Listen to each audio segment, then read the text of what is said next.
sprung. They run the car quite high. It bounces around, kind of wallows its way around the track, but somehow it's still quick. But to me, it looked like it was a heavy car all day as well yesterday, like the Red Bull, quite heavy all day. Never saw it look nimble and agile, a little bit more like the Aston was at the end of the day. I do think that the Aston was running less fuel than the two we've just covered. So I think there's definitely more pace in the Ferrari. Somehow it produces a lap time, but when they run the car lower to the ground, they suffered, I feel, the most porpoising and bouncing out of any other car I saw out there. They did last year as well, but they managed to keep the pace with it. Yes, that was the thing about the Ferrari, whereas other teams were bouncing much more harshly. And it's probably, maybe the softness of the Ferrari that it can absorb a little bit of that. And I think that looks to be the case again. But the porpoising generally and the bouncing is, comparing this year to last year, we're in a different league of it. It looks like the cars generally are just so stiff that the bumps around here are causing a lot of the harshness as well. Speaking of which, Alpine behind us, looked very stiff to me. They're running the car quite low, but to achieve the downforce they needed, looked like it was a really stiffly sprung car, locking up into turn one, crashing over the bumps, as opposed to the Ferrari we just mentioned. Okay, well, Mercedes seem to feel they've got a more consistent car than they had at testing last year, so they're hoping that's a better starting point. But obviously, they've got a lot of work to do. McLaren, the other team, with an awful lot of work to do as well. They were in the garage quite a lot yesterday, making tweaks to setup changes and all sorts of things going on. So lots of work for them to do as well. Let's find out then what happens on day 2 then of pre-season testing and join our commentary team of Alex Jakes, Will Buxton and Sam Collins. Thank you very much, Rachel. Hello, everyone. Wherever in the world you are watching, you are welcome back to Bahrain International Circuit for the second day of pre-season testing. It is windy, it is warm, it is standard Bahrain. Red light at the end of the pit lane will give way to a green in a few moments' time. It is 24 degrees out there. Air temperature, track temperature is 30 degrees, and they're lining up at the end of the pit lane for another 8.5 hours of running, Will Buxton. Just a casual 8.5 hours. Morning, everybody. Welcome back to Bahrain. It's a beautiful day out there for some pre-season testing. The aero rake's back on the cars as everyone gets ready to get out there on track. Carlos Sainz in the Ferrari. Good day for Ferrari yesterday.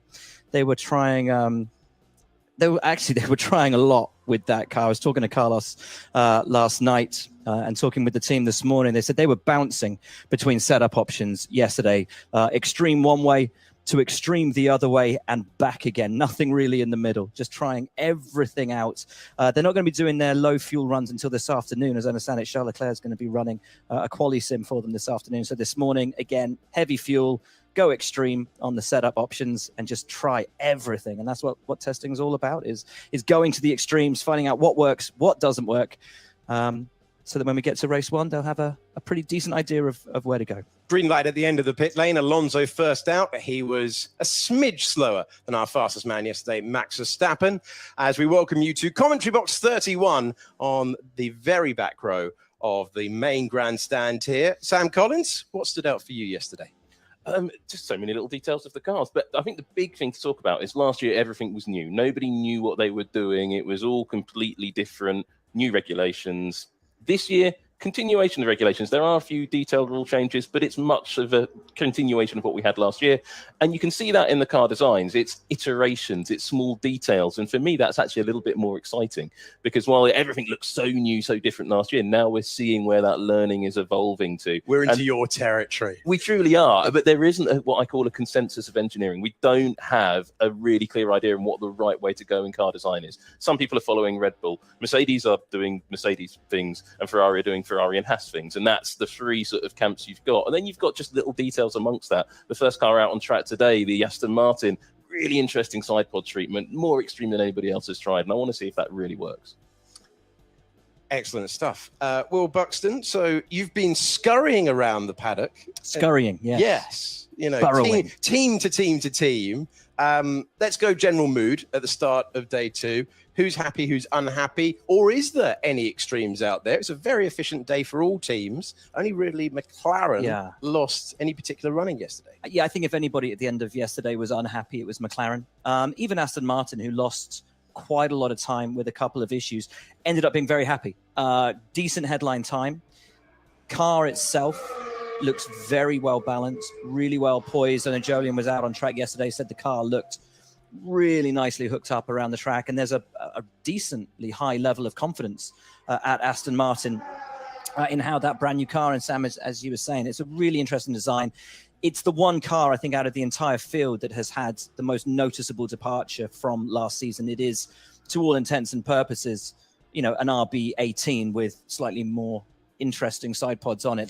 Oh, come on, there's very clear influences from the RB18 on it. Yeah, you but can't also say it's not. You're not allowed. By it. You're not allowed to copy. I never said it was a copy, but you can take influence. So yes. To call it a green bull isn't fair. And I think actually there are some big differences between the Aston Martin and the Red Bull, because the Aston Martin, for example, has push-rod front suspension. That's a total difference to to Red Bull's philosophy, which is pull-rod front suspension. So the diagonal bits at the front of the car go upwards, and the diagonal bits of the car on the other one go downwards, and that's the difference between push-rod and pull-rod.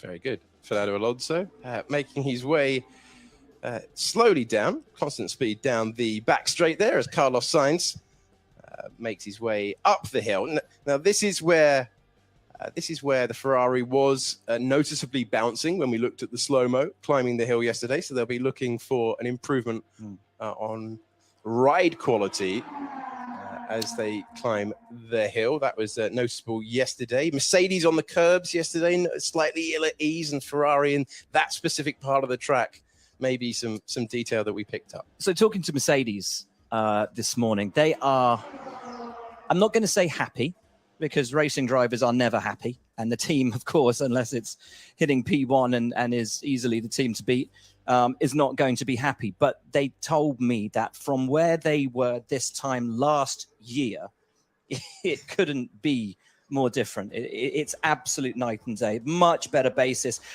Their caution over the car and over their season obviously comes in the fact that Red Bull had such an advantage last year. And there is no way that over the course of one winter that Mercedes would have been able to eat into that significantly enough to have overtaken them. So that is where their caution comes. They don't want their fans to think that they're going to turn up this year and they're going to be P1 straight out of the box. They know there is a huge amount of work to do. And that's where that caution comes from. They expect to start behind, and that's where they find themselves. And they're not surprised about that. But they have a much better, and they say much more versatile tool at their disposal in 2023 than they had in 2022. Most notably, and one thing they're most sort of, I think, happy about is that rear stability that caused them so many issues last year is, while not the finished article by any means, a far better, again, tool that they have at their disposal, and it seems to have made the step forward that they were hoping for. So overall for Mercedes, look, it's not at the moment the P1 car that Mercedes are used to having. The drivers are happier than they were this time last year, but the big headline to take away from all of it is that the team and the drivers are not worried as they were this time last year. So that's, I think, we can take as a positive. Yeah, good for them. Good for Formula One. Hoping for the most competitive season possible. Sam, you've got a face that says that you want to say plenty. Just a little bit. It's Sergio Perez in the Red Bull. Sergio Perez. First time he's been out on First track time we've seen him in that car. And I can see the questions coming in already on social media. Why are so many cars equipped with what look like giant fly swatters or bits of scaffolding and bits and pieces around the front wheel? In the case of the Red Bull, two little wires that are coming out from the roll hoop airbox. Well, that's simply their aerodynamic test sensors. So they've got little sensor arrays on. You'll see little bits sticking forwards. So there's the airspeed or air pressure, pitot tubes, things like that are just sitting forwards, and that allows the engineers to see if what they're seeing in the wind tunnel and in the virtual wind tunnel of CFD is actually working on track as they think it might. And it doesn't always work out quite that way. And that's why you hear sometimes engineers referring to correlation. So that's making the wind tunnel, the CFD, and the real world all work together and give the same results. And they never really do. And you've just got to work out those fiddle factors so you get proper engineering. So you can see Red Bull there looking in the right-hand side pod. So they're studying the cooling system. They're looking around the airbox. They're looking at the flow from the driver's head and around the halo and across the rear wing. So you're going to see a lot of teams at this stage of the day doing things like that. There's a bit of flow vis on the inside left rear there on the Red Bull as well. So really big aerodynamic testing exercise going on for Red Bull. Let's not forget they've got the smallest wind tunnel and CFD allocation of all the teams on the grid, not just because they won the World Championship, but also because they got that cost cap penalty as well. That will hurt them later in the season. I think it's not going to make a big effect right now. But I think the reason you're seeing a lot of aerodynamic test runs at the moment is that the track temperature is a little bit lower than you'd probably see through the race season. It's 30 degrees centigrade at the moment. Normally, you'd be looking at about 30, 35 through the season at most tracks we go to, even up to 40, 45 at some circuits. So I think you'll see more of the performance running coming a little bit later. But right now, they're running these giant pieces of scaffolding around the car. So there you see McLaren looking at the front wheel wakes, but halfway along the floor, and then the air washing down the side pod, so what they want to see. So that's what all of these parts, and looking through the rear wheel, I think McLaren there have gone out and got all of their bits out of the truck and bolted them on, whereas Red Bull have been a little bit more sparing. I'm not sure that one waggling around on the right hand side of the airbox there is going to be particularly useful. I think that might have a little bit of effect on their data. Just looking at some fantastic shots of the cars venturing out early on day 2 of 3. Last year we had 6 days of testing before the season starts. We are shredding tyre as it went up the hill there with the various specifications available to the drivers. And just a guide for you as we get bedded in at the start of the day. The C0 is white writing only. It's white writing and a white line for the C1, yellow writing only for the C2. There's a yellow line added to the C3. The C4 is red writing only, and the C5 is red writing plus a line. If it's the prototype tyre, it's got a full black sidewall. That's your guide, which we will repeat as we go through as they use the full specification of Pirellis available. Could you repeat that? I didn't quite get it. No. You did it yesterday. I'm doing it today. Sam's turn tomorrow. Yeah. Red soft, yellow medium, medium, white hard, right? Yeah. There we go. But that's what it will be during the season. You're not going to have these different colours during the season. You'll hear the compounds in the opening. Is that text only, or is that text and line? that's text and line. I think it's hard to tell. It is hard to tell. They just done it to match his helmet. There you go. It's nice and slow. He's trundling around, making it easy to identify. Carlos Sainz has gone out there. He's done 5 laps already as they try to log even more. And Ferrari looking for improvements with the reliability of the engine and the ability to run the engine at full beans, which is what they're really looking for. And so if they fix the reliability that so affected the team last year, they're hoping for gains. That's where they're looking for. But that reliability issue that you saw with some teams, not just Ferrari, quite a few other teams, the Honda-powered cars had a bit of reliability. Basically, every team apart from Mercedes-powered cars had power unit reliability issues. Actually, that's not the end of the world for those teams. They lost their results, yes, last year, but you can upgrade the power unit as a result of having poor reliability, whereas otherwise you're not allowed to make any changes to your power unit until you introduce a completely new one with the sustainable carbon neutral ban on fossil fuels in 2026. So that's actually why I think Mercedes are actually a little bit on the back foot when it comes to power unit development. Over the winter, they haven't really been able to make massive hardware changes. They have made some. So the very bottom of the engine, the bit that is right at the bottom, which would be the sump on a road car, but these are dry sumped engines. So the very base of the crankcase has been completely stiffened up because they found it was bashing on the surface of the track and that was causing damage. That's the biggest hardware change Mercedes have admitted to on the V6 engine. But they have made substantial software changes, because something a lot of people haven't talked about and probably aren't really aware of is that into the start of this season, there's a freeze on the performance-related software on the power units, and that's where they've been focusing, whereas Honda's made some pretty significant changes, Ferrari have made massive changes, and we don't really know what Renault have done, but I suspect they've made pretty significant changes as well for the engine they use in the Alpine. Excellent stuff, Sam. Riding on board with Lewis Hamilton as everyone gets up and running with their run plan for the day. We're with you for the next 2 hours, and it's Crofty and Ant Davidson. Best impressionist I know, Anthony Davidson. And he'll be with you, and we'll do the same thing in the afternoon session as well. This is slightly more, slightly faster appearance of that onboard camera than we're used to as Hamilton goes wide. Slightly more realistic. You can tell the effort that they put on damping that camera down so that you get that crystal clear image, but slightly more accurate, if you like. Reminiscent of the early onboard shots that we saw in the early 90s when they first put onboard cameras on the cars. I like it destabilized. It gives you more of an impression of the physicality of these cars and what it is to be a driver. There's almost sort of too much smoothness. Takes away from the impression of just how tough it is out there. You heard Ant at the top of the show talking about the stiffness of some of the cars, particularly Alpine, and I was talking about that yesterday out on track, how stiff that car looked over some of the bumps. Sometimes on TV, it doesn't really come across how violent some of the movements of these cars are. They are so stiffly suspended that it's just, you can see it just there as the Mercedes goes over the bumps on the straight there. It's just bam, bam, bam. The driver feels every single ripple on the track. Yeah, because, of course, they are secured so tightly into that seat, which is, as we know, molded to each one of them. They are a part of that car. They feel every single vibration, every hit of the track. That's why the porpoising was hurting them so much last year. Every track strike was ruminated, was reverberating, I should say, through the driver. Yeah, exactly. And that's what, the car is bouncing up and down. And when the car hits the floor, you see those sparks coming out. The driver is so bolted to the car that impact is going right through the driver's back. They're going to start feeling it. It's going to start hurting them. So that's why you were seeing drivers like Lewis Hamilton in Azerbaijan, for example, getting out and complaining he had a sore back. That should have been changed this year, or the rules have been changed to try and get away from that. So that raising of the floor edges should try and reduce that effect. And it does seem to be working. We've seen a little bit of porpoising from some of the cars now, but not a huge amount. And I think that's probably good. That, though, is may not look good, but what's going on down at Aston Martin is they're just having a fiddle with those big sensor arrays we talked about earlier, and completely routine.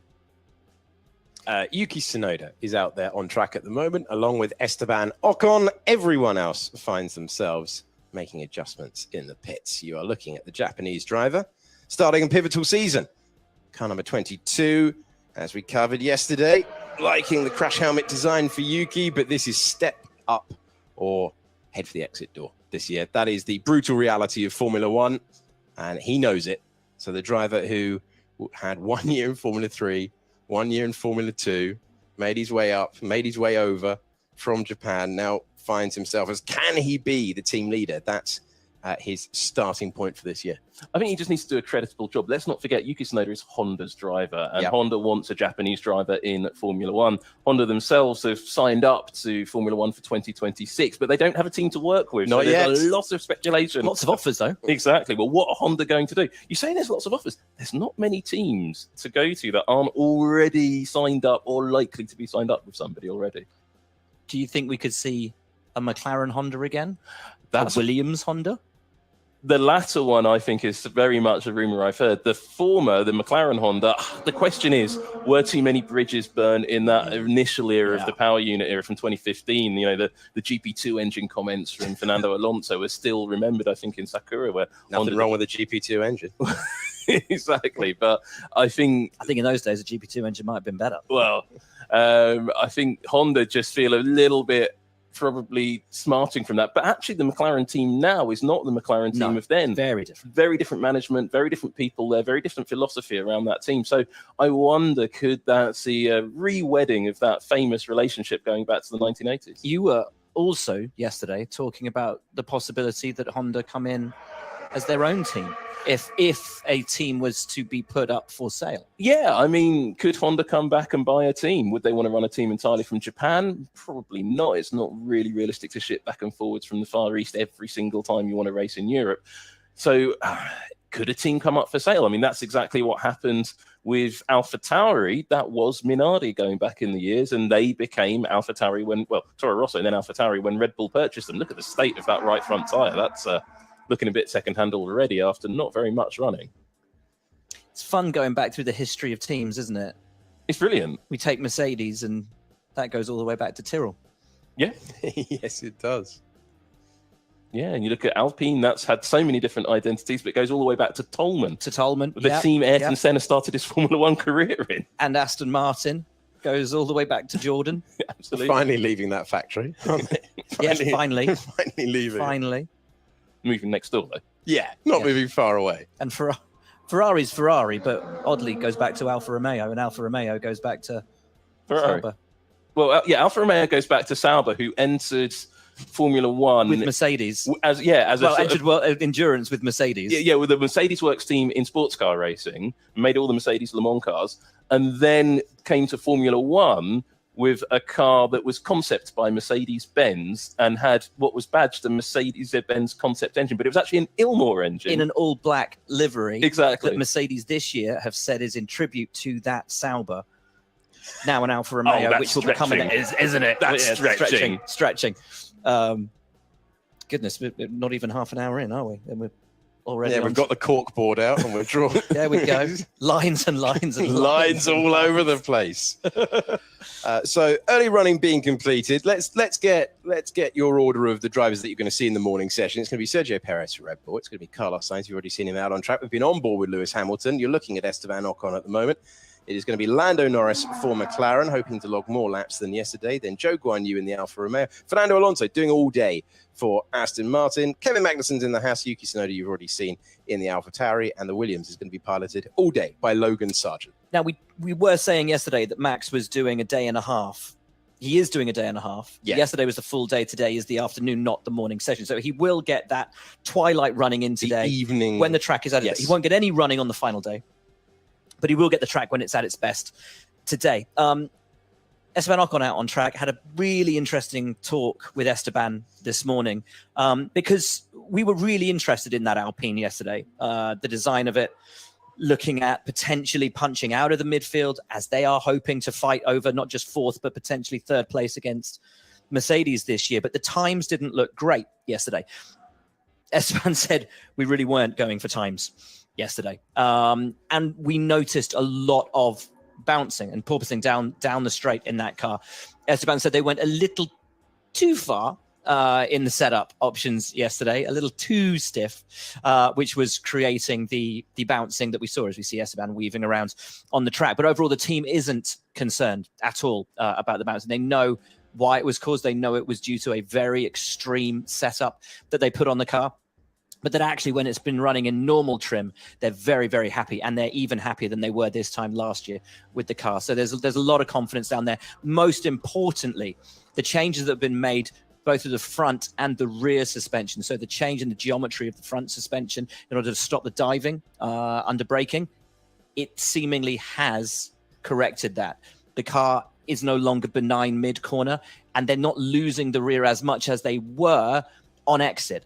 Esteban was saying it's still a little too loose for his liking on exit, but that's something that they can dial out. So in terms of what that new design on the Alpine was supposed to do, first impressions are it's ticking the boxes, and they're very, very happy with their first run in the car yesterday. So yeah, Esteban was about as chirpy as you could be after a first day in the car. Well, that's why we have to go back for some of that terminology to Days of Thunder, that famous film. Loose is fast and on the edge of out of control, if you listen to the great Harry Hogg. But actually, if you go back to that terminology, that loose means oversteer, if you're American, essentially.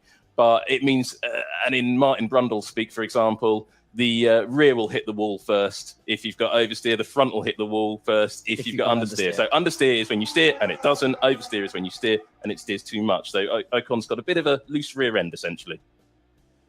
Nice lap here from K-Mag.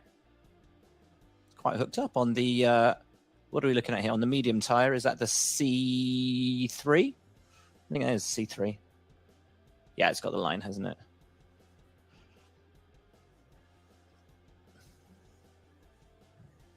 Our timing screen only tells us soft, medium, or hard, which doesn't really help when there's two softs and two mediums.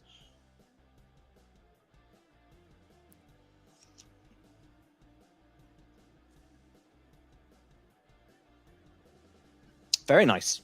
Really nice from Kevin so far.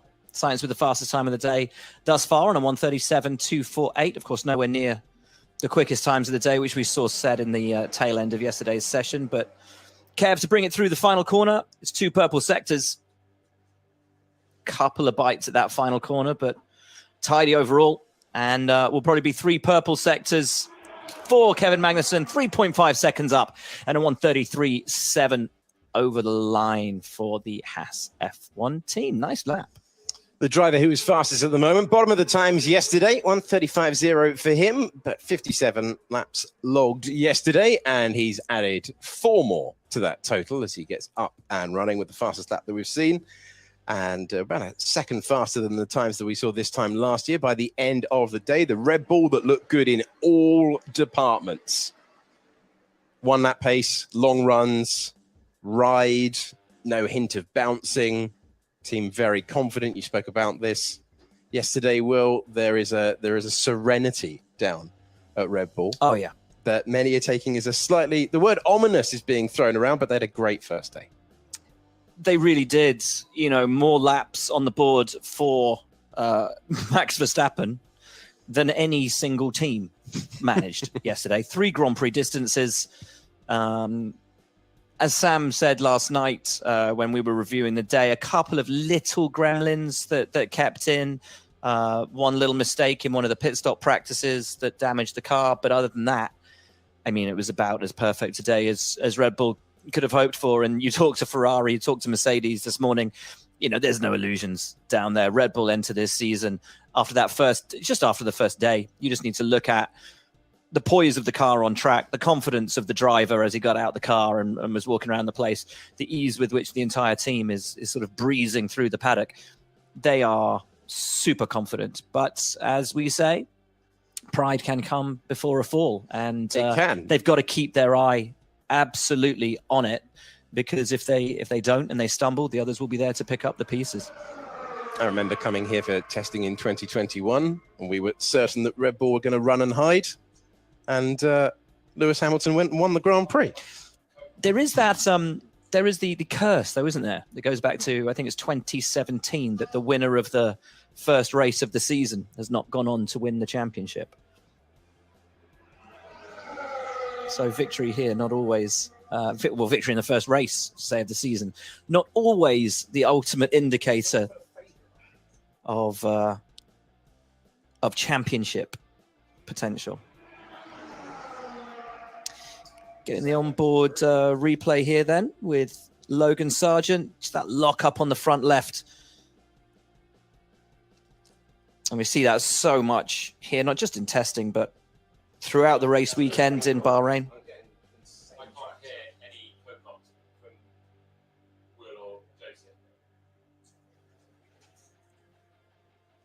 And Sargent had a good first day yesterday with the team, just getting up to speed, getting to know his new surroundings, getting promotion from Formula 2 as we get the replay here on board, or looking at Lando Norris in the McLaren, the car just scraping along the track. Big problems for McLaren yesterday with those wheel brows that you can see at the front, the structural integrity of them caused Lando to be in the garage for quite a few hours. But the aero rake at the rear is suspended very, very low. And as you can see, as the car starts to bottom at the rear, that aero rake being dragged along the ground as well, and sparks kicking up from it. But yeah, difficult day for McLaren yesterday. Lost a lot of time in the garage with those wheel brows.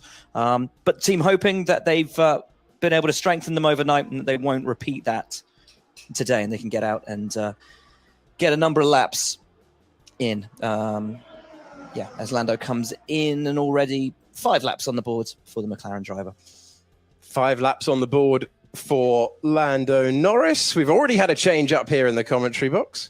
We're going to welcome Jolyon Palmer to his traditional seat at the end. Nice and comfortable there. How are you, Jolyon? Always the same. Morning. Yeah, I'm a man of routine. You gotta just, if I sit in the wrong place, my head just gets scrambled.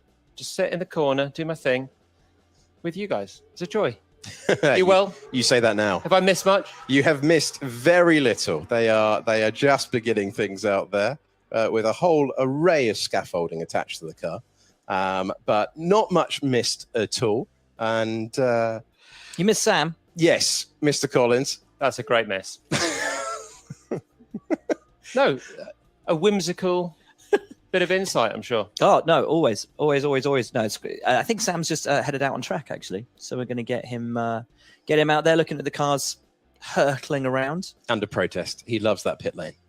He does love the pit lane. He just wants to remain in the pit lane. That's his natural environment. It is. We were saying yesterday, this is the Sam Collins era of Formula One It really as the teams strip, paint away useless team liveries. Sam hates every year. Teams don't unveil cars; they just unveil liveries. Liveries don't make the cars go faster. And if you wonder, and they don't, because they're stripping them away. And if you wonder if it's for comedic effect, no, he has always hated the livery chat. The pendulum has swung his way. So I said this in a conversation yesterday, and I just think liveries just make everyone have a livery. I don't like this carbon strip back. I understand the performance in the wake, but it doesn't look good, does it? If you're new to Formula One, they're chipping off the paint to save weight. And you can heaviest see it ever there. Formula One cars that we've had. And so you have situations like the Mercedes where the top half of the car effectively is painted, everything else is exposed carbon. And it's not just the Mercedes have adopted it this year. Williams are there, McLaren are there, Alfa Romeo are there, Haas. Many teams have stripped it back. It's tough times. I like good-looking Formula One cars. I really like this generation of Formula One cars. I think in general, I wouldn't like the weight and the bulk, but I do think they look meaty, beefy, mean. They're getting quick, particularly in the high speed. The sound. There's a dentist stroke. Yes. That sound indicates they're cutting something away, which we wouldn't expect in the Red Bull garage, where that Red Bull ran so brilliantly yesterday. Checo's in the car. Yes, he is. He is. I assume you've covered this off. Before the green light, I was expecting Max to be in there. Yeah, as per their original plan. Checo this morning, Max this afternoon. Change of plan. Change of plan.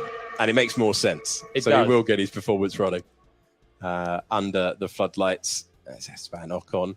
I think shaded area where you have to paint the car. Want a vivid grid, don't you? Don't want. Yeah, exactly. Yeah, don't want just the top half painted. Exactly what we're seeing down here. But that's it, isn't it? You think of the great Formula One cars from history, and it's that livery that's immediately embedded in your mind. Yes. You know, it helps if they're fast. The 7-Up Jordan 191. That is a great looking car. But that's an all round. That's a livery and chassis design that's beautiful. Has there ever been a great looking slow car at Formula One? Because when you think of the iconic, the Lotuses, the McLarens from the day. Yeah. At the sharp end. I would like to enter for consideration Pacific Grand Prix 1994 silver with sort of a light blue and pink flashes. I thought that was a great livery. I loved that. Doesn't sound like a good palette mix. Dreadfully slow, but I thought it was a lovely. Also, I think, was it Ligier 1992 ran the art car with sponsorship from a certain French cigarette company, and they ran for a couple of races a beautiful sort of alternate livery. And it was almost. Do you remember when Red Bull ran that camo livery there's like blue camo? I know what you mean. It kind of looked like that. I think it was 91 or 92, and I want to say Brundle drove it. They were always good looking cars. The Ligiers in the 90s. They were always. But that livery, it was a concept, wasn't it, for a race, a couple of races? I like the Stewart livery. Yeah, Stuart, really simple, but effective. Did you see Jackie? I think yesterday in the paddock in a Tyrrell t-shirt. In a Tyrrell t-shirt, not wearing tartan. I thought Jackie was wearing his wearing his PJs in. I like the idea that Jackie Stewart wears Tyrrell pajamas. I think that would be amazing. Yeah, he's old. Has he dug it out? Where are the old 70s? It looks brand new. Yes. He's either found one at the bottom of a drawer. It's not moth-eaten. I mean, could you imagine if it was original vintage Tyrrell t-shirt? That would be great. Tyrrell, of course, we were talking about earlier. That's now Mercedes. If you follow that lineage through, all the way through. For those new to the sport, Tyrrell was bought by BAR. Yep. BAR became Honda. Honda became Braun. Braun became Mercedes. You're up to date. And that question won me Grill the Grid. Did it actually? We're talking about what was the last thing you won. Oh, here we go. What else was on the list? Five-a-side football. Very strong. In recent years. Yeah. Tag rugby. My silverware's been building up in my There's still trophies being put on the shelf. Motorsport absence. There's still we're broadening out. Grill the Grid was my latest motorsport. What year was this? That was 2016. Were you taking it too seriously? Absolutely. Yeah, good. Right, here we go. 1993 Ligier, and it is Brundle, JS39 art car. Look at that, Australian Grand Prix. Tell me that's not a livery. Yeah, that's fantastic. That is a livery. I like it. It's white with a light blue and a dark blue. It's white, Almost- light blue, dark blue, black streaks on it. It doesn't look like it'll be a fast car, though. No, but That looks like it'll be a car that's going to turn up and be at the back. that wasn't the question. The question was, has there been a slow car with an amazing livery? That was not a great, well, I'm not going to say it's a slow car, but not the best car. Hell of a livery. Art Deco. Very Art Deco. Is it Drive to Survive Day? It is. It is. Where's the cake? Jolien has Light the candles, bring in the cake. Jolien has turned Drive his to mic Survive off. Day. That's he knows that he could chill for the next couple of minutes because it's the Will Buxton show. Everyone, talk us through Drive to Survive season 5, episode by episode. When did you think you were strong? When did you think that you didn't have a great day? Let's go through it blow by blow. The blockbuster, game-changing documentary series out on Netflix today. Take all jokes out of it. It is game-changing, and I what box to box. What box? I wasn't taking the mick. Nate, they're going to be studying what Drive to Survive did for Formula One for years to come. And if you've got a subscription to Netflix, you will notice that every other sport has noticed as well. Well, and this is it. It's no longer referred to as a sports documentary. All other sports said, we need a Drive to Survive. Yes. And that, the fact that the series has become this byword for a sports documentary, I think shows what a fantastic job Box to Box have done with it. It's been phenomenal for the sport.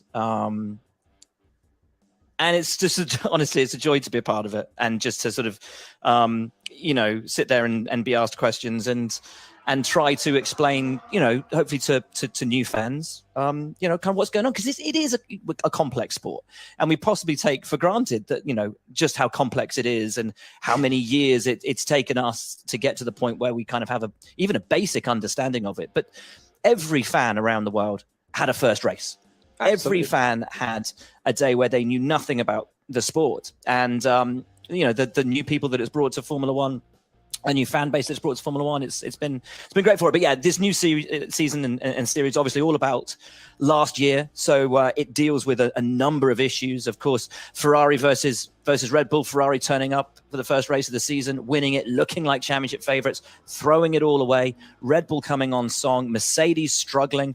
Some great arguments between Mattia Binotto, Christian Horner, Toto Wolff. This is the famous team principal, the infamous team principals meeting in Canada that properly kicked off. That's in it. The Daniel Ricciardo, Oscar Piastri, McLaren, Alpine saga. There's a couple of scenes in there where I think microphones were left on and they hadn't realized those microphones had been left on. There's some great moments in it. 10 episodes. They all go live today on Netflix. Have you seen it? Have you seen it all? I have seen it. I don't normally get to see it until the day that it's released, but because we were testing, obviously now, and stay with us for testing, folks, and please watch the episodes during the lunch during the lunch break and afterwards tonight. Testing, binge in the lunch hour, binge, Drive, Survive, more testing, more back to binging. binge. Yeah, exactly. And just like Also- order some takeout or something. Yes. Don't waste any time going to the kitchen. It's I think it's a great season, a great series. I think it's gone back to where it was maybe season 1, season 2, and that's because we're in a post-COVID world. I think they've got more access, more opportunity That's a fair point. to get places and see things, and I think it's a really strong season. Have we yet managed to recreate the level of tension between Cyril and Christian Horner from the early season? No, That was as good as team principal drama as you can get. That because there was genuine hatred. yeah. Even being in amongst Always it, I helpful, didn't isn't quite realise Yeah. the intensity of that You're until I watched getting it. on with your job. Yeah. But there's a lot of good stuff and stuff that even in the paddock, we'd heard rumors that certain things had happened, and you're like, well, it can't be quite as we've heard it Yes. to be. And then you see it, and you're like, oh wow, okay, yeah, this really was the way that I've had it described to me. So it's great fun. Yeah, really good. Give it a watch. Give us a behind the scenes. How many times do you sit down with the team? About 5 times a year. Yeah.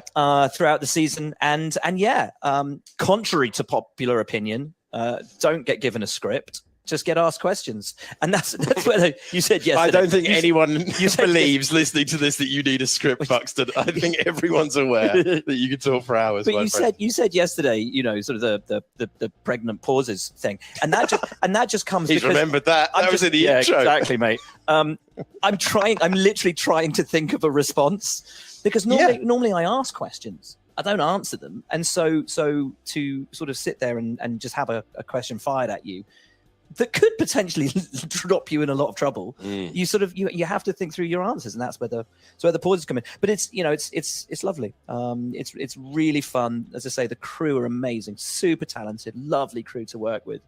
I would love to know how many hours they capture.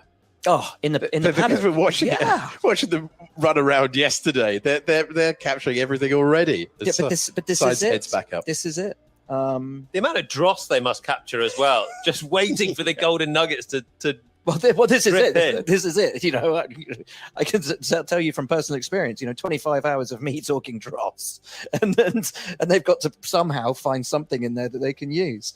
But yeah, it's amazing. And as you say, when you think about, they're in that paddock now, filming pretty much constantly all day, all teams, just for that moment. And then you get little moments like in the last season. I think one moment that was really incredible, and that without Drive to Survive, we would never know it happened, was Sebastian Vettel walking down the pit lane at Spa, and he's, you know, miserable at Ferrari, and or was it two seasons ago, obviously, and Christian Horner says, take a year out and then come home.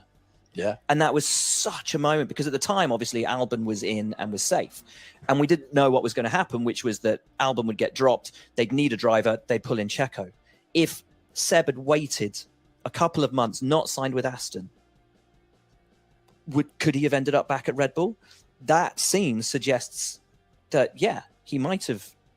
And then your mind just explodes on the possibilities of Seb going back to Red Bull, and the fact that Christian even said, you know, take a year out and then come back to us. We want you back, Seb. And you might take it with a pinch of salt if it wasn't for the fact that they welcomed back Daniel Ricciardo. Bingo. To the third driver. And that wasn't, you know, and you know that's not a setup, because the camera's far enough away.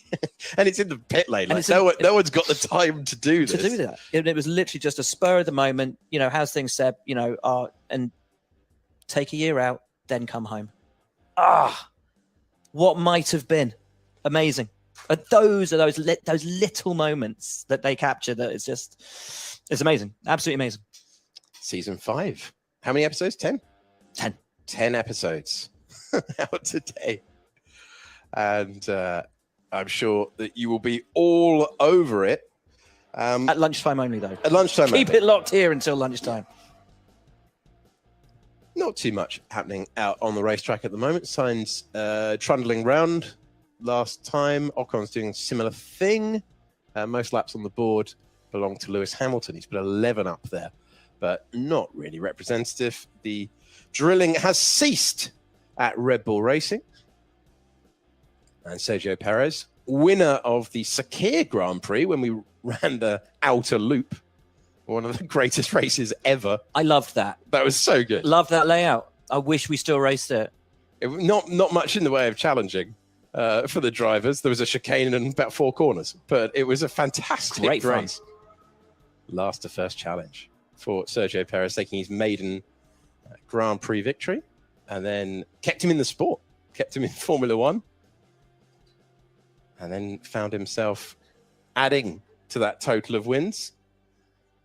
He will be aiming, since that victory, around a pretty unusual specification of circuit. We've run 3 here. There's like an endurance layout that I think we used in 2010 that just went on for hours. That was a slog, wasn't it? Yeah. That was not a classic. We've got the traditional one that always provides brilliant racing. And then we had the outer loop, which was used obviously because of the times that we found ourselves in. Needed a an extra race, and a phenomenal race it was too. Sergio Perez has since added victories at Baku, as well as the Monaco Grand Prix and the Singapore Grand Prix. Who do we want to see have a bit of a run today? A good day?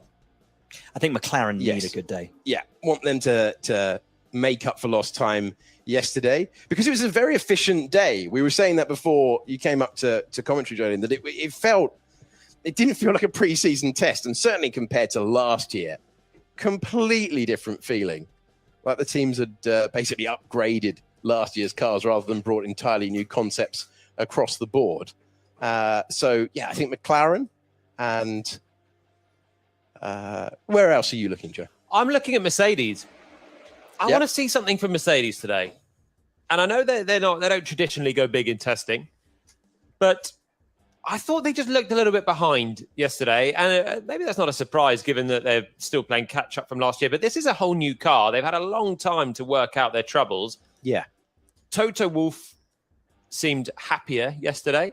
The drivers seemed happier. They're not having the same porpoising struggles as what plagued them the start of last year. And for most of last year, they've started seemingly in a better shape. But I look at it and I just think they're behind Ferrari and Red Bull on the surface of day one. Yeah. Looking out on track, the car looked more on edge.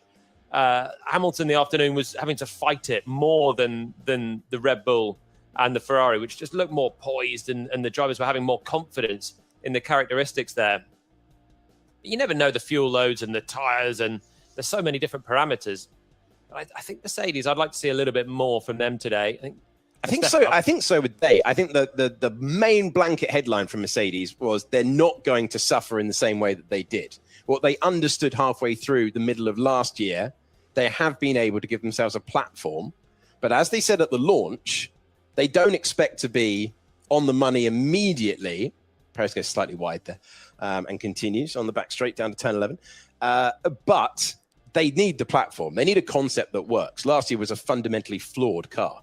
But also it was a car that nearly won at Silverstone, nearly won at Zandvoort. Yeah, in the high speed. Did win in Brazil. In the high speed, they were having a fantastic time. Zandvoort was it's always a strange race. It's a wonderful anomaly, that racetrack. Yeah, it was the high speed, the flowing circuits where they were better. This is not one of them. So that's what also we have to appreciate with testing in Bahrain. You're going to get a different outcome and probably a different projected pecking order to testing in Barcelona, which is more of a high-speed flowing circuit with a Mickey Mouse final sector. So that's the caveat in all of this. But I did still think that given that they were catching up so well last year, fought for a race win, won a race finally with George Russell in Brazil, I imagine there would have been big hopes there. That I know they played it down in the launch season, but they must have been hoping to be coming out fighting with these guys, Red Bull and Ferrari.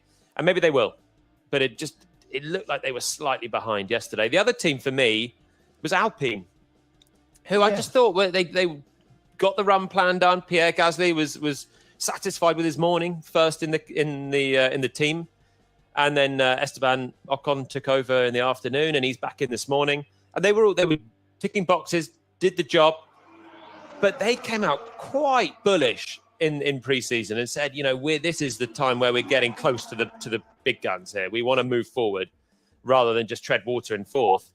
And maybe they will. It's only one day. But again, I didn't get a great sense of the car looks closer to the big guns. It looked like a midfield car still. So we'll see if they can unlock a bit more potential of it. And that's what today should be all about, really. They did so much correlation work yesterday. All the aero rakes were on. Saw they were on this morning as well. That's all about just proving. It's basically proof of concept. Yeah. You build a car based on data from the factory. You stick on the gubbins, as was described yesterday. And by a technical director. Exactly, so I'm all right to say that as well. And then you hope that all the numbers just correlate. What you're seeing on the track is what you're seeing in the factory when you're building this car, designing it. And once you do that, then it's about making the most of what you've got. And that's what today should be about. So we're going to see more pace unlocked. So, top summary from Jolien there. we started with saying that McLaren need a good day, and Sam Collins has wandered to that very team down in the pit lane. Yeah, Alex, the McLaren garage it's not going too well down there. There's been a little bit of work going on under the engine cover here of Lando Norris's car, and it's not all routine work. They are doing a bit of sponsor logo changing around. You can see that going on the back, that little blue snubber being run over the bodywork, but the engine cover has been off on this orange and blue and black car. A few people have been talking about paint jobs and the weight of paint. Well, I've been asking a few people around, and they've told me the weight of a fully painted F1 car, like an old Toro Rosso with really elaborate paintwork, about 6 kilograms across the car. So it's quite a lot to talk about. So they need to really get as much of that off when you're really struggling to get under the weight limit. Now, I'm just going to have a quick run down to while you stay with us. Just want to point something out here. Garage 12A. Superstition in Bahrain. No number 13. So Pastor Maldonado would have felt he couldn't drive. He was car 13, of course. But down at Mercedes, the car is in the garage as well. And a lot of people have been making comments on social media that, look, the car is painted. It's just painted black. No, it's not. The car there's a little bit of it that's got a bit of paint on. Majority of it is bare carbon fiber. But you can see down here in the garage that there's a fair bit of work going on the largely unpainted Mercedes. Lewis Hamilton's numbers on it, but the car has been up on the jacks, the driver is out of the car, and there is a fair bit of just fiddling and fettling going on the number 44. And it's not very urgent, so it looks planned, but the engineers are all absolutely engrossed in their data screens at the moment. So I wonder if they're just taking a planned break, or it's a bit of a routine, let's have a think about everything and think about what direction to go in. So there's some interesting details around these Mercedes we'll pick up on a little bit later. And then down at Ferrari, it's a similar story. I'm going to try and rescue Bob, our cameraman, and bring him back along with us. You can just see that they've just been setting the car up, getting on with it. But I think Jolien was saying that he's not been particularly impressed with the way the car looks around the track. So we'll have to have a chat about that later on. But just before I throw back to you guys, I want to have a quick look at what's going on down at Ferrari, because that's been in the garage for a little while as well. And there is some work going on the car. But once again, it does look to be routine work. You can see the mechanic there working on the front wing with a big long screwdriver on that bit that sticks up. So these little pods, those are the front wing adjusters, and they can just make a very small adjustment to the driver's taste. So at a race circuit, it's like a little trim to make it handle a little bit better, or more to the driver's taste. But Carlos Sainz maybe has requested that. His physio, Rupert, is there just working with the driver. There's a bit of work going on around the back of the car as well, which has been going on for a little bit longer. And the engine cover is off on the left-hand side of the car. So that isn't a routine change, I don't think, but it does look like there is a suspension adjustment going on, as well as a bit of a tension on the left-hand side of the car. The torches are going in and they're studying something, which is usually a sign that all is not entirely well. But Bob, if you look at the floor here, it's a little bit messy down here. You see this green splurt on the track. That's the flow biz dropping off the cars as they set off out on track. And somebody at this race circuit will have to come and clean up all of this mess as it comes along, all out of the pit lane. And you'll see how all the teams have been driving and these green stripes out of every single garage. So, Jolien, those three cars all having a little bit of a less than ideal morning just at this point of the test. Thank you, sir. Had some great suggestions in for brilliant liveries of not so brilliant cars. The half and half BAR livery from 99. Yeah, didn't score a point. Didn't it retire out of pretty much every race that season? It was a mess. Qualified well. the livery was a pick and mix, and so was their season. You got to love a pick and mix, though. Adam Radley. I was always a big fan of the 1988 March 881. You could see Adrian Newey's early genius in a classic simple paint job, extenuating the chassis design. Plus, it was quick. Oh, in that case, it doesn't count. It's disqualified. We're looking for slow but beautiful liveries. The Jordan from about 2000. It was quick. The yellow and black. The yellow and black. Yeah, because Frentzen, was it 98? Almost won the 99. title. 99. Yeah. He had a few pole positions, didn't he? Yeah. I liked the one with the snake on the nose. Yeah. That was wicked. Big 97. Some big shouts coming in from people for the orange arrows, which orange and black, you could do that with this, with the bare carbon. Stick the orange paint on top of it, and away you go. B. Bergman has actually sent in a photograph of the Pacific from I think that's beautiful. Each to their own, Will. Each to their own. It's clip art. Yeah, but that's all we had in '94. You're a lot younger than you look. Orange and carbon, that's a McLaren present day. Yeah, it is. Yeah, the orange. Oh my goodness, yeah. Similar. But let's not start to the orange. Let's not start comparing McLaren to arrows, because the Papaya army will be up in arms. Yeah, because we have to share the same paddock. Nice shout for the purple Simtech with the MTV logo on it. Again, terrible car, but classic livery. The Leighton House with that kind of aquamarine. Yeah, I like blue. that. That was nice. But that finished second once, didn't it? That's not okay. That's all right, not second to once. Just off the top of my head, I think that's not a particularly slow one. I'm looking for a back marker. Okay, well, I actually really like the Aston Martin colours. The green. Yeah. I think it looks really good, and I'm not saying they're a back marking car. No. But what I am saying, we're just in delivery. What I am saying, no, I'm going to bring it back to back marking cars. It looks a bit like the Caterham. I always thought that looked good. Now that was a poor car. Green always looks good on that. But green, just a nice, crisp, vibrant green. I liked it. A couple of people have put in a shout for MasterCard Lola, given that it never qualified for a race. It was a great livery, just unfortunately what it was painted on. Joey Strange, I like the 07 Honda with the Earth livery. Is that just me? Yes, Joey, that is just you. That's a strange car. No sponsors. Let's stick half a map. Look like a giant bogey on the side of the car. It's a mess. Weird. Is that the one that the boys strapped a lighter inside the cockpit for the last race for Jensen so he could set it on fire, but he didn't need to because it launched itself when it got to the pit lane anyway? All paid off there and a few years later. Lando Norris back out there. And Lando Norris on his 10th lap of the day.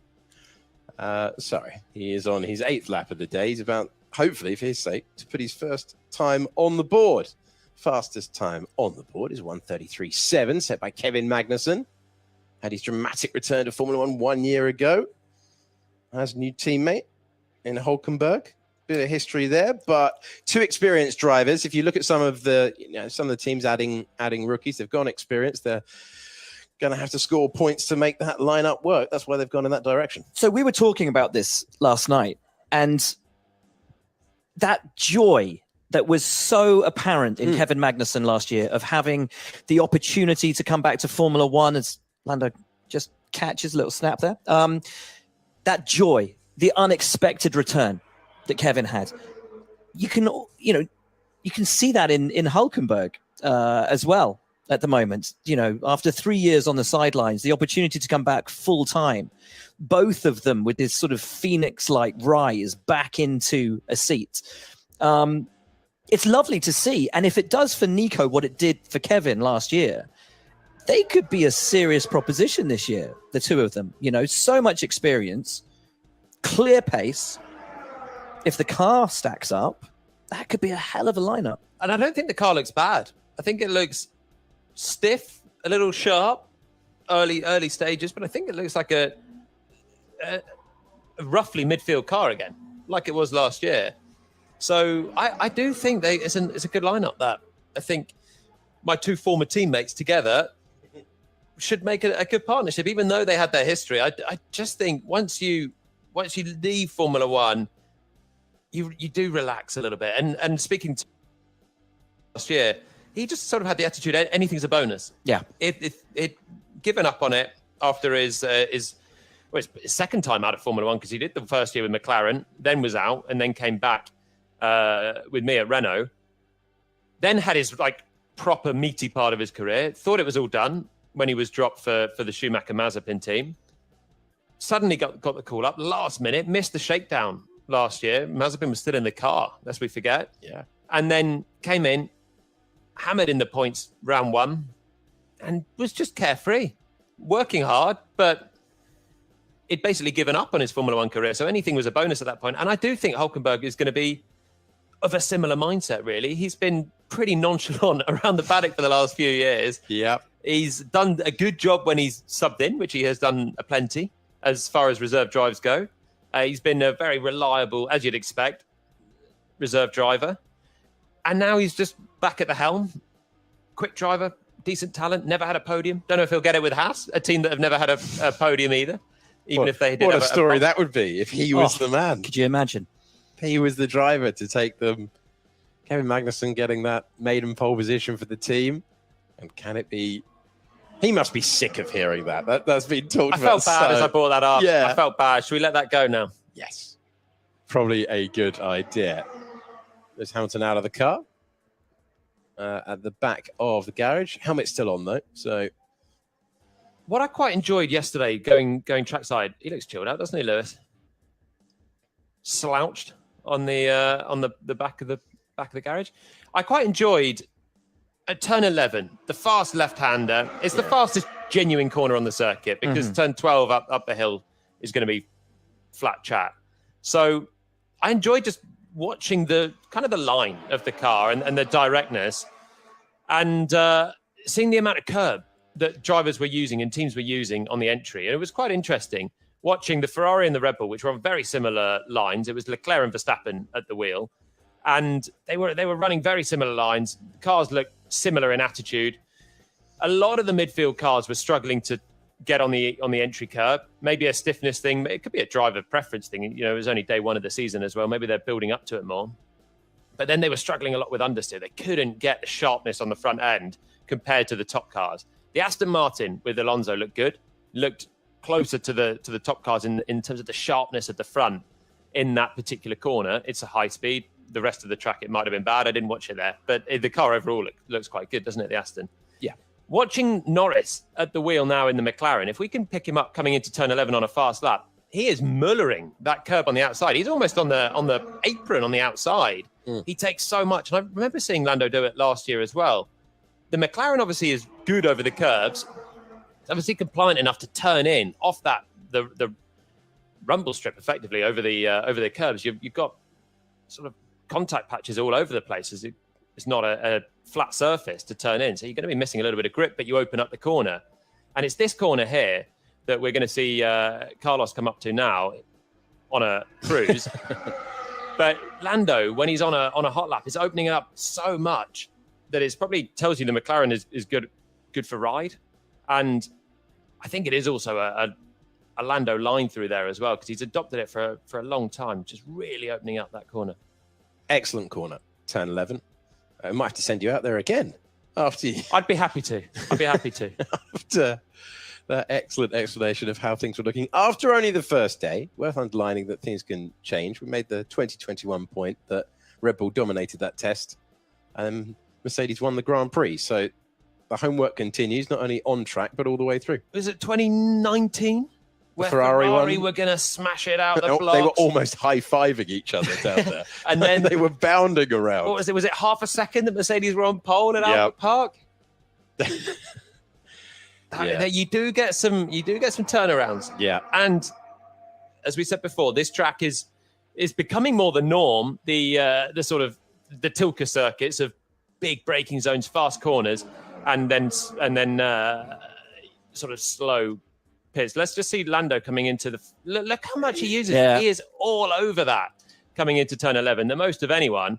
And then you don't want to go on the exit curve because it just drops away there. But it's just a little nugget for you there. He's just really mullering that entry, and the McLaren looks okay over it.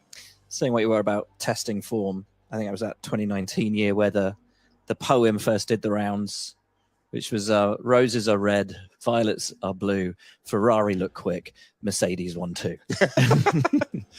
That's well remembered. We can say, I'm not sure we'd be brave enough to say that if Matteo was still down there in the role, but there we go. Ferrari hoping that it is a step forward. They were at pains to point out that it was a step forward for them last year, and Sainz looking quick in the first sector. The old purple sectors are back, and in the middle part of the lap, he has made sure that if he keeps it error-free, he's heading to the top of the timing page. C4s for Carlos here. And he's hooking it up. Also on actually a very similar line to Lando into 11 there. So starting to just explore the limits a little more. And over the line to go second quicker. P1 for Carlos Sainz. Fastest car out there. A 1:32.653. And there you can see the sector breakdown. Fastest in all three sectors. Fastest time of the day. Put on the board. Gets a little graphic because of it as well. Lovely stuff there. And the driver who took his maiden Grand Prix victory at Silverstone last year. One of the best races of the entire season. C3 tyres. C3 tyres. Still getting used to the 0 to 5 rather than the 1 to 6. There we go. Yeah, 0 to 5 is very Formula 6 One, compounds for this year. Nonetheless, decent lap. Starting to get hooked up as well. Carlos Sainz, second clear of K-Mag now. And now he's on a slow lap. So that was obviously whilst testing you can't read in too much, we still don't know the fuel load of the car. We don't know the engine modes and all the rest of it. So much of a blurred picture. But that was clearly a lap designed to look at one lap performance because he's deployed presumably some energy from the battery on that one. Now he's cruising. He's got to recharge and look after the tyres for another push. So that's a look into a one lap performance rather than just churning around on a reliability or long run. Will Buxton has made his way to the pit lane, so we welcome up to the box Lawrence Barretto. Hello, chaps. How are you, sir? Excited about another day of testing. Very good. Very good. I can see etched Correct on your face. answer. He didn't even read it off a card. Excellent. So, first of all, the morning. Have you gained any body language, any moods down there on the pit lane, or have you just got yourself breakfast and had a coffee? I mean, both answers are fine. Well, to be fair, I did have a lovely breakfast at Alpine. So thanks very Alpine. much for that. Yeah. And while I was down there, I had a chat to Matt Harmon before he headed out onto the pit wall, the technical director, and he was talking about how they were very happy with how things went yesterday. Real focus on kind of a lot of setup work, even though the car is an evolution, and Sam will be able to go into more detail on this, but even though the car's an evolution, every part is new, so they still want to go through and stress test all of them. And he was pleasantly surprised about how successful yesterday went, and they'll go maybe to a more conventional run today. Okay. But I generally feel body language generally at Alpine is good. Like, I think they're really happy with what they've delivered over the winter. And Jolyon was just saying it's so difficult at the moment, isn't it, to really gauge where people are in the pecking order. But body language at Alpine, if we're doing body language rankings, I'd say I think they're right up there. Who's down there in the body language rankings?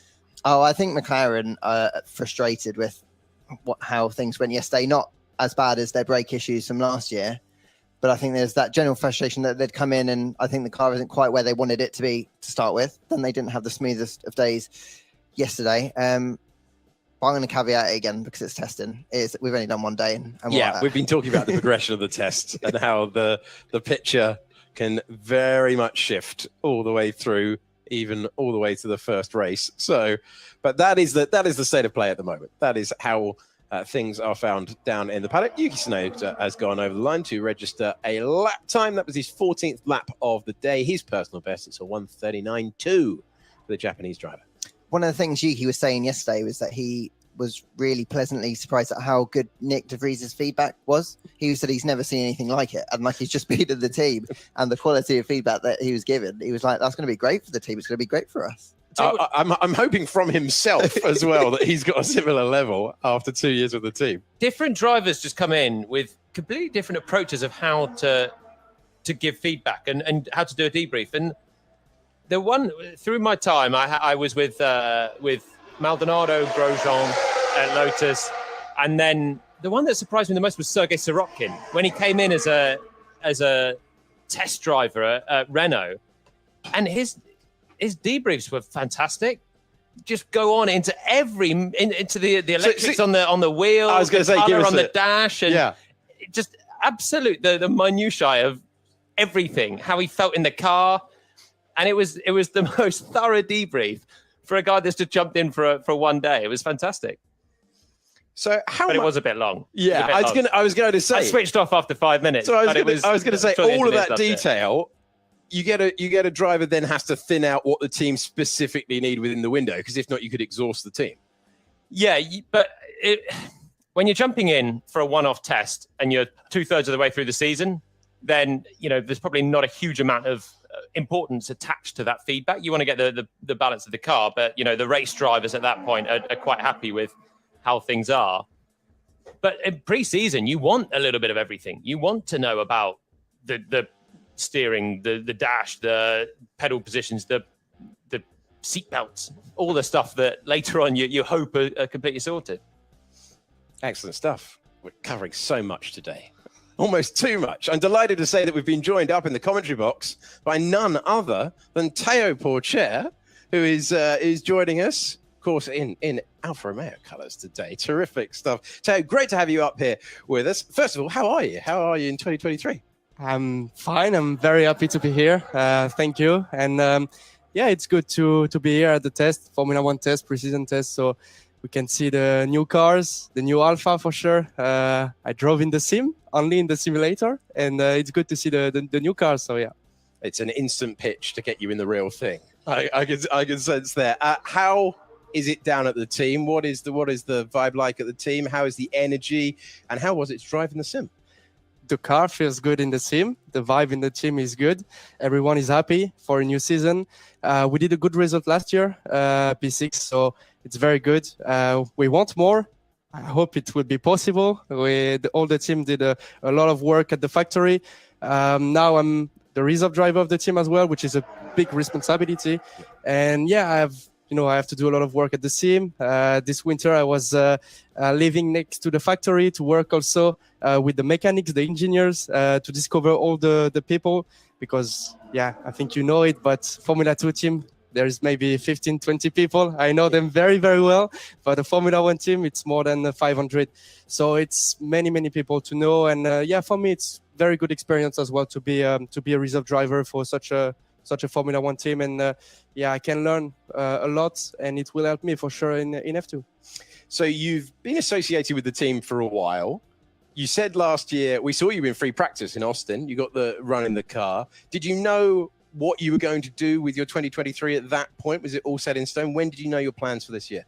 It was a bit tricky last year because at one point, I said I was not going again in F2 because of, it's very, very expensive. And I mean, last year, Sauber was helping me, the French Federation as well. But one part of the budget was from my side. I needed to find the sponsors, and also my family was helping me. But yeah, this season, it's completely different.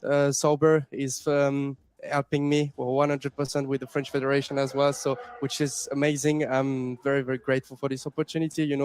I will give my best this season, and as well as I will be a reserve driver for the team. So a lot of simulator, being on the Formula 1 race weekend. It's very, very nice, and I'm proud of it. So we'll give my best this season. I like that. Sometimes you have drivers who do not enjoy the sim work. You always seem to have a smile on your face. You seem to genuinely enjoy it. Sure. I try to enjoy every moment because, I mean, I'm part of Formula 1 team, which is the top level of motorsport. And, I want to give my best. I want to help them. And for sure, my dream is to be a Formula 1 driver, to be Formula 1 world champion like every drivers. But it's very tough. I know it. But I will give my best, and let's see if I can make it happen or not. I love the youthful exuberance. With every year you come in, I remember coming in, and it's so exciting to be on the sim, and you're experiencing a Formula 1 car. They're really honed to be as accurate as you can possibly make it on the track. And then with every year that you're driving, the sim becomes more of the legwork for the real fun and being out there. But it's a great opportunity still to feel what it's like in a Formula 1 car and get up to speed with it. Yeah, for sure. And, like you said, now the simulators are really close to the reality. So, and it's a very important job, to do a lot of work in the sim because, as you know, there's only 3 days of pre-season, and after that it's finished. We have 23 races, and we have to be ready. We have to perform on track. So, the simulator and the wind tunnel are the two main tools. where we can try the new parts, where we can try different setups.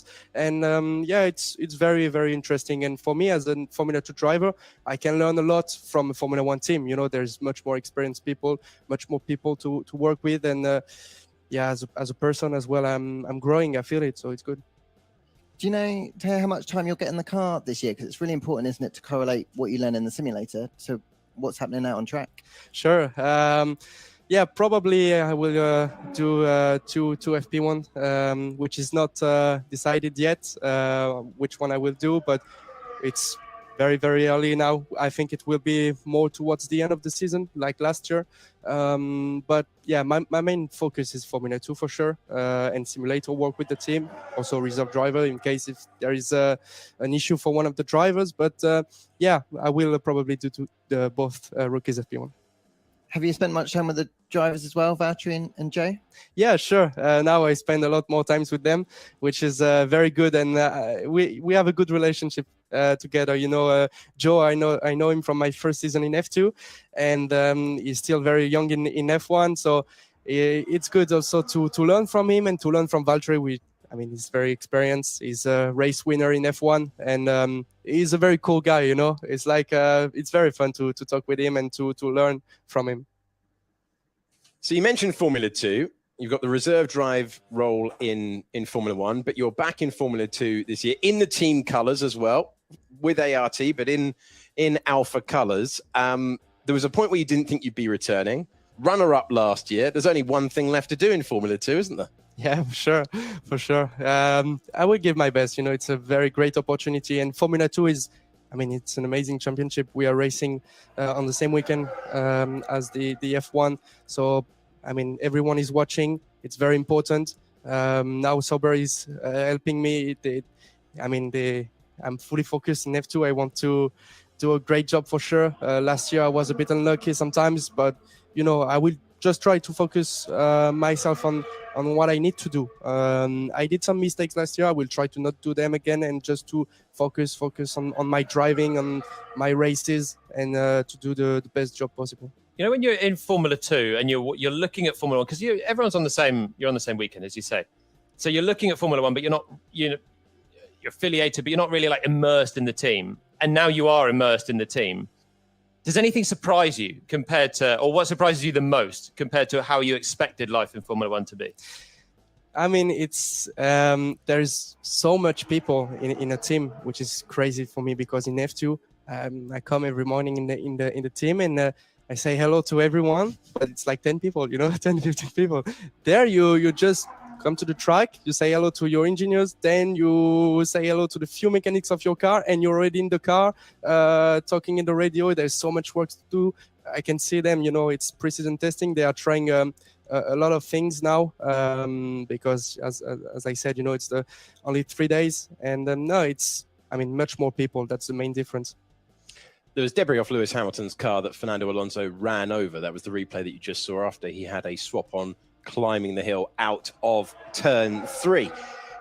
So we're contrasting Formula 2 and Formula 1 and the two roles that you've got. Last year was a different season for you.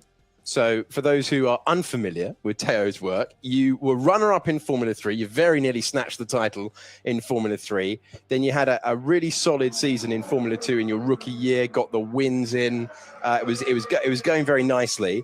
One in Monaco, incredibly emotional victory for you, given that you grew up just down the road there. Then last year, you came in with different expectation. Tell us how you handled the different expectation in your second season of F2. Yeah, for sure. The expectations were very high because of my results in the season before, but also because I was in my second F2 season. So, you know, I had already 1 year experience. But yeah, I mean, I did some mistakes for sure. I was not driving very well sometimes, but I had also a lot of bad luck. And, you know, this was very difficult to manage also for the team mentally, because I mean, as soon as you have a good weekend, then the weekend after you have an engine failure, you have then the weekend after I do a mistake in quali, then, you know, and it's not good. We have to be more consistent to win a title. I know it, and I'm still young as well. I'm still 19 years old. I will be, I think, the 6th youngest on the grid again. So it's not easy. Sometimes I like a bit of experience, but yeah, this season I will give my best, and I'm much more confident because I know the team very, very well. ART is like a family for me now.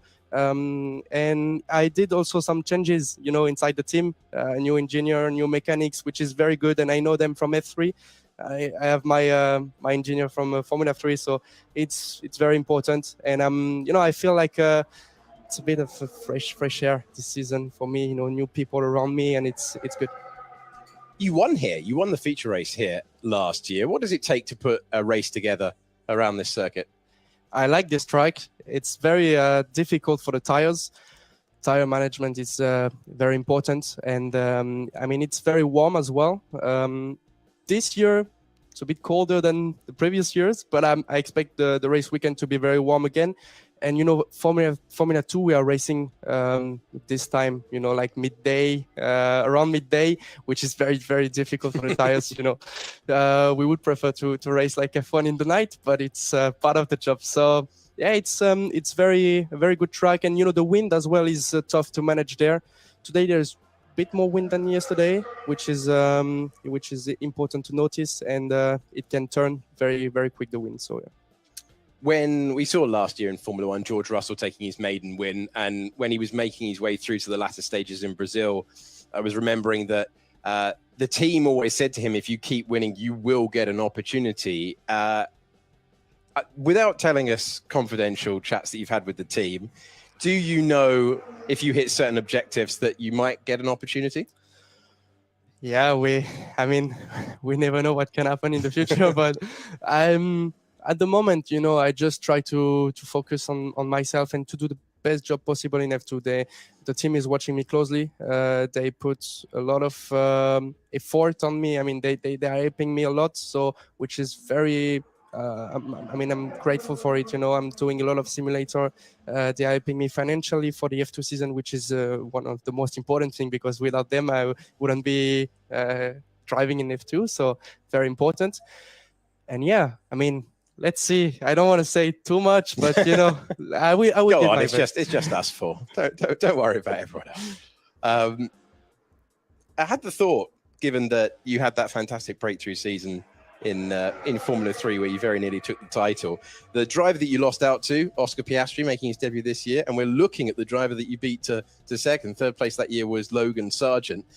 Give us your thoughts of seeing those two join the grid this year. Is there a little bit of frustration that, hey, I've beaten one of these guys in a championship? Or is there, hey, those guys have made it, my chance should be coming along? Of course, there is a bit of frustrations, because of my dream is to be an F1 driver. So when I see Logan driving, I want to drive with him on the track. Also when I see Oscar in a McLaren, it's amazing. But also they made it to F1, so I'm sure I can make it as well. I will give my best. Let's see. There's we cannot be sure about everything, but I will give my best, and it's good to see them in F1. Hopefully, I can join them next year. But that's it. Who's the best of them? Ooh. The ones that you've raced. You've come through with a few of these. We've not seen them race in Formula 1 yet. Sure. Logan Sargent, Oscar Piastri. As you said, you've raced with Joe as well, coming through. Drogovic last year, not on the grid, but he was in the car yesterday. Maybe would be on the grid. Who do you rate the most, having competed against them? That's a tough question. I think, to be honest, Oscar Piastri is very impressive.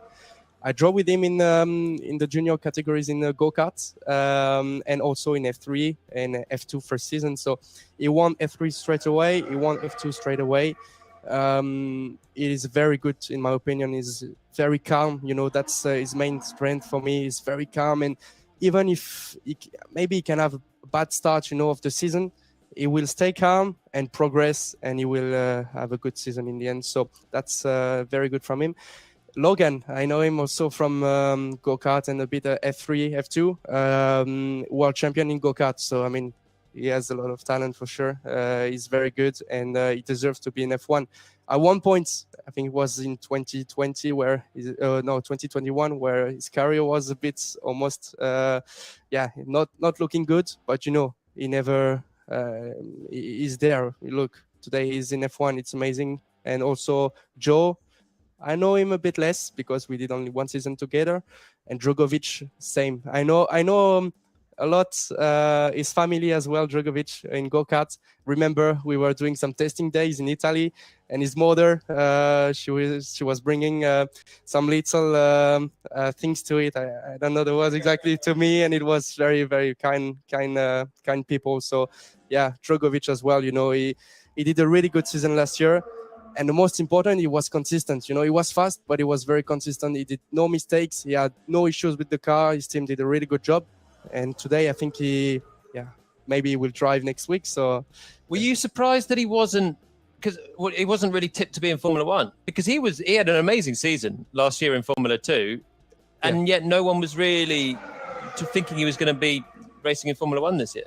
Yeah, for sure. I mean, I know him from a long time ago from go-kart, as I said, and he was always fighting for the podiums, for the wins. Unfortunately, I think he did maybe some difficult decisions in his career around Formula 3, and that didn't help him. But he has a lot of talent. I mean, Drogovic is always been a very good driver, and I was surprised that the people, they were a bit shocked, by he won the F2. He's very good. I mean, for me, it was not a surprise to see him fighting for the title last year. And now let's see if he can make it to F1 as a full-time driver. Maybe next week he will do his first race. But for sure, I wish him the best. We could sit here and talk to you for hours more, I suspect, Teo. The one thing I will say, if you're unfamiliar with the driving of Teo Porcher, it is well worth watching the Formula 2 season this year, because if this man wins, he celebrates more than any other driver. You really get into it, and it's great to see when you've taken the flag first. Good luck for the season. Thank you for joining us up here. We will be focusing on your exploits, but thanks for joining us up here. And good luck in the sim, and we hope we'll look forward to seeing you in a few FP1s as well. Thank you very much. Top stuff. Thanks, Teo. Thank you. Okay, so Teo will be allowed to depart the commentary box, and we will focus on the track action as well. Jorge Lorenzo jumped in the lake when he won a MotoGP race in was it Jerez? And he famously went and jumped in the lake. That's the level of celebration I want to see. I want to see. I don't think have we got many lakes on F1 circuits. Well, we've got the Albert Park, but I wouldn't advise it. No, it's probably don't do this at home. It's not. But it's iconic though, isn't it? Yeah. That's Interlagos again. I wouldn't advise it. We got the swimming pool at Montreal, the Rowan Lake. Yeah. There's a few of them around. There's a few options for lake and the harbour in Abu Dhabi, which does take a few F1 drivers at the end of their stints. It does, whether they like it or not. It's often the team throwing them in. They like that tradition down there at Mercedes. And I believe that's where Sam Collins has wandered to, down there in the pit lane. It absolutely is, Alex. And just to the point, there is a big pond or a lake behind the paddock at Silverstone. But I'm down here, more importantly, at Mercedes, because a while ago we saw that bit of bodywork or something flying off Lewis Hamilton's car. Well, the Mercedes team saw that footage as well, and hopefully we're going to see it again. They've brought the car back into the garage, and the Mercedes mechanics have poured over the car. They've found the damage, and they're making a repair underneath the rear floor of the bodywork. The engineers are also changing some of the blanking panels on the cooling louvers along the side of the side pod. So where you see that Petronas logo. So they've been looking at some of those. So I'm not sure it was just a single part that came off the car. I think it might have been multiple bits that came off. But the engineers it all coming off underneath, and they're just trying to see those bits. So you can see it flying off the car. And yeah, they've seen that. They came in and they weren't sure. They dived in with their torches. They had a good look underneath the bodywork and then went, that's what it is. We found it. It's actually probably quite a big bit that's gone missing. And now they're trying to make that fix. And it does look like quite a prolonged process. Lewis Hamilton's still on the car, but they jack the car right up to the ceiling so the team can get underneath it. And there's some bottles and wipey-uppy bits of rag on the floor. And that can mean that there's maybe a fluid leak, but I don't see any fluid on the floor at the moment. So as the action goes on out on track, we've still got a lot of action in the Mercedes garage, and there's a lot of tape being applied around the floor as well. So far from a routine change for the Mercedes team, and a little bit of a lengthy repair for this point of testing. It's going to set their program back a little bit. Thank you, Sam Collins. Our man down there in the pit lane. And it was as that bit was falling off the Mercedes and Alonso ran over it. It was Fernando getting so out of shape through turns 2 and 3 as you can do in a really tricky traction zone, basically. Coming out, as we're going to see Sainz coming through here in the Ferrari as well, you're squeezing on the throttle, so much power to come out of the back of the car, and you've got to try and get the rear axle to absorb it, basically. The softer the tyres, the cooler the temperatures, the better it is. But that was a proper swapper that Fernando had. We're getting closer to the thrills and spills that I'm hoping for today. Carlos on a good lap. Do you want to talk us through it, Johnny? I'd love to. Thank you. Up towards... This is the hardest braking section of the circuit, really. Turns 9 and 10. It's so easy to lock up the left front as it's unloaded as you're arcing round to the left. But that looked pretty good. Now we're coming down. We've got a bit of DRS down towards turn 11. Quick left-hander right over that entry curve, which not many others are taking. And just fighting the car slightly. Track conditions... not perfect right now. Standard pin now through turn 12 for Sainz. He's improving on his own best lap of the day so far. Look, really hooked up through 13. That's a corner that can easily catch you out as you approach it with a lot of speed, and you're at the top of a crest as well for a nice gust of wind. Final corner, another big stop. Many of them to negotiate around this circuit. It's looking actually pretty neat and tidy for the Ferrari right now. Decent morning, and he's cemented it with another quickest lap of the day on the same tyre as well. Same tyre as Alonso's run in the Aston Martin, now 8 tenths down. That was at a similar time. That is the C3 tyre that the Ferrari and the Aston Martin are both on. Still a little bit twitchy on the rear end through the exits of some corners, through 11, as you're just arcing round. Always accelerating and cornering is a difficult combination, particularly in this Pirelli era. But it looked pretty good compared to a lot. And I was actually going to say, before we jumped on board with Carlos there, so many drivers are now starting to squirm at the back of the car. The temperatures are coming up. The traction is what takes the biggest hit first, really, when you're spiking the rear temps. Traction goes, and we're seeing other people have similar moments to what Fernando had earlier on. So considering all that looked quite hooked up for the Ferrari. Did indeed. Fastest time of the day, a 1:32.486 for Carlos Sainz, who's completed 19 laps. It's 19 laps for Fernando Alonso, and the same total for Kevin Magnussen. 16 laps for Sergio Perez. Guan Yu Zhou is on 22, as is Ocon, as is Sargent, and then it's 15 laps for the driver you're looking at the moment, Lando Norris. 16 laps for Lewis Hamilton, and 27 have been put on the board by Yuki Tsunoda, who is 10th quickest. Quiet morning for Red Bull so far, isn't it? It is. They were right at the top throughout yesterday with Verstappen at the wheel. 16 laps for Checo. Been on the test tyre, I think, for pretty much the whole of that. So he hasn't run one of the legitimate race compounds yet. And he's been in the garage for a while. And they did have the drill out, didn't they, earlier on. So I wonder if there's a bit more work going on at Red Bull. I haven't seen them for a while.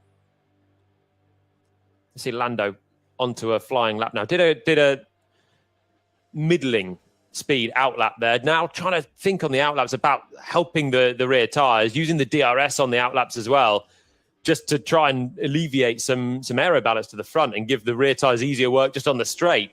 And now with all of that, you can launch into a flying lap, and it looks like he's backed out of it immediately. So he didn't like it in the first sector. Did not fancy it in the first few corners of the lap. Didn't look too bad, but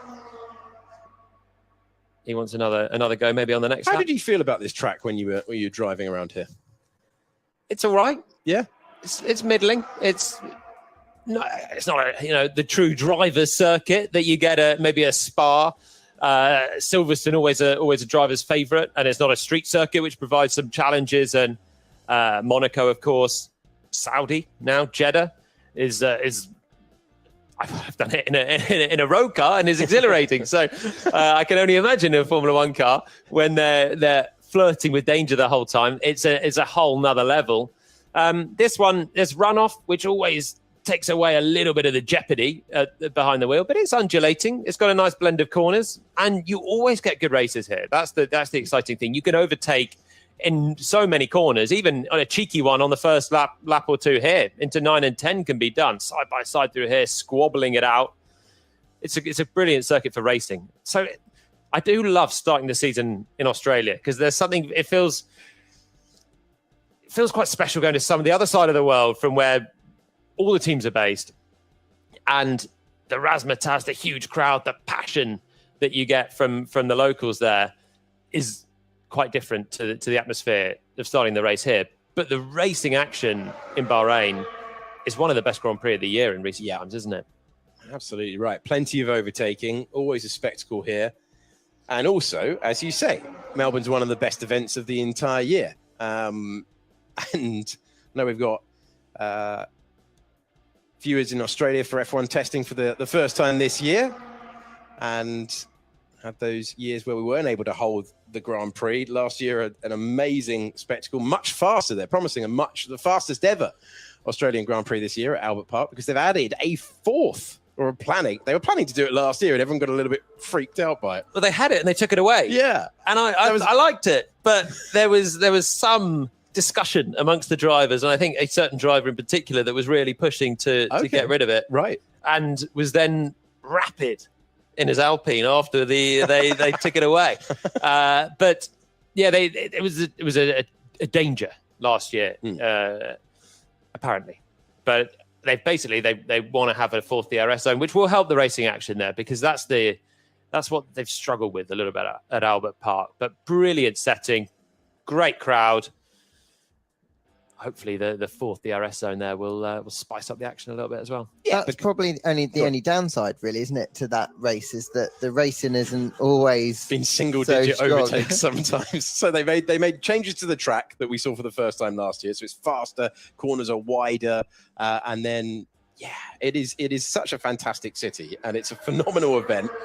F2 and F3 going there for the first time. I mean, the rest of the support races there were extraordinary before. You have the supercars there. It's a brilliant spectacle. Now we've got Formula 2 and Formula 3 going around Albert Park as well. So the ticket is even better value for money. And of course, the main show, Formula 1 as well.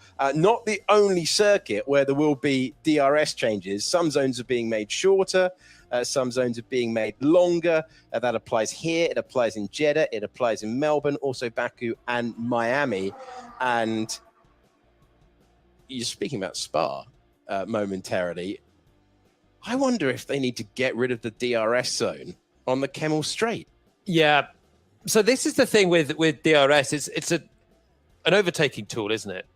You've got to be within a second to get the DRS to make the move. But what we don't want to see is just drive-by passes. Don't want slam dunks. Yeah, exactly. You want to see drivers working for an overtake and getting into a bit of wheel-to-wheel, maybe a lunge, maybe a bit of a late move. And Daniel Ricciardo made it his own back in the Red Bull days. And that was the overtake that you want to see. The luncher, maybe even a couple of car lengths back. Holy smokes, he's going for it. Down the inside, bit of a lock-up. Wow, it's exhilarating.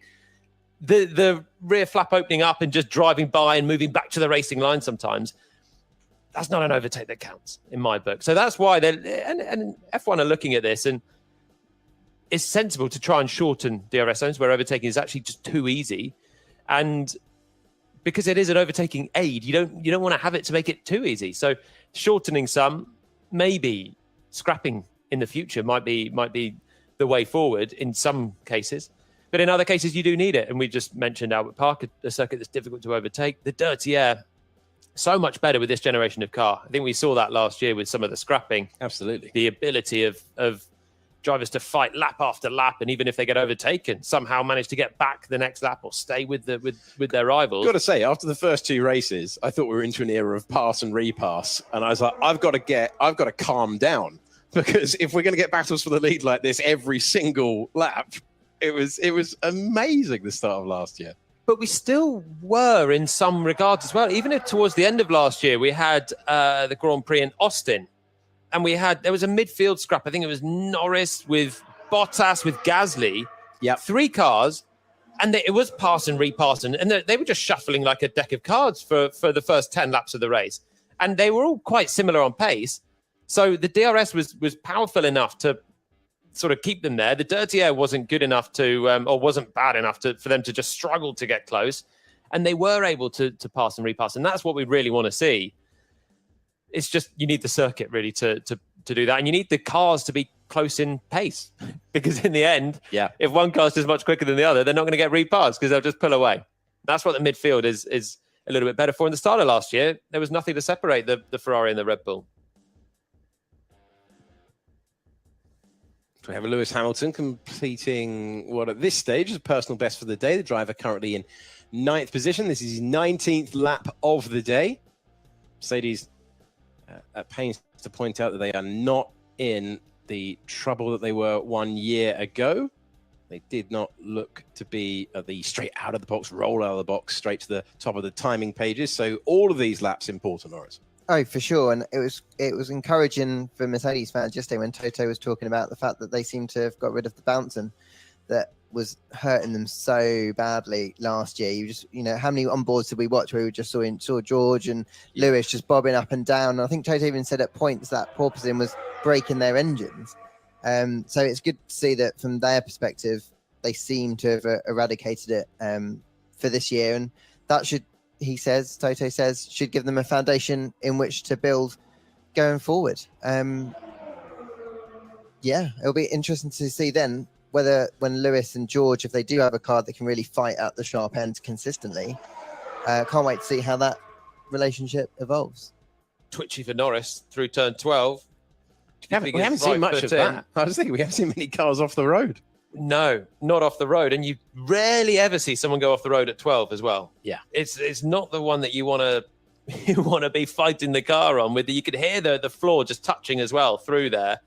And maybe a little bit of that causing an oversteer for Lando. Also, he's on it's like the C2 tire at a hot part of the day. Yeah, the Mercedes dynamic will be fascinating. This guy's going to have a great view of it from the inside, isn't he? Mick Schumacher taking to the track.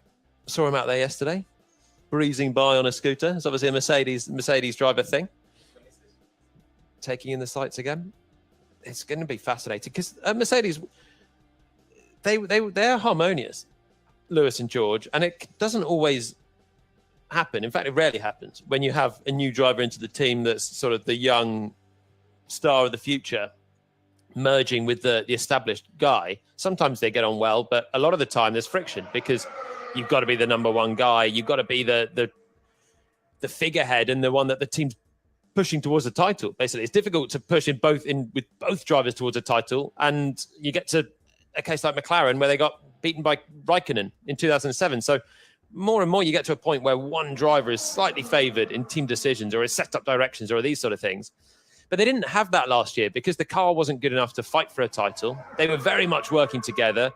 The team are impressed with George. They put him in there for a reason because he obviously showed what he could do before, and he's a smart guy. He works well, and he did a great job last year. But the other side of it is a 7-time world champ who's still racing really well, recovered actually after a questionable start last year and was putting in some superb performances. If they can get back to fighting for wins and titles, we're going to see more needle. We have to see more needle between the two because they're so evenly matched. Then there's a lot more at stake. Always happens. Hamilton and Rosberg once good friends before there was a title on the line, and it all changed. But Lewis was actually very magnanimous in Brazil, to be fair. When he had been close to the win on a couple of occasions, and in Silverstone and Zandvoort was the guy that was looking like he was going to do it for Mercedes. And then in Brazil, George put in a brilliant weekend and took it. That's the sort of thing where the fight was between one of the Mercedes for the win. That's where you start to see the tensions. But actually, they were still playing the team game very well there. Will it last forever? Will we see it this year? Will the car be good enough to fight at the front, or will they be pulling together to try and get back towards the Red Bull Ferrari duo? Talking of Ferrari, Laura Winter is down in the paddock with Charles Leclerc. Well, Charles, the 2023 season has begun. How are you doing, firstly? How was your winter, and how refreshed, motivated are you feeling as we start this season? Was good. I spent a lot of time training, a bit of time relaxing too, which was good after a tiring season last year.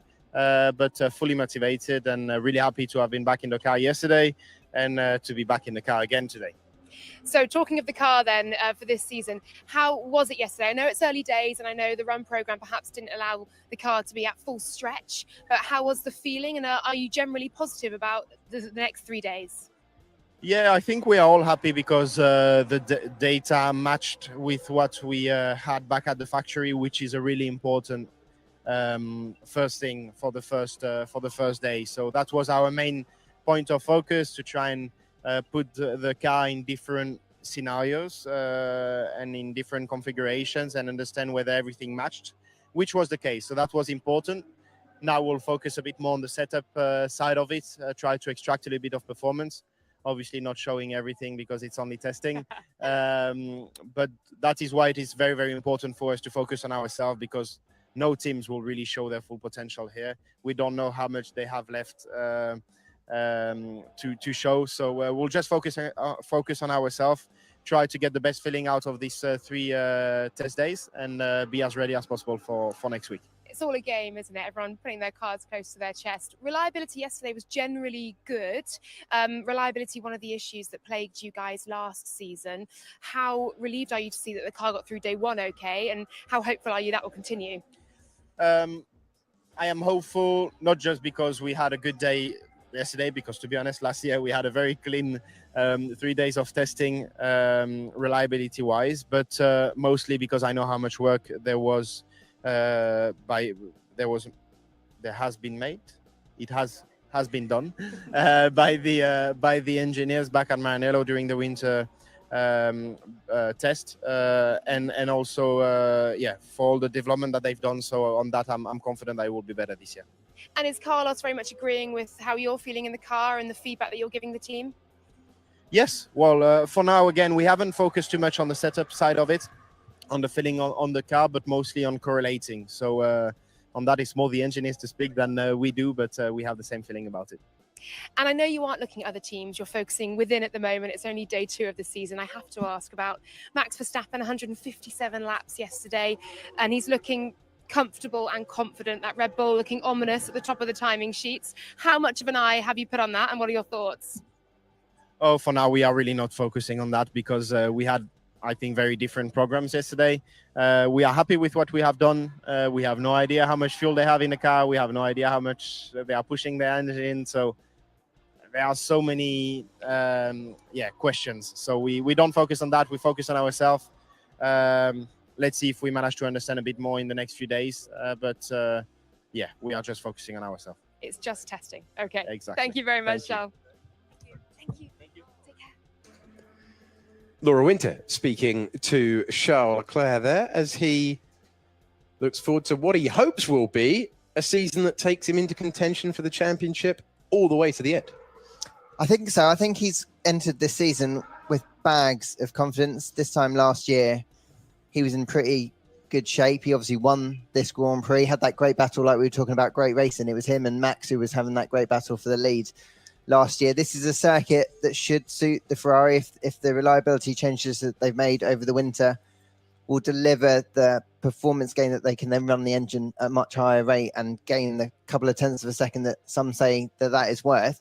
The Ferraris should be in for a stronger start to the season, and then it will be interesting to see whether or not they can keep up the momentum this year. But I think from Charles' perspective, last year was a difficult year mentally because he obviously started it knowing or thinking he was in the fight. 46 points he led, then had to really take the pain of what then that came afterwards. And I think it was a learning year for him, and he's come in this year. He's got that now in his bank. He can kind of call upon that experience. And if he gets a car, I think we've seen enough to suggest that he will be able to try and stick in the fight with whoever else that might be. And at the moment, it looks like Max and Red Bull again, doesn't it? It does. I think Ferrari will take, as a team, a lot of experience from last year. Because it's been a few years since they were fighting for a title. Sebastian Vettel, 2017, 2018, was there. 2018, the wheels came off really in Hockenheim, didn't they? And then it spiraled out of contention. I think a lot of the team had changed. The drivers have obviously changed since then as well. And for Charles and Carlos to be fighting for a championship, potentially, or being a championship winning car, there were things I think they had to learn. And I think for Charles, he's so rapid. He's such a quick driver. Over one lap, in my opinion, he's probably the quickest. And he's the consistently best at putting it together when it matters. The final lap of Q3. And that's why his pole stats are exceptional for the cars that he's had so far in his career. But he does make some mistakes. And he did make some last year in France, in Imola. France was a strange one, wasn't it? It was. You see cars have snaps like that fairly regularly at that corner, but nothing that dramatic since we've been racing at Le Castellet. And out of the lead of a race as well. Yeah. But it's the pressure that he's on, that he was under from Verstappen in that one. The Imola one there was no pressure. It was just all attack. But that's how I think he drives. Is all attack. And he's so quick, but there's not a level of moderation that maybe if you're trying to put together a championship challenge, you take off a teeny tiny fraction here or there, but you make sure that the consistency is there. It'll be interesting to see. I think they'll be much more competitive as a unit this year. And also we can get into the strategy and the pit stops and everything else at Ferrari. That hopefully they've learned from last year as well. But as a unit, the drivers included, I think last year's experience will only help them to better themselves in it. We've spoken to Theo Porcher earlier, and he's putting together a Formula 2 title campaign again. And he was close last year, was second.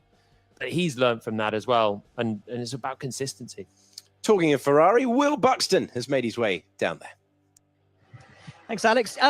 Testing. Always about the small details. And down here at Ferrari, just a small kind of setup change going on to the car of Carlos Sainz. If we just take a little look, you've just missed. They've put the carbon fiber sheath back at the top of the top suspension arm, which is sort of a removable part that they can take off in order to place shivs in.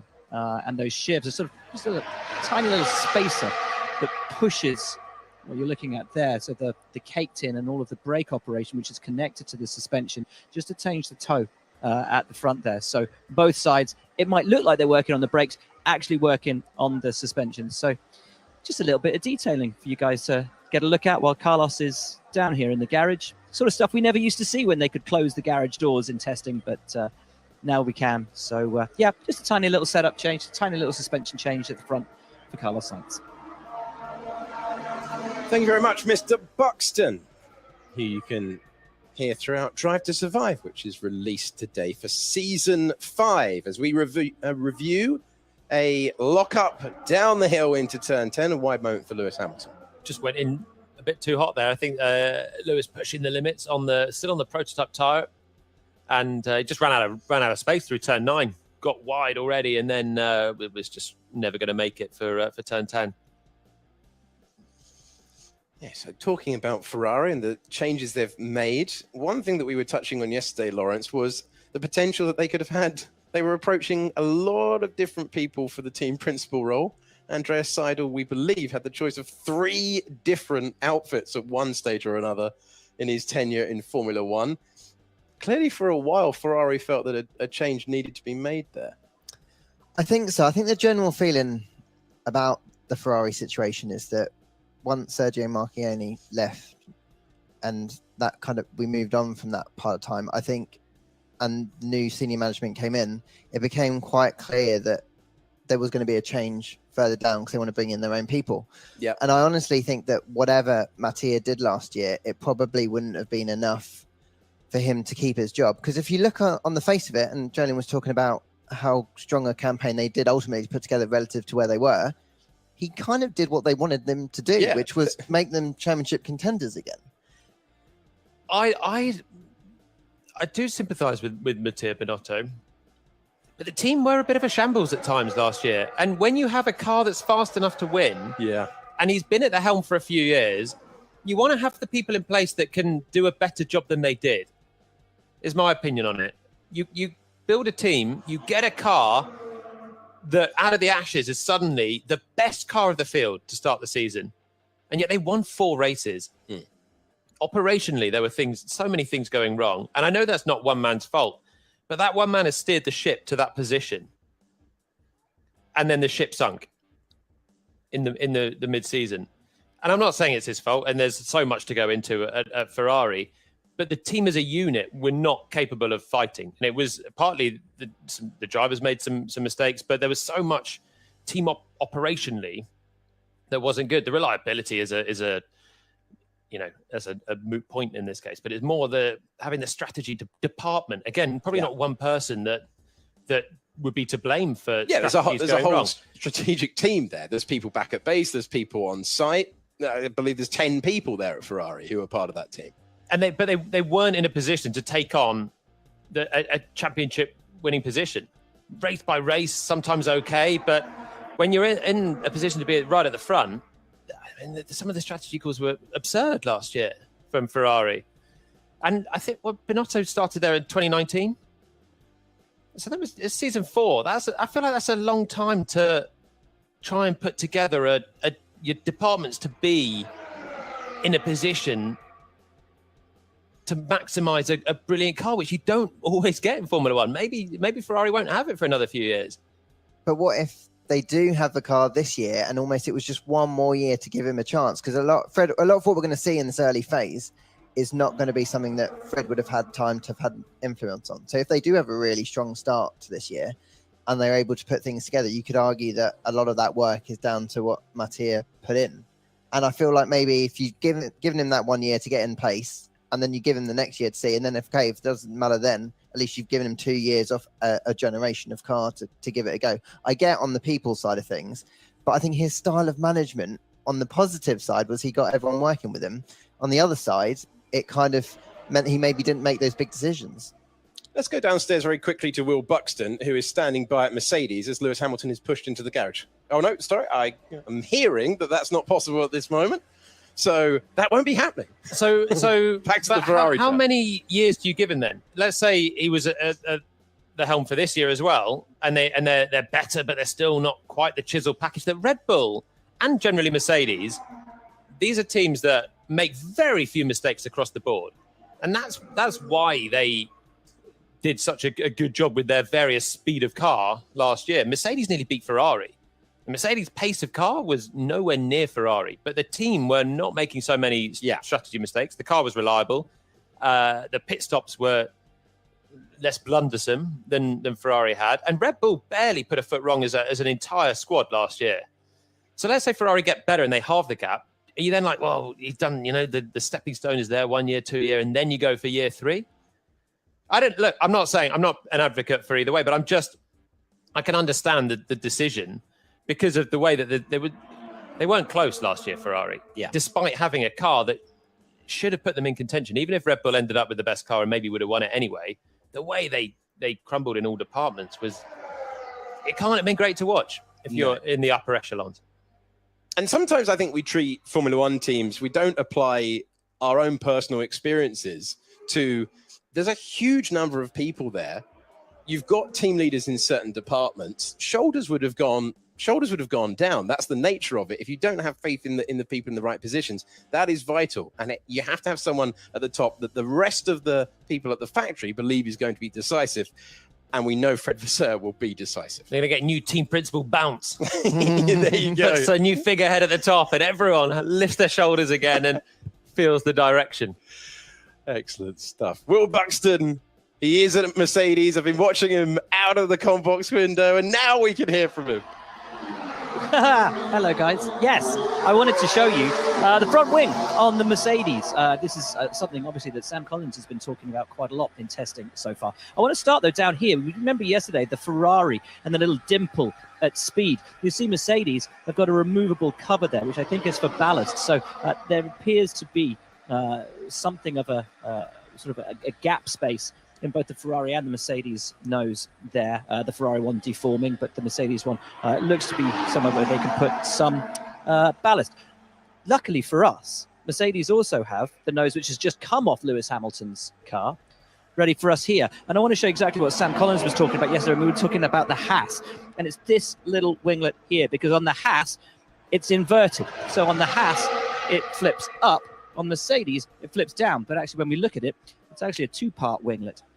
The top element and then the lower element pushing the air down. And it's this part of the front wing that's caused a lot of eyes to be raised in this pit lane, because what the regulations said the teams were supposed to do with their front wing and its sort of the area at the side that it's attached to the end plate, Mercedes have done something which was absolutely not the intention of the regulations in terms of the spacing there and how everything is attached. It's very, very neat, a very clever solution to the issue. And as you see the bottom element there, just attaching to the top element through there. It's a very beautiful front wing, as you can see all of the different elements here, how they can move up and down here on the inside parts as well. It's a three-part wing. So these elements here joined, unmovable to the nose itself. These, the movable elements, and also a slight movable element on that side there. Fascinating, but beautiful to get a very close-up look of Mercedes' front wing. It appears they're changing like for like. There's no discernible difference, certainly that I can see, between the wing that's about to go on Lewis's car and the one that's come off, which obviously with only one car testing will be the two wings we would imagine will be used next week at the race itself. You just want to test that both of them are working in the same way, get the same data off both. 26 laps on the board for Lewis Hamilton this morning. Decent amount of action for Mercedes on the prototype tyre for the most part of it. Interesting details. I loved that detail for more, and I think it's good considering Lewis has spent a fair bit of time in the garage, that they managed to get that amount of mileage out of it is encouraging. Oh, Norris in quite wide at turn 11, still attacking there from right on the outside curb. There's another bit of carbon fiber came off the Alfa Romeo as well, as Will was talking, coming down. There's a big bump there into turn 1, and the car's shedding a few bits and pieces so far in the couple of days. They run so stiff that the shock going through as well is a fair amount. The latest piece, it's on the end of this straight. If we ride on board with Lando, might get a little glimpse of something if it stayed on the track. And he backs off to have another go. Look, there's a lot of bumps on this racing line. Not porpoising there, even at low speed, as he... No, that's a different one off the AlphaTauri as well. Yeah. So we had the Alfa Romeo, it came off the back. That looked like it came off the left-hand side of the front of the floor there for Tsunoda. But the bumps are really bad this year, because even then when Norris is backed off, there's no chance that car's porpoising at that stage, but it's just still clattering into the ground down towards turn 1 on that racing line. The cars are run so stiff in this ground effect era to make the most of the underside of the car, keep the stable platform into the corners as well. But it does mean that they're not absorbing the bumps anywhere near like they used to. Just how uncomfortable is it when you've got a car that's really bouncing like that over bumps? Is thoroughly unpleasant. It really is, especially coming into a big braking zone as well, like turn 1, flying lap. You just want to be pitching in around 100 meters and stamp on the brake pedal, but you can knock a bit of confidence as well if you're not sure if you're going to hit a bump. And sometimes you just move a centimeter or two either side and you can avoid it, or you just smash the brake pedal with all your force and you're on a bump and you're going to have a screeching lockup. So there's a practical matter, and then just the comfort. It's so unpleasant. And do you remember Lewis at the end of Baku? Was it Baku? And that was obviously the porpoising rather than the bumps on the circuit, but it's that effect. And he was struggling to get out of the car. It makes a big difference. And some teams, even now, you look at them and the stiffness of the cars, it looks like it'll be a much harsher ride than others.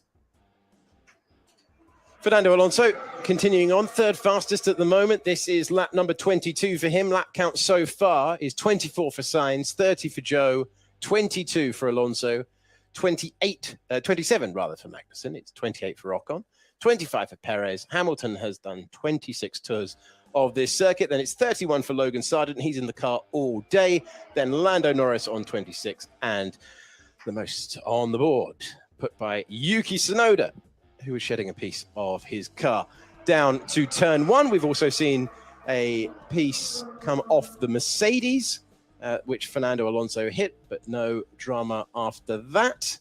And it's been another incredibly efficient stint of a couple of hours. Everyone straight up to speed, no red flags, unlike yesterday, and things working very, very nicely out there for most of the teams. The fewest laps so far, 24 for Sainz, but he's about to make it 25. He's out there on circuit. It's just they're busy, the drivers at the moment. Only 3 days. They're not happy about it. A day and a half each, but at least they're making the most of it. Alonso coming through, C3 tyre for him. So that's the same as that which Sainz has gone to the top of the times on. And I'll be honest, I don't know what tyre Zhou was on when he went to second. He's been on a prototype tyre for this morning, but he must have done, I'd have thought, a run on a similar tyre as well in the Alfa Romeo. And Alonso then on the same tyre as Sainz goes 0.6 away in third. We're looking down into the Mercedes garage. Plenty of work being done there. A replay of some, the work is still going on live, but this is a detailed replay of the work that they are doing down there. Gaggle of photographers have amassed in front of garage number 9, belonging to Lewis Hamilton. And Lando Norris is about to cut the beam to do his personal best of the day, which is a 1:35.522. And that's his 28th lap of the day so far, as McLaren look to bounce back after losing running in yesterday's afternoon session. It looks like a fair amount of performance running from Norris in terms of the run plan. He's often on sort of fast laps, then slow laps to work on the balance of the car in that configuration rather than just doing consistent sort of a race run type thing. But looking at the pace, I mean, he's on, I think it was a C2 that Norris was on, so a slightly fractionally harder compound than Alonso and Sainz, but 3 seconds off. Just gives you an idea of why the testing times are a bit of a pinch of salt, because there's no way that McLaren car, even as the body language might have been bad, Lawrence, earlier on, but I don't think there's a 2-second gulf between McLaren and Aston Martin. So they're obviously on majorly different run plans. Are you interviewing anyone in the next couple of hours, Lawrence? Got Carlos Sainz later in the afternoon. Yeah. So that'll be the first time that we get to hear from him.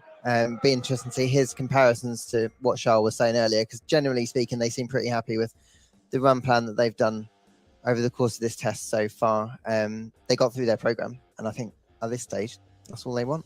That's what Lawrence is doing. Jolien, your objective is lunch, I believe. Yeah. I'm trying to think what a crispy chicken yesterday. Yep. Excellent. I'll be happy with the same, honestly. Yeah. I'm a man of routine. It was tasty. It was nutritious. Ticked all the boxes. Take that. Yeah. And on that note, no, what are you doing in the next couple of hours? I'm gonna have some lunch. I'm gonna pour over what the Pour through gaggle the behind data. us are gonna come up with, and I meant gaggle in a loving sense. And on that note, we say thank you very much to Jolien Palmer and Lawrence Barretto, and we will head out of the box via Will Buxton, who's down there in the pit lane, and we will welcome David Croft, Rachel Brooks, and the best impressionist I know, Anthony Davidson. Lovely stuff. That crispy chicken came with side orders of onion bhajis yesterday lunchtime, I can tell you that much. Right, we're down pit lane.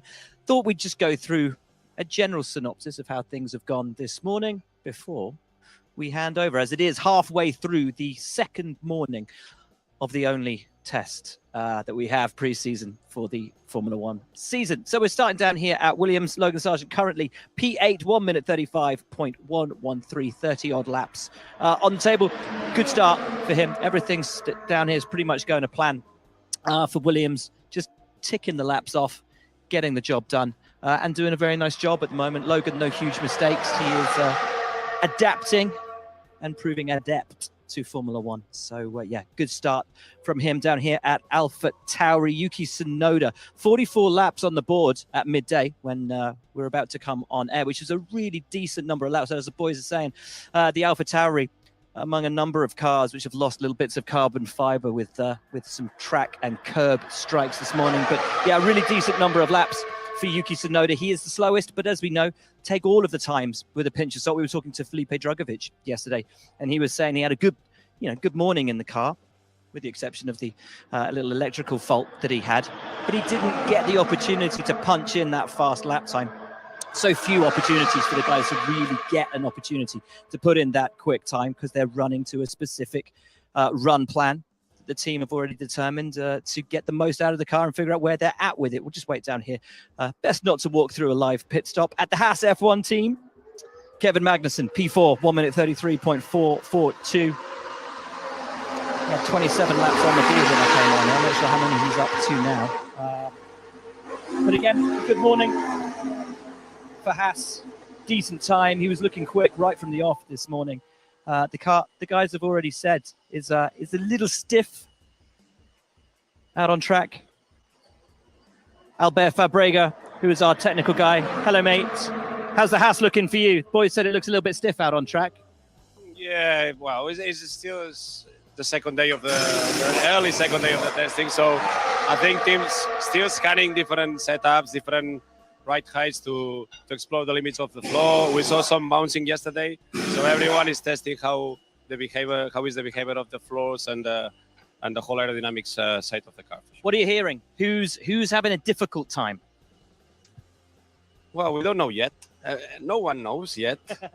But you know, you always know. No. But there is signs that show us that probably the teams are following in a better manner or as expected the working plan for the day. But yesterday I saw some stints from the Red Bull that were quite constant, quite quick. And yeah, we will see. We saw Ferrari struggling a little bit with the degradation, also with the bouncing. But we're still on the early days, so there's still plenty of information to analyze from the teams. Still a lot of tests to do with that new cars that are more an evolution rather than a completely revolution cars. So we will see. Lovely stuff, mate. Thanks very much. Let you get on.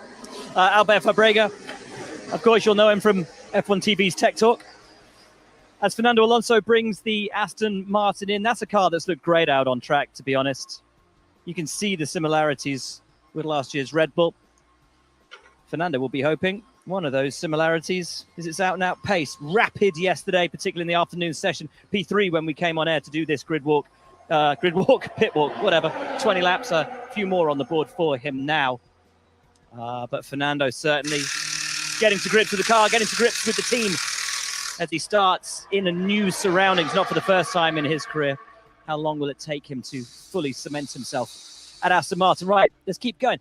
Actually, I think quietly one of the more impressive teams of testing so far. Alfa Romeo getting the job done. Zhou Guanyu again quick in the morning session. P2 when we came on air, a 1 minute 33.170, 30 laps plus.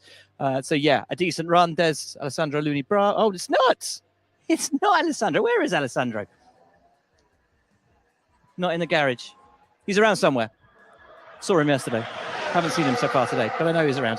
McLaren. Tricky day yesterday, better morning so far for them. Lando Norris in the car, only P9, but at least a decent number of laps put in for them, getting through, and no major issues with the very tricky wheel brows. We saw the issue with them yesterday, having to strengthen those wheel brows. Actually, you can see the work that was done.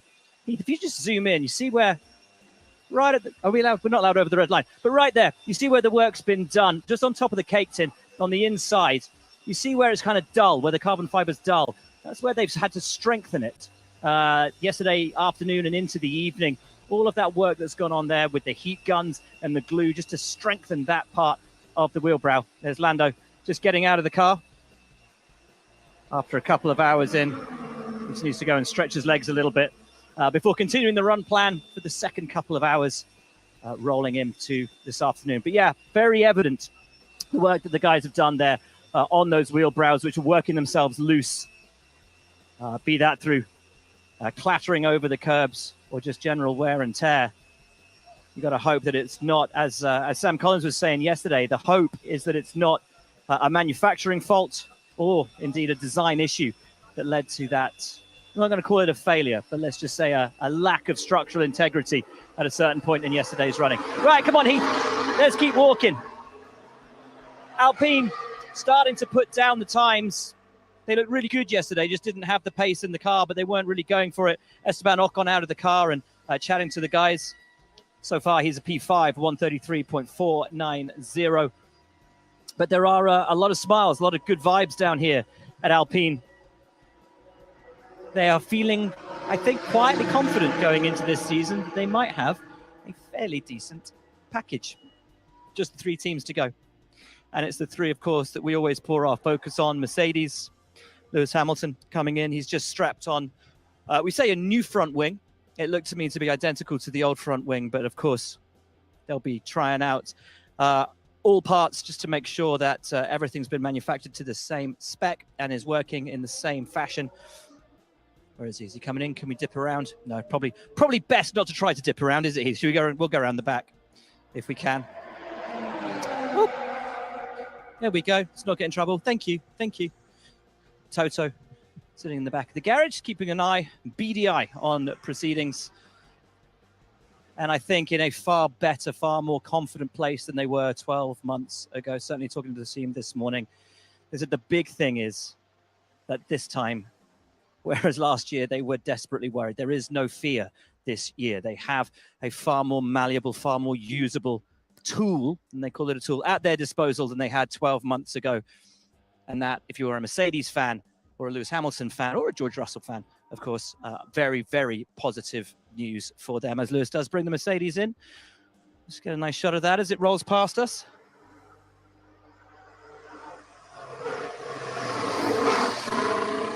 It is fascinating, though, to see the real difference in the design of the car. Are they going to let him go, or can we have a look at it? Let's try and get in quickly, Heath, if we can. Because the one major difference on this Mercedes, look at where the halo comes down and that huge shoulder. It's like shoulder pads, like haunches on the side of the car. So where the halo comes in onto the shoulder, we call it the shoulder of the car. Really pronounced, channeling the airflow in that little gap towards the back, but also it's all about the placement of the radiators in those side pods. And with that Mercedes as well, sticking to that 0 side pod idea, very much sticking to their guns with that unique 3 ideas, 3 concepts between Mercedes. Vastly different to the Ferrari, plugging away, great times on the board again for Carlos Sainz. He's well out of the car now.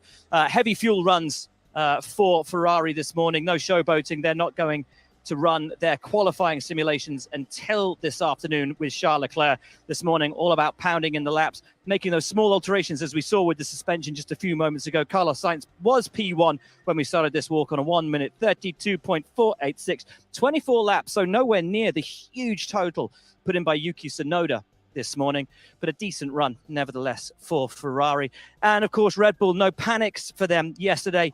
Sergio Perez with his first laps in the car this morning, team getting ready for a pit stop. That was one of the few issues that they actually had yesterday. Was I think they dropped the car down early off the jacks on one of the pit stops, and just a small amount of damage to that Red Bull. But yes, a decent morning for Red Bull, decent morning for Sergio Perez. Max Verstappen in this afternoon, but a couple hours more until the lunch break. And with that, I will throw you back up there where David Croft, Anthony Davidson are awaiting to take you through to lunch. And joined by Rachel Brooks as well. Thank you very much indeed, Will Buxton. 2 hours and 20 seconds to go of the morning session, and we are looking at the black front wing of the AlphaTauri and Yuki Tsunoda, who continues apace and approaches the line to end what will be lap number 53 of the session. Talk about getting your money's worth with Yuki Tsunoda today. Well, Nick de Vries is on media duties in the hospitality unit. Nick de Vries will be coming out this afternoon. Yuki Tsunoda is the man on the track, and currently with the 10th, if not slowest time of the 10 times that we've had so far. But it's not about pace, is it? It's about reliability. And today, Rachel Brooks, Anthony Davidson, more important than ever, I think, to get as much reliability on the board as possible, and then think about the times a bit more tomorrow. Well, I mean, you've always got an eye on the lap times, but you know, we've heard a few drivers saying we're focusing just on ourselves. and what we can do with our car. And in these hotter conditions, we'll be running harder tires and higher fuel load in the car, lower engine modes as well. The focus should be more towards what the car will be like in the race, and putting the tires through a lot of punishment, which you'll naturally get in the hotter weather. So we won't be seeing any shiny lap times just yet. That will come like it did yesterday in the golden afternoon. hour. The golden hour, yeah. about 45 minutes, Rachel, from the end. Yes, indeed. I just wanted to pick up on Yuki Tsunoda when you were talking about him and the number of laps he's done today. It's really interesting speaking to Franz Tost yesterday about the way that Yuki has changed over the winter and changed his preparations and how he looks at it all mentally as well, to a certain extent. He's picked up Daniel Ricciardo's trainer, Michael Italiano, and they've been working really hard over the winter on the physical side of things, but also in being calmer in the car, because we've had a lot of radio conversations where he sounded really agitated and he's angry and frustrated, and they've worked on that side of it as well. So they're hoping they have a calmer, more consistent Yuki this year that won't be making some of the mistakes that he has made in the past, but also that works and bonds with the team in a different way as well. And he's got a massive challenge with Nick de Vries. Both of them have a lot on their plate this year. Yeah, this is pretty much, if it was a love affair, this is the longest relationship of Yuki Tsunoda's career, quite frankly, because he had a stellar rise through the rankings. A Japanese F4 into F3, into F2, into F1, year by year by year. So with a bit of stability in terms of the series he's competing in, at least he's got a chance now to focus on the little bits and that make you and turn you from a good driver to a much, much better driver. And that's kind of the mental and physical side outside of the cockpit. Now with Gasly leaving the team, the team should naturally lean more towards Tsunoda, and he's got a bit more authority perhaps in the team. He's had to do a lot of growing up and iron out the mistakes that will naturally come from being a rookie in Formula One. And I think the team were good in that they allowed him that time. I think they showed him the level of patience that maybe Red Bull showed Albon in his early days there. And that's what's needed. And I think they've tried to understand Yuki's approach. And from what I could see, his approach was go fast, go over the limits, and then bring it back from there. And I think he ended the year in pretty decent shape, actually. He had ironed out quite a lot of those mistakes and could challenge Pierre Gasly and get the better of him in quite a lot of occasions. And that's when the car was quite tricky to drive. So look, he's got a pretty tough customer in terms of speed from Nick de Vries that lines up alongside him. But Yuki now is the one with the experience, and the team will naturally expect more and therefore lean more towards his comments, his feedback, and just his drive to propel the team forward. What was it they say? It's easier to make a quick car reliable than it is a slow car quick. Is that kind of the case with Yuki Tsunoda then? It's easier to make a quick driver more reliable than make a slow driver faster. Weirdly, I was told that once when I did some when driving you on were the track. driving? I was quite erratic, but I was quick. Really? And they said it's easier. You're right. I've got to try and work out which way around it was. But one way is definitely easier to train. You were fast, Rachel. but I was erratic. But it's easier to. I think you got it the right way around when you said it the first time. But it is true, apparently. Yes, there is a way where a driver could be a certain way, and you think, oh, that's amazing. No, that's harder to train them to be what you need in the end. I've completely lost it there. What But do they you know what I turn you mean. into, Anthony Davidson? I think it comes with, You've always had speed. I think it comes with. Oh, actually, seriously speaking, I was always the other way around. I was always sort of slow and steady and built my way up and built the confidence up and chipped away at it. I rarely made mistakes.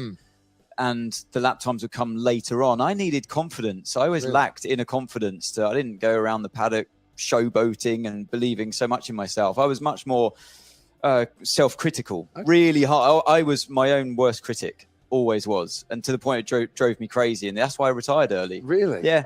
Because as I was getting older, I was losing my ability that I once had. And I was just driving myself crazy. I effectively sacked myself. And I thought someone else on the grid came in and did that for you. That's got to be a first in this sport. I sacked myself. Yeah, I'd had enough. I was winding myself up. And, mistakes would creep in. I wouldn't have made those kind of mistakes before. So hard on myself. And with that comes a lack of confidence. Okay. And confidence is a funny thing. It's hard to measure. What really is it? You can have a fake confidence. I see a lot of drivers, a lot of athletes walking around with a fake, almost like a fake persona. Yeah. Fake bravado. confidence. Yeah, this bravado that isn't really there. I've known racing drivers, won't name names. I thought they were the most confident driver out there. And then I later found out that they were throwing up before the race in a bag of nerves. Wow. And it's a really interesting thing as an athlete and who you compete against. You can't show weakness. You cannot show weakness. I think that's why it's taken such a long time for, say, mental health issues to even dared be mentioned in any sport, particularly Formula One. Well, look, Formula One, if you'd have said 5 years ago to the grid, have you got like a driver coach, like a mind coach? They'd have all mind coach? No, not a chance. Absolutely. And it took Romain Grosjean to come out and say, yeah, I employ somebody. He was really the first. It was after that crash in Spa, wasn't it? He had the meter. But of the current crop, he was kind of the first. And now I would imagine most employ someone just to help them with that mental Well, here's side. someone, Sergio Perez, up against Max Verstappen, race after race after race. That, you're taking a beating, aren't you? And you've got to be mentally so secure to combat that. He's the one I was going to mention because you were talking about that fake confidence. In 2012, when Lewis said he was leaving McLaren and Sergio got the drive, we went to Japan and we saw Sergio physically look different. He looked more confident walking through the paddock. There was a change about him. And I went and when I sat down with him in Mexico and talked to him about that time, he admitted it. He said, I thought I'd arrived. He said, as soon as I got that seat in McLaren, shoulders back, head up, chest out, I thought I'd arrived. And actually what happened the following year and his time at McLaren showed him that he needed to rein that back in again and kind of almost earn that confidence. But he did put on, he admitted it, a sort of false confidence and arrogance as soon as he got that seat. The key words there were that that he needed to prove it to himself. Yeah. The confidence comes with proving it to yourself. Once you truly believe you're going to step into that car and deliver a lap time. I always knew when I was at my best, when I was coming in qualifying in 2007, get into that Super Aguri. And there were moments in that year where I'd genuinely get into the car and my inner thought was, right, watch this, just before we go out in qualifying. And that's when I knew I was always going to perform my best. Because I needed to see the lap time to convince myself that it was going to come, that I could do it. And I reckon there are a lot of drivers on the grid that operate like that as well. Maybe Yuki's not one of them, but it's a delicate balance. Coming back to him, it's a delicate balance when you've got a driver that will naturally drive too quick. Maybe it comes through desperation. With that comes mistakes and crashes. Some drivers can really brush that off. They can park it, move on, but other drivers will dwell on things a lot, and maybe he does. Maybe that then starts to knock your confidence, or maybe he is one of those drivers that, yeah, actually I should rein it in a little bit, and it will come. And as you get more confident, then the performance always. Basically, though, the key is the confidence definitely delivers performance. Yeah, but it's how you unlock it. That's the critical part. So this man, Logan Sargent, that we're watching out on track in the Williams. Last year, when it became pretty apparent that he was going to be the Williams driver should he get the super license points, I sought out a bit of information and a bit of a steer on Logan, because I didn't really know his junior career too well, but I spoke to someone who did and followed it quite closely. And I said, is he good enough? Is he really good enough for Formula One? And he undoubtedly came back the answer. He has the speed. He is fast enough. He is talented enough for Formula One. What he is, though, is slightly erratic. And what he needs to do is to put more consistency and reliability into his drives. It's another one. You can make a quick driver more reliable. And I do think, I've been down to Williams this morning to have a chat to the team, who, by the way, were reeling at my comments about their kit yesterday.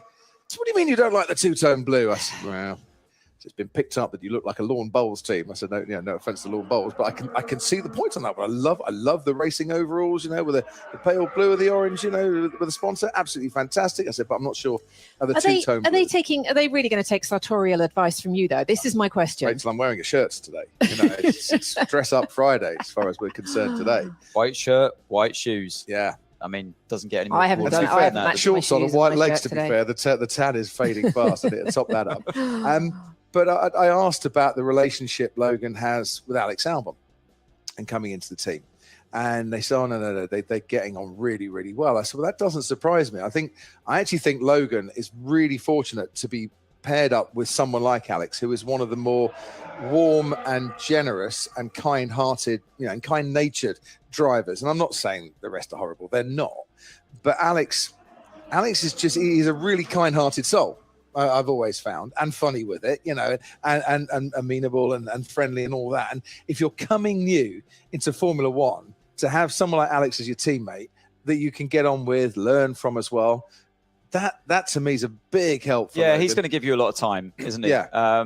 But, and here's the interesting point, every driver on the grid, they're different outside of the car than they are inside the car. Yeah.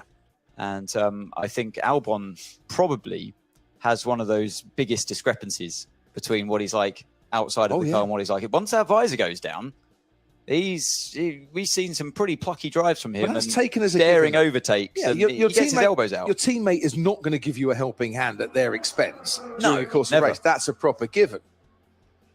As Mark Webber would always say, I'm not here to pump anyone else's tyres up, mate. I loved that guy. Like, yeah. I mean, he was probably closer to what he was like in the car than outside of the car, but still, once that red mist comes down, we turn into different beasts. I heard the guys talking about it yesterday before we came on air. Esteban Ocon, you know, who a huge difference between the man he is off track and the man he is on track. You know, and we expect that. It's a highly competitive Perez as well, sport. actually. Yeah. Got it. So it's really Is that an personable outside asset of the then? car. Is that an asset to be able to switch it on in the car? Would you rather be more consistent personality-wise throughout? I don't think it really matters. Honestly, I haven't really given it much time, but I don't think it really matters. For the record, can I just say Fernando Alonso is a fabulous guy in and out of the car, but I wouldn't want to even play tiddlywinks. Quite frankly, I'd lose heavily. But I think when you look at people around us, you know, we've all been in cars with Damon and with Martin and with Johnny, and for me, Johnny is Esteban Ocon in the sense of he's the amiable, isn't he? lovely, Yeah. brilliant. Get in a car with him. I remember a dune buggy ride in the desert where I couldn't talk to him. He just wasn't. He didn't even have a visor on. He had a helmet. Didn't even have a visor down, and it was gone. There was a completely different person driving that. Yeah. So you know, the lesson is you shouldn't really judge the driving character by the when they're outside. By their interviews or what they're like outside of the car, because once that competitive nature starts, and what you often find with drivers as well, maybe any sports person for that matter, you're on almost like a cruise control outside of the car, and you try and conserve energy. I think I've heard Martin Brundle talk about this before. You do everything slow outside. It's just you conserve, but when you get into the car, you give it everything. Yeah. And it's like you've got this inner battery, and you deplete it when you're in the car, and you spend the rest of your time just trying to regain the energy. Damon admitted to me the other day that before races, he used to go to sleep. I said, what? He said, yeah, just shortly before a race, I'd go and have a 20-minute lie down. I went, well, look, power nap. Just a little chill, little lie down, go to sleep. That's impressive. And that shows is great mental strength, which I always thought Damon had as a driver, really resilient. And that he's worked on that to be able to, it was almost like meditation, isn't it? To then reset before getting in and doing your thing. From Sleepy Damon to a man who never ever sleeps. He patrols the pit lane, even in his dreams. Ted Kravitz. Hello, Crofty. Hello, Anthony. Hello, Rachel. Morning, everybody, if you're still watching us in Europe. Good afternoon or evening if you're watching us throughout the world. And, well, it is absolutely baking in here. And I wish I had some sun cream on. I really do, Crofty, because it's in the middle of the Bahraini. What's that? What is that, Ted? Ted, given that you are the closest thing to Adam Ant impersonator that we have on our team, I think you've got the go faster stripe across the nose again. Excellent. Well, there is good reason to have it because, it is hot down here and hot work for the teams. After a slightly slow start, I think everybody is getting on with finding some pace. And I think that's what the key to today is. I know you've spoken about it so far, and it's going to get more intense. And I'm looking forward to the last 2.5 hours, Crofty, when we're going to be reunited later this afternoon into the evening Bahrain time, because that's when I think we're going to start to see some proper lap times. Not that we haven't seen an eye-catching lap time from Ferrari. And that's part of what I've been doing this morning is just focusing on Ferrari a bit. Spoke to Charles Leclerc. And the key thing he said to me yesterday was, we know what Ferrari said yesterday. Look, yesterday was all about making sure your foundations are solid, making sure there's good concrete in those foundations, doing your aero mapping, your correlation, make sure everything's okay. Today is about finding some pace and seeing how fancy your house is once you've built it. Well, they've already built it, and Carlos Sainz's time would certainly suggest that house is quite fancy indeed. And just to strangle that metaphor a little bit more, if the prancing horse can be housed in a nice house and it be quick as Carlos Sainz it was earlier on a hot track, then what will that house look like? And how prancing will that horse be like? You told you I was strangling this metaphor. Later on, when it cools, when the temperature cools down, and we get slightly more representative times. And that's what I'll be looking forward to. Just to put Charles Leclerc's time in context yesterday, what Leclerc confirmed was they were trying something on setup that was unusual. It was not what they would normally try, largely because they wouldn't have time of a race weekend, but it wasn't something they wanted to try it as a setup direction, but then went back to their usual program. So I think that puts in context the times of yesterday. So focus on Ferrari today. That's what I'm going to be seeing. How fast are they? Of course, we're yet to see what Max Verstappen has in the locker as the evening cools. We get to the Bahrain evening a bit later on. But yeah, I'll take a little stroll down the pit lane and see what else I can find out for you. Doesn't a horse live in a stable though, Ted? No. I told you I was strangling the metaphor, didn't I, Rachel? That was entirely deliberate, Rachel. I liked it. Entirely deliberate. You gallop off, sir. Thank you very much indeed. These horses don't need sun cream. I bet they do, you know.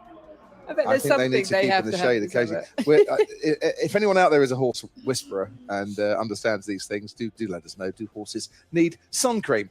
On the subject of Ferrari then, and to take Ted's strangulation and try and put it into a bit of context, they did show some genuine raw pace, I thought, yesterday. Yeah, so I've seen a bit of data coming back from yesterday's running, and Ferrari were, I would say, comprehensively the fastest in straight line speed.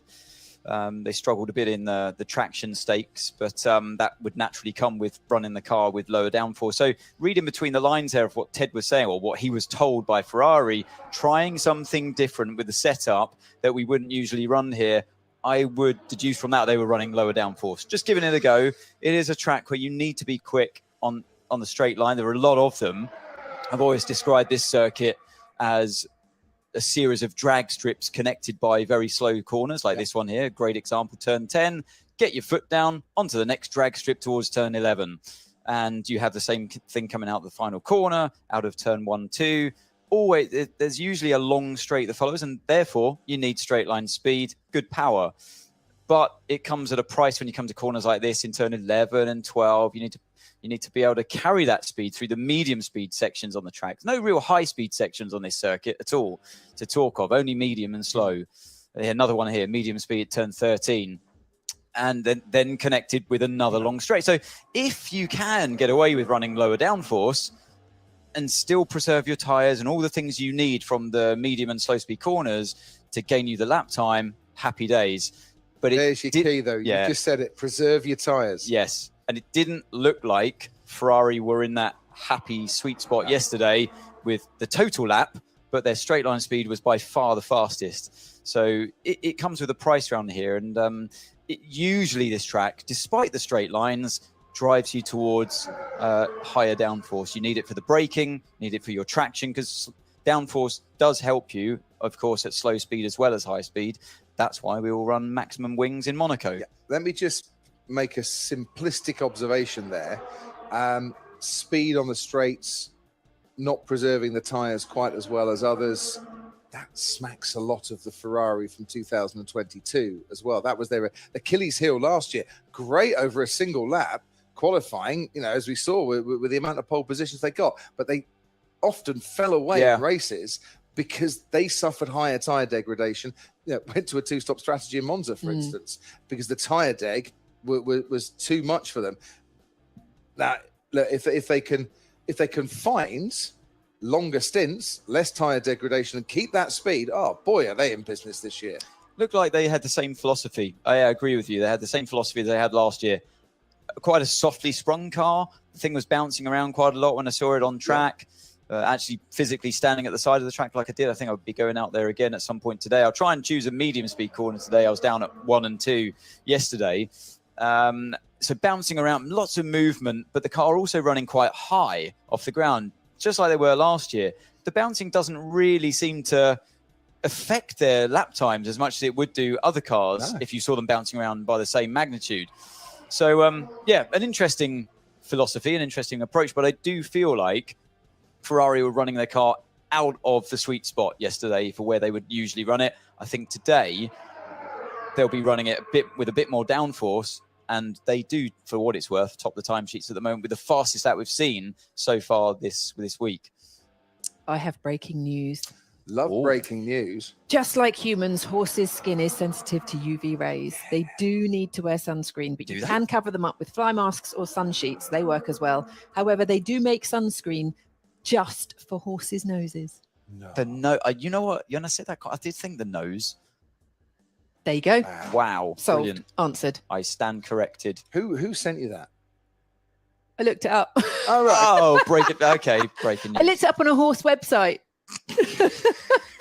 www.dobbin.com. It was Nay, actually. www.nay.com. Go on, then.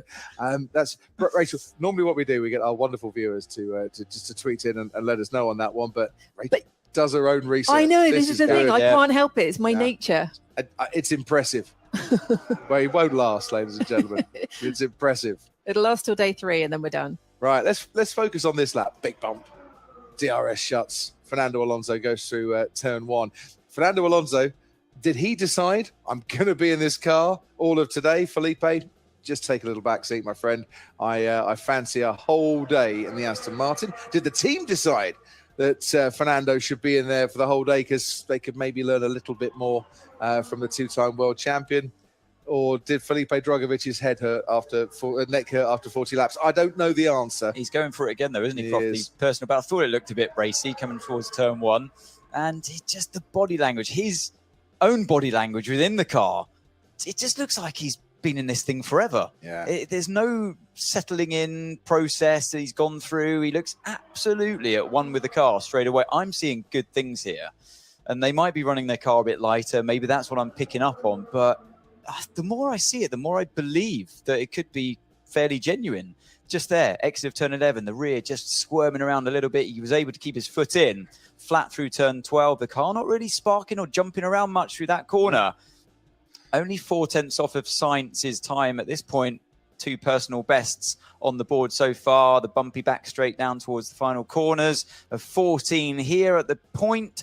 And then this next kink there, 15, brings you back onto the main straight. It'll be DRS at the board there on the left-hand side. One last time. Makes a change on the dash for good measure. Keeps that 4/10 away from Sainz's best lap. Yeah, goes 32.9, a fastest. 10th away from where he was in the cooler, better conditions of yesterday's night session. Quicker in sector 3 just than Sainz, but Again, 2/10 behind him 1 and 2. Yeah, he did the fastest time of all yesterday in the final sector, faster than the Red Bull even. But look, the Red Bull wasn't running the same fuel load as the Aston, and they had much more speed to come. But is that deficit genuine between the 32.4 and the 32.9? You know what? It seems believable to me. It I does. think they're in it. I'm told the real secrets of that car are underneath and inside. You won't necessarily spot it. Hello, Jerome D'Ambrosio again, standing next to Toto Wolff. You won't really spot it too much from the outside. But if you do look from on high, the way that they've sculpted in a groove in the side pods, which to me looks like a water slide. You could ride that. Here comes Lewis's turn. Shiny sidewalls on that car there. So he's going to go for a quick lap? Oh, no, he's coming in. No. Yeah, he's coming in. I just thought he was on a wind-up lap. Well, looked like it, but wind down lap instead. Yeah, I love those grooves in the side pods. They've taken influence from Ferrari and they've developed it. They've developed it more.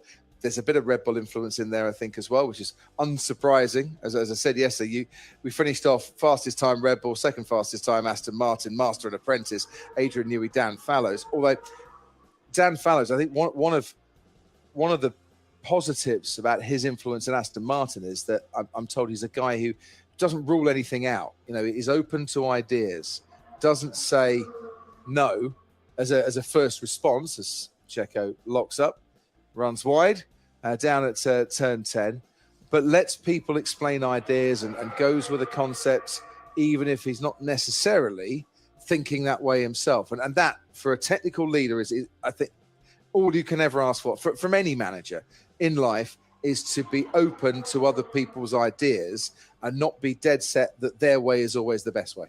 To listen is the one thing Sorry? they always say about managers, isn't it? Walk to right listen. into that one. But as he said at the launch, 95% of that car is different to last year. So they've only carried over 5% of the 2022 car.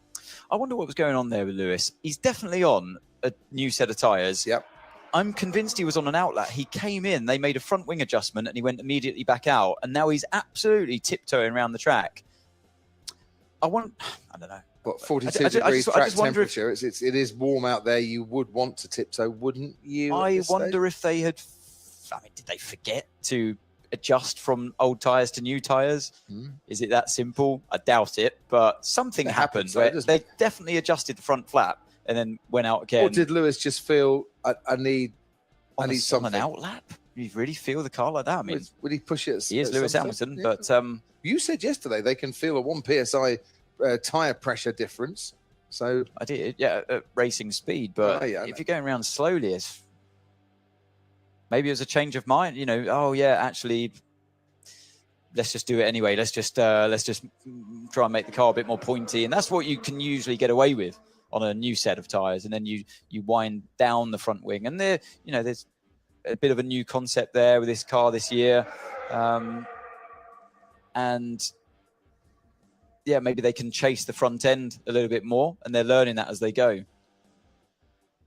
Let's see if he opens it up at the end of this lap. But I'm convinced that's what happened just then. He was going to go for it, decided to come and make a front wing adjustment, and then look, so he accelerates and backs off very early into the found final himself a couple good of gap. corners.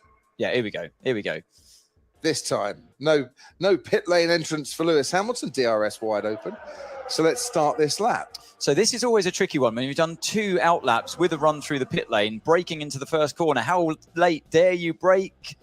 And he gets he's got a tiny front lock up there on the inside front. I was expecting it to be a bit difficult, but it should come good later on. The tyres in the and brakes have cooled down a bit. Really cool. And picking up debris as well, the marbles by running offline so much. Turn 4, a little bit tentative on turning, had a couple of stabs at it. Runs wide on the exit of 4. He's 4 tenths down already in the rear, not hanging on for him in the middle of turn 6. Down towards turn 8, slow it down, be patient. He grabs a little bit of extra circuit there, just going over the red and white curb before turn 8. Never seen that before. Traction looks okay at this stage in the lap. Towards 9, again, patient on the brakes and make sure he can meet that apex of 10. That's it, straight line the car to get maximum traction. Into the next DRS zone, or the third DRS zone of this lap towards turn 11. Sneak a bit of extra red and white curb before 11 as well. I was just listening how aggressively he could get on power. And we saw the Aston was moving around a little bit on the rear around that corner. It didn't look to be the same case for the Mercedes, but already 1.3 seconds down. So yeah, hanging on to the rear end a little bit. Looks a little bit snappy, a little bit just lack of grip in general on the rear. The ride looks okay on the car. Down that bumpy straight towards the final couple of corners. A snap again, see? Yeah. Just had to correct that. Just exiting turn 15. 1.6 seconds off, though, by the time he finishes that lap. Is that a car that's quite heavy with fuel as well? I mean, they were further up there yesterday, weren't they? Yeah. Especially in the night session, and I think that's where the main focus is for the lap times. For the performance runs, and I think you're generally looking at more race runs at this time of day. Yeah, but then again, you see with Lewis Hamilton, George Russell splitting driving duties the way that they are. Russell first yesterday, Hamilton second. Hamilton first today, Russell second. He's got to get a few fast lap simulations in. See these tools, the chap's holding at the front. He's just out. That's the front wing adjustment tool. So it's preset. Looks like a power drill. Yeah, so it's preset with the amount of turns it's going to make, and all they have to do is just whack it down onto the bolt or the nut or whatever, and it turns it to the How new is that? Because we've seen them actually going. Oh, they've been around for years. Really? Yeah. Yeah, it's basically so they can do it in half a second and get clear before the car gets back out again. That's what makes Formula One for me. It's amazing, isn't it? So good. It's the sort of thing we love. Let's just see Logan Sargent going into turn 10. Another lockup coming up. Yeah, see, that's when I said you've got to be patient with this one. And that's exactly what happens if you just try and carry a little bit too much speed. You wait till this time next week, though, and when they're pushing a little bit harder in practice and then in qualifying as well, you just wait and see even more lockups going into that corner. Yes, front wing automatic adjusters, the sort of thing that we love in Formula One, the sort of thing that puts a smile on the sun-kissed face and rosy cheeks of Ted Kravitz. Ted. It's crofty, but it's also something that we like is a cup of coffee or maybe a caramel latte. And you might be forgiven for thinking that that's what they're doing at Alpine at the moment, even though this chap is holding his coffee cup the wrong way up. But if you think that's the caramel on the top of the coffee cup, it isn't. It's some kind of super glue stroke, bonding agent stroke epoxy. And that's what if you look at where they're doing it, they just put the panel on. I can tell you they're doing it around the front suspension of Esteban Ocon's car. So I'm sure Anthony will give us lots of instances of where super glue has pretty much won several races and several world championships. And maybe you'd be surprised at how much super glue or resin or stuff like that is on these cars. The answer is an awful lot because it's very useful. You can put it on, it will keep whatever it's keeping tight and secure, and then you can just hack it off with a knife or some other implement. So there was some going on in that actual top of the torsion bar kind of rocker area in the front suspension, which I thought was interesting. It's taken some time, takes some time to set, but it is now. The front panel is on, and Ocon is on his way back out. But yeah, Anthony, you must have won races with super glue as a primary aid. Super glue. I've seen lots of cars that I've damaged get repaired with that resin that you were talking about, the bonding. They use it a lot on the carbon fiber. Actual super glue, I don't know. I mean, how about they super glue your foot to the throttle? Would that help? I did hear once a brilliant story. I don't know if this is true. Sam Bird, if you're listening, please correct me if I'm wrong on this one. He'll hate me for saying, if this is true, he'll hate me for saying it. I heard a story once during a WEC event that his one of his veneers fell off. No. Yeah. And instead of waiting it out and going back to the dentist, he super glued it back into place. I mean, I really hope that story is true. Sam, if you're listening, don't try that at home. Rachel, you're talking about. I can't hear. Sorry, I know someone else who did that, and they had to super glue it in until they got to a dentist. Yeah, it does happen. Oh, really? It does happen. Yeah. If you have Good old Sam. If you have a false teeth that falls out, not me, but they super glue it in. I think it fell off going up Eau Rouge. I mean, look, if it was going to fall off anywhere, it'd fall off there, right? But he caught it. He didn't lose it. So he caught it, and he drove the rest of the session with it in his mouth. Super glue it back in. Hang on a minute. Fell off going up through Eau Rouge. Radion, actually. Well, it might have been Eau Rouge. Well, it would have been the dip first. Yeah. Compression. You go down to Eau Rouge and you go up to Radion. Yeah. Yeah, so it's in Eau Rouge. I reckon it was the dip. So it was in the dip. I'm just trying to get compression. It must have been geography. I know I sound like a pedant, but I'm trying to get the geography absolutely spot on. No, you don't sound like one. I don't sound like you either. You are one. Didn't stop you last night. Here goes Lewis Hamilton again on another. So lap. what they're doing is not just another lap. He's done his fast lap, and this proves that to me there was fuel in that car. Yeah. Because, well, of course there is fuel in the car, because it wouldn't go anywhere. Yeah, I you won't ignored last the long on a pedantry battery. bit on that Yeah, one. I'm just correct myself. Touche. So More lots of fuel, more fuel than necessary to just do one lap, because he came into the pits, readjusted that front flap angle, and now he's back out. He did a race start at the end of the pit lane. I think they're doing a bit of a simulation on punish the tyre for one lap, i.e. qualifying, back off, cool it down. Back off, cool it down, start at the end of the pit lane, and now you're into more of a race run. Seems to be what's going on here at Mercedes. So, okay, 1.5 seconds away was he on that lap time? Bearing in mind there's probably a hefty amount of fuel on board to. Yeah, let's keep an eye and see how long this run's going to be with Lewis. What lap is he on now? So 43. We need a timing screen that actually gives us the amount of laps in each stint. And that's a lot of lifting off around turn 12 as well. It's one of the corners on the track I learned the hard way here in a World Endurance Championship race I did, where you suffer so much tyre degradation. It's turn 12, really, that does a lot of the damage. You can go through there flat out, as he just proved on the one-shot lap. But then on a race run, you definitely need to start backing out of it, because although you can go flat, it's going to pay dividends if you don't. That's a definite race run, isn't it? Now at the 4 seconds away, yeah. We started off our little stint here, Rachel Brooks, Anthony Davidson, and myself, talking about Yuki Tsunoda. And a fascinating chat it was too. Look at that! As if by magic. Do you know, it's almost like somebody is listening to me there. That was not planned, I promise. Yeah, you do that. I am never going to fall for it. Ever, I fall for it every I've time. never got him on this, by the way, just for the record. Never got me. And you've had many years of practice. Great comments for discussion purposes from Franz Tost about his teammates for this year, Nick de Vries. That didn't fall off the car, by the way. I don't think. I think he ran it over. Yeah. Because that's when you were talking, I went, oh, because I saw something fly. Thought I saw something fly off, but you're right, it did run over it. Franz Tost comparing Nick de Vries to Max Verstappen back in the days when they were karting. I remember in those days, he said, Gerhard Berger, who of course was ex-team boss, down at Toro Rosso, now AlphaTauri, was there with us. And I said, hey, Nick de Vries, we must have him. He is so good. He was under contract at McLaren at the time. But he thought, watching karting, what he saw in Nick de Vries was absolutely what he was seeing with Max Verstappen as well.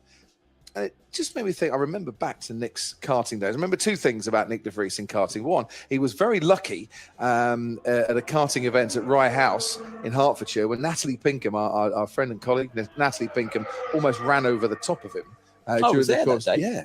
Do you remember Natalie's karting night where she took out Nick de Vries in the race? I don't remember that bit, but I remember how annoyingly fast Nick was. Yeah, well, he was very fast, and I think he might have been trying to lap Nats, and she went over him, or Nats might have been battling for the lead. I forget, but there was contact made, and she was like, "Oh my lord, I think I might have just injured the great hope." And he was at that time. McLaren were like, Nick de Vries, he is a guy for the future. You got to watch him. Sam Michael, hugely impressed when he was sporting director there, and it's taken Nick a few years to get to this stage, but that's high praise from Franz Tost, who knows many things, and driving. He and Gerhard Berger, they know their onions on this one. And I'm just hoping this year we get to see in that AlphaTauri a car where Nick de Vries can shine. And he's not going to do it consistently, I would imagine, given where AlphaTauri were last year. But a car that he can shine in and show his talents, because he is a hugely talented driver. And let's not forget how many different F1 cars he drove last year and got to experience. And Franz has been saying that the feedback he's giving the engineers has given them a real wake-up call. He said at the test after Abu Dhabi, he did a lot of laps and actually complained about the car a lot, which gave them the wake-up call they needed. And he's been working everyone much harder over the winter. He said the feedback's phenomenal from Nick. He's a hard worker. Well. He's gonna work the team hard, to the point where he may be told at points to close the laptop and you need to go to sleep, because otherwise you'll be here all night. He's that kind of character. And do you remember yesterday you said you get to a point in your F1 career where you start to give feedback that you think they'll listen to? Well, actually, Franz Tost has said that he gave the engineers such a long to-do list. He liked the fact he gave it to them. The engineers wanted to argue that their solutions were good. And Franz said, look where we are in the Constructors' Championship. It's not working. So let's have a listen and take his ideas, which for a rookie is impressive. Nick's a funny one, because I do see him as, he's a seasoned rookie. We were having this discussion with Ted the other day, and he was saying, look, he's not a rookie. How can people call Nick de Vries a rookie? Well, yeah, I agree with him in many ways. You can't really call Nick a rookie. What is he, 28 years old? He's well-rounded as a driver, so much experience. He's raced multiple times at Le Mans, F2 champion from the past. He's driven, like you say, many different Formula One cars, raced and scored points in his only race in Formula One at Monza. So wasn't it 5 last year? Williams, 5, McLaren, Aston, Mercedes. I think so, off the top of my head. Maybe there were more. Someone but will tell he's us. certainly very well experienced with, driven lots of teams, different simulators as well. And he comes to Formula One, yes, as a seasoned rookie, but he's probably one of the best prepared. Of course, I've forgotten world champion in Formula E. Comes to Formula One as one of the best prepared rookies, surely there's ever been. Well, he's had more time than some of them for a start, and mature. He's got that maturity. Comes here as a world champion, and no matter what sport, what category you do, to be a world champion anything means you're pretty handy, and you've shown a lot of dedication and commitment to your sport. Who was it saying that at Mercedes that Mercedes might just regret letting Nick de Vries go? I'm trying to. Someone quite senior was like, might have been James Vowles actually. To be fair, who obviously worked with Nick for many years on that sporting side and the driver's side. And if it isn't Vowles, I've misquoted you, but it was certainly someone that Nick could have been one for the future for Mercedes. Right to let him go because the chance is there, an AlphaTauri and a seat for him. But we might just regret that one day. But you can never hold a driver back either if they've got other options. It's a bit like the Oscar Piastri situation, isn't it? If a driver has a chance at a young age to grab that opportunity with both hands, if they're offered a drive somewhere else, and at that moment in time you haven't got a space, then I feel like you have to do the right thing and you have to let them go. It might come back to sting you in the future, but I admire the team for doing that. I had a great chat with Nick and George Russell and a few others on the flights from Sao Paulo to Abu Dhabi last year. George was in celebratory mood, to be fair. He just won the race. It was his first race. Entitled to be in celebratory mood. We let him have his celebrations, on that one. And he was. It was great to see. And we were in a really good chat. And, I was saying to Nick, well, you got your first points as well this year. It's been brilliant for the pair of you. He said, I came close to not getting points though in the end. I said, really? He said, yeah, safety car absolutely saved me in Monza. I said, why? He said, my brakes were going. I said, were they? He said, yeah, look, my neck was going, but my brakes were about a lap away from failing. If the safety car had come out 2 laps later, remember the race finished behind the safety car? Yes. If it had come out 2 laps later, I'd have retired by that stage. I'd have had a DNF and I wouldn't have scored my first points. Wow, the racing gods were really shining down on him that day. And you just think sometimes you love to hear a story like that because good things come to good people. And that could have been a really disappointing day. And in the end, Daniel Ricciardo's disappointment ended in smiles all around for Nick de Vries. Let us head down to Ted once more. Where are you, Mr. Kravitz? Thank you, Crofty. I'm down at Williams, and I've got something, a little extra angle on the is Nick de Vries a rookie debate, which we'll get to in a second. But just want to update you on Logan Sargent's progress, which has been halted momentarily because of a front left wheel hub issue. I'm just looking through the mechanics human wall, to see if it's actually a brake problem. You tend to think immediately if they're having a look if the brake cake tin is off and they're actually having a look in that area, whether it is actually a caliper or something's fallen off on the cooling or something like that. It does look like, because the mechanic is working on the bottom section of it, which is actually where the caliper is, I would imagine it is, but that's nothing confirmed as yet. It might be something to do with the wheel fairing, where the fixing is at the bottom. But because what mostly I can see is mechanics' hairy legs and bums, basically, I can't actually get close enough to see what the issue is. But the result is the same. It's that Logan Sargent is becalmed for a moment. He's losing a bit of time while they sort out this, what looks to be some kind of front left brake or front left axle or wheel hub issue. Now, the Nick de Vries is here rookie. Crofty, yes. When we have debates like this, you always say, well, if there's something about the pronunciation of a driver's name or something like that, you always say, well, I know, let's go and ask the driver. So this morning I did. And Nick says that he doesn't regard himself as a rookie. So is that good enough? I know I've been saying that he's not a rookie. And I know that the Collins Dictionary definition of a rookie is somebody in the first season of their sporting competition. But can we take it from the man himself that he doesn't see himself a rookie? Well, he is a rookie in terms of the official definition, because he is in his first year of Formula One competition. But he doesn't see himself as a rookie. Yes, but that was only for one. He wasn't in a first full year. Yes, Rachel's right, of course, as always. I'm with Nick. I am taking him out of the running now for rookie of the year. He doesn't see himself. He doesn't count himself as a rookie. Exactly. But you can't take him out of the running for Rookie of the Year, Crofty, because otherwise he'd be Rookie of the Race. No, he's got. He was a rookie last season. Yeah. As we watched the Mercedes struggles at the rear with Lewis Hamilton, he was a rookie last season. He's had a race. He's got his first points in Formula One. It is his first full season. If he doesn't want to be a rookie, I'm going with Nick De Vries on that one. So Logan will no longer be a rookie after his first race this year. Is that what you're saying? This is rookie season. Which is what I said. Rachel, nothing makes sense in this world. This is very true. I'm just making it it's a 2-horse race now, Sargent and Piastri, yeah, as the rookies of the year.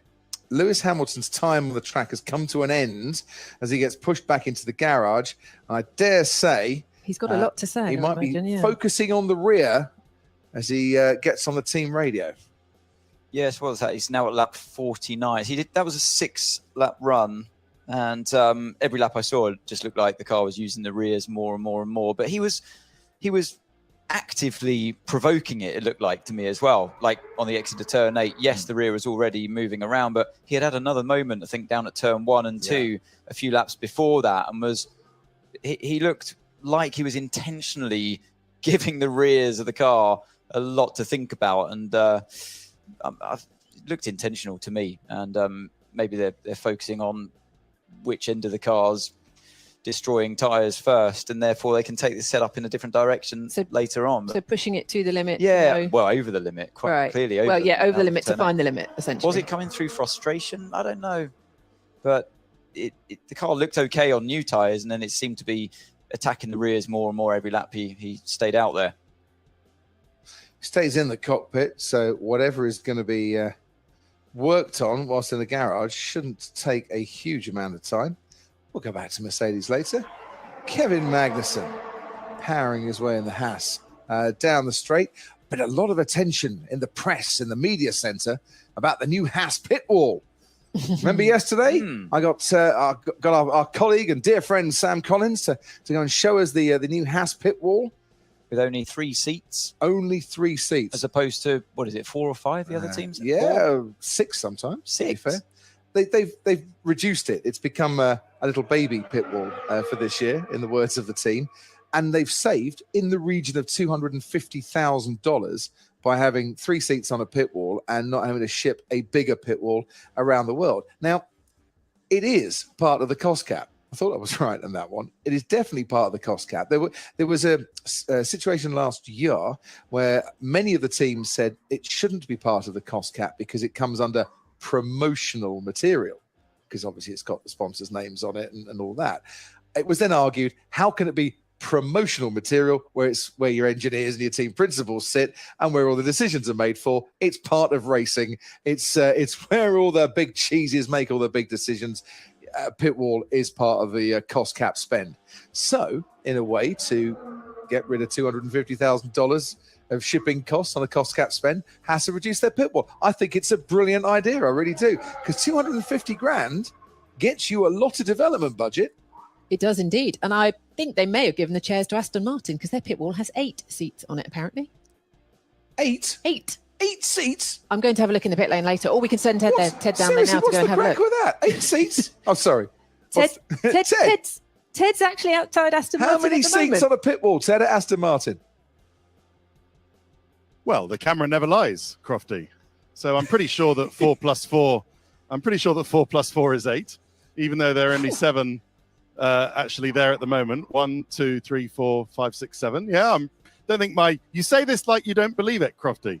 Like you can't believe how many people are on the yeah. But Mike Crack is up there, and Tom McCulloch, and the engineers, and then Andy Stevenson takes a place up there, and well, I wouldn't like to say who the other people are because you've got to. So I don't know. They've done a lot of recruitment. Ted. That's brilliant. Very, There's very barely room important. for Mike Crack up there, to be fair. No, exactly. Yeah, you got to squeeze him on, haven't you? So he doesn't like to have a seat, which is quite interesting. And ironic when you think about it, but yeah, he's always going between the pit wall and the garage because he's very active, and he doesn't like to be bound by a seat. So you can see there, I think, that Tom McCulloch has a seat, Andy Stevenson has a seat, the engineers and the Stratus as well. But there's Mike, second in from the right. as we're looking at it, and he's always he's never had he didn't have a seat last year either, so he likes to stand there, just put his leg on the. He doesn't stand during the race, does he? I'm sure he. Oh yes, he does. Yes. No, he doesn't. The race, yeah. No, I'm Attentive 99% and sure cost saving. that he doesn't have a seat all the time. And also, Ted, I prefer during the FP1 when we do commentary, I will always stand up. You guys will take a seat and sit down to watch. I will always stand up the whole way through. I never sit down. There's something about your concentration, attention span, for me anyway, is always better if I'm standing up. Sure. Sorry, well, so do I. I mean, when I'm in the pits, I'm always standing up. I think you would hope that I wouldn't be sitting down, having a little lie down, in the pit lane during the race. So I'm trying to. I obviously can't see, Ted, the Aston Martin pit wall, despite the fact. Oh, here we go. Shot for you, Crofty. Different shot. So who have we got to the right of Mike Crack? Would Dan Fallows be there, the technical director, on the pit wall for this one? You've got your race engineers. Chris Cronin is Fernando Alonso's race engineer. You've got Ben Michel, who's Lance's race engineer. I think I saw Bradley Joyce, head of trackside performance, on that pit wall as well. Andy Stevenson, you mentioned. Mike Crack. Peter Hall, the head of race strategy. He might well be on that pit wall as well. Dan Fallows on the far right. I'm pretty sure it wasn't Dan on the far right. I just couldn't tell. But what you normally get for a race would be 2 race engineers, head of race strategy, Andy Stevenson, the sporting director, Mike Crack, the team principal, and Tom McCulloch, the performance director, would be on there as well. Some other teams do. I think McLaren might have started this trend where they have the engineers standing around inside the garage and only a select few out on the pit wall. And Mercedes do that as well, don't Mercedes do. I don't know what Ferrari do. I think they're all on the pit wall, actually. So they've got quite a long pit wall with lots of seats on it.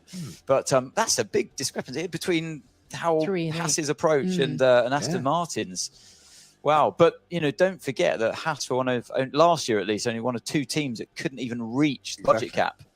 Which is better this year. They've had extra sponsors have come in. Yeah. Alfa Romeo was saying that with a new title sponsor as well, that we've actually got more development budget than we've had because now we've got investment in the team. Just on the subject of race engineers, because I've been going through the paddock and asking who's doing what this year.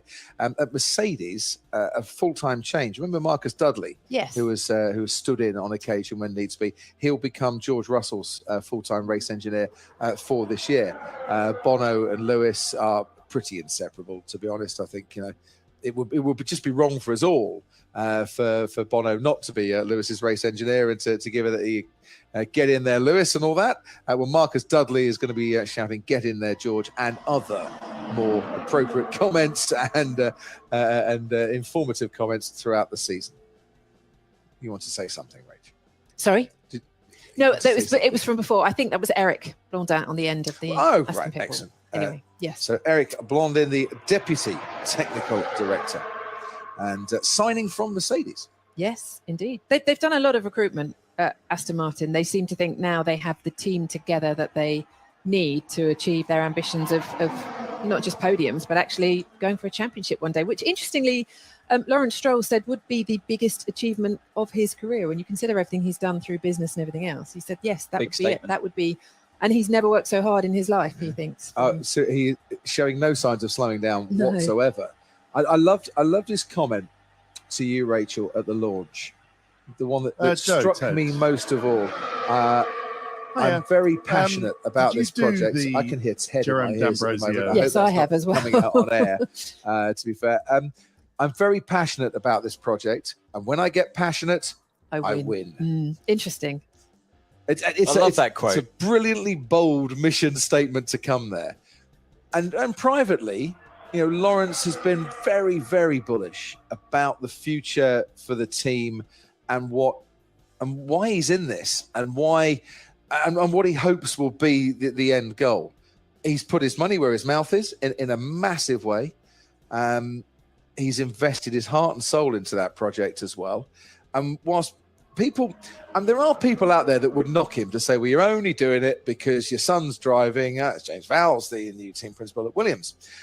You're only doing it because your son, is driving, and you want your son to do well, and you're doing everything for your son. That is not the point, and it actually doesn't matter.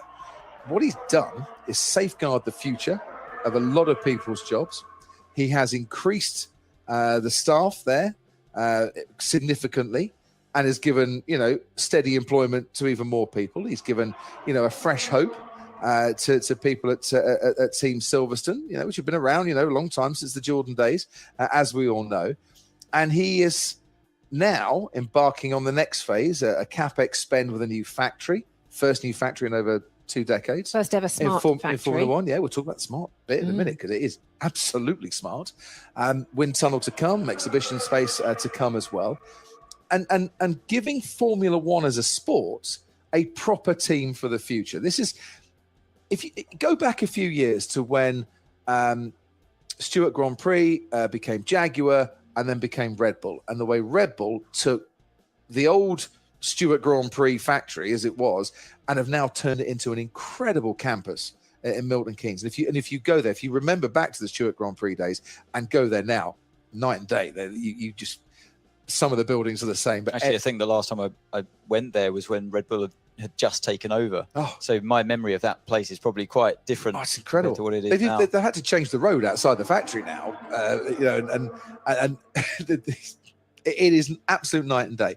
But what's going on at Aston Martin is akin to what went on at Red Bull, from 2005 onwards. That has to be good for the sport, because it's not just an owner coming in and buying a team and then disappearing after a few years. This is creating a legacy and a future. And I really hope a team that will rise to become one of the bigger teams and join the bigger teams to give us more competition at the front. That can only be a good thing for with F1. a brand like Aston Martin, it's a solid name, of course. And I think Lawrence is doing it justice in turning what is at Silverstone into what I see a blue chip operation. Yeah. Aston Martin, a blue chip brand, and he's turning it into that before our eyes. And that's really good. And I think it was very easy when he came into the sport for people to look at it and say, here's a very rich man, a businessman who's buying a Formula One team almost as a toy. And I think he suffered for a lot of criticism for that. But actually, if you look at his history through motorsport, his history through being around in the Jordan Lotus days, he was involved then because he loves Formula One. He's he a loves massive motor racer. racing. He really this is it. So to hear him say, from everything he's done, this would be his biggest achievement. Well, he's it's a racer. Fascinating to listen. He is a racer. He is He competed for 15 years. He wouldn't have his son in racing if he wasn't a racer. So he is a racer. But, and almost more importantly, for the people that work there and for all of the viewers watching a team get stronger and stronger, he also grows businesses. Yes. Yeah. And I think his passion for that as well, on top of him being a racer, I only see it as a good thing. He will succeed. And if he doesn't, it won't be for the want of trying.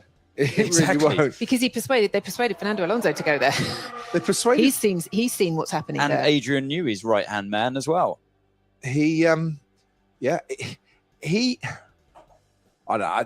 We'll go to Ted, because Ted's waiting, and then we'll carry on this conversation, because I do think what's going on there is really exciting for the future. And if you look at the partners and the sponsors that have come in as well, that are backing that project, it's one that's going to be around for a while. Ted, down to you. Thank you, Crofty. Yeah, so Lewis Hamilton is still on his let's see what we can do with new tyres program. So he's just left the garage once again with, I think it's the C3. That's with the writing and the yellow band, isn't it, Crofty? So there's the there's the yellow band, the yellow sidewall, and the writing.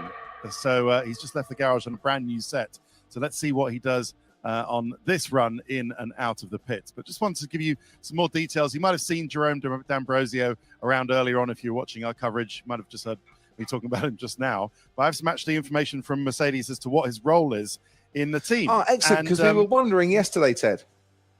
Yeah, he doesn't have an official role, but obviously he's worked with Susie Wolff before. He worked with Mercedes during their Formula E time. And he's here observing as essentially a friend of the Mercedes team. That's not to say that there might not be something in the future in terms of a role for Jerome D'Ambrosio within the Mercedes outfit. I think, clearly looking at James Vowles, the role that he did before, they've lost that, haven't they, Mercedes? And they might need somebody not to run the race strategy. I think they're well covered in that department, but maybe to cover the other aspects of James Vowles' job, looking after the young drivers, looking at contracts, something like that. But for now, he's just in the garage, standing next to Toto Wolff, the boss, and the Director of Communications, Bradley Lord, and just watching what's going on, observing another pair of eyes. And what a pair of eyes they are, Crofty. Have you ever looked Jerome D'Ambrosio straight in the eyes? You're going to say of the deepest blue. Oh, they're dreamy. Well, they're not deep. I think they're sort of Sparkly grey blue. green. They're not dark, are they? I don't know. They're sort of He's got grey, glasses green, on as well. sparkly I've blue. never looked him in the eye. Yeah. Oh, yeah. I'm with Something you, else Ted. I've spotted. I'm with you, Ted. Oh, they're dreamy, aren't they, Rach? Absolutely dreamy. Best eyes in Formula One, Jerome D'Ambrosio. Right. And the other thing I've spotted is chassis number 2 on the other side of the Mercedes garage. And we're starting to see much more of chassis number 2 in lots of these garages. Obviously, the non-operational side of the garage in terms of which car is going in and out all day. But there is a Bahrain Grand Prix here in about a week's time. In fact, Friday practice is exactly a week plus or minus a few hours, isn't it, Crofty? What time is Friday practice this time next week? Absolutely. So for that, they will need 2 cars. FP1 will be someone else's concern next week. No, I it have won't. no idea. Will it? Oh, well, it's going to be my concern, so I should know. So can you look it up and tell me? Rachel, you'll know, won't you? It's they'll obviously need 2 cars for that. And I'm seeing up and down the pit lane, the teams starting to build up their second chassis, of course, for their second drivers. Come on, Right, let's remind Ted, each other. It's got to be 3 p.m., hasn't it? FP1 for... is it 3 p.m.? Well, race start time is 6, so I would imagine FP2 will be 6. So FP1 will be about 2, I'd have thought, off the top of my head. Get your computers out. Get your details I would get out. the computer out, but they've been struggling with the internet connection. I haven't had a chance yet to get it now sorted out. Lewis Hamilton just set a new personal best for the first sector. Ted, stay there. We're going to carry on and feature this lap, and I'll come back to you with more pit wall news. Rachel, what time's FP1? Oh, I haven't got a clue. I just tried to look it up. I'm going home on Saturday night, so I'll be sitting on the sofa watching it. So. It matters not to anyone else around the world if they're not on Manama time, as it were. I'll just wait for you to tweet it for me later. Anthony, you are watching this lap. Less of a struggle? Oh, it was a lot less of a struggle. He's about to do his personal best, is Lewis Hamilton, as he crosses the line 1.4 seconds down on the fastest time still set by Carlos Sainz. So interestingly, that wasn't a new tyre run, and still the same tyre that he was on, I believe, from the longer run that he did before, where we saw the car, and the tyres really being abused. And interesting, he just goes back out there and sets his personal best lap time. So clearly they're running through some kind of a program there, looking through different setup options. The car on that lap, for what it's worth, looked much more hooked up. Yeah. A bit more understeer in the car through turns 6 and 7. It looked more like a race balance that you'd be looking for rather than the pointy car that he had before. Ted, just while you're with us, news from Aston Martin about their pit wall that apparently has had 8 seats since 2005, which shows how often we look at the backs of people's heads. I didn't say it didn't. No, I know, I never but said it didn't. it's had I it just since said it had 8 2005. seats. Okay. They send their pit wall around the world by sea freight, which saves them a lot more than 2250,000 apparently, but that's how they can get again 8 something seats. I didn't say, that they were spending money airfreighting it No, around. this is just, this is carry just on. information. Just information for us all. And apparently Mike Crack stands up at his desk in the office, as well as the racetrack sometimes. At his desk in the office at in the factory, old factory moving into new factory, he stands up at his desk. Some people That's choose the one to. thing that Mike Crack has in common with Barack Obama. Then, if anyone was in any doubt, there you go. The Barack Obama was also a desk stander, wasn't he? Yep. What? In the Sorry, Oval Rachel, you were going Office? to say. No, I just there is some psychological reason for it as well. Certain people feel that they concentrate more, they're more, Wow. I don't know, active. Their brain is more active when they're standing up. It's My other half, Ted, thinks that my desk during much of the winter was the sofa, and rather than was. standing or sitting, I was sleeping. To be fair, she had a point. Not at all. Anyway, listen, Your heart I rate was definitely Crofty when I increases as you said stand up, doesn't it?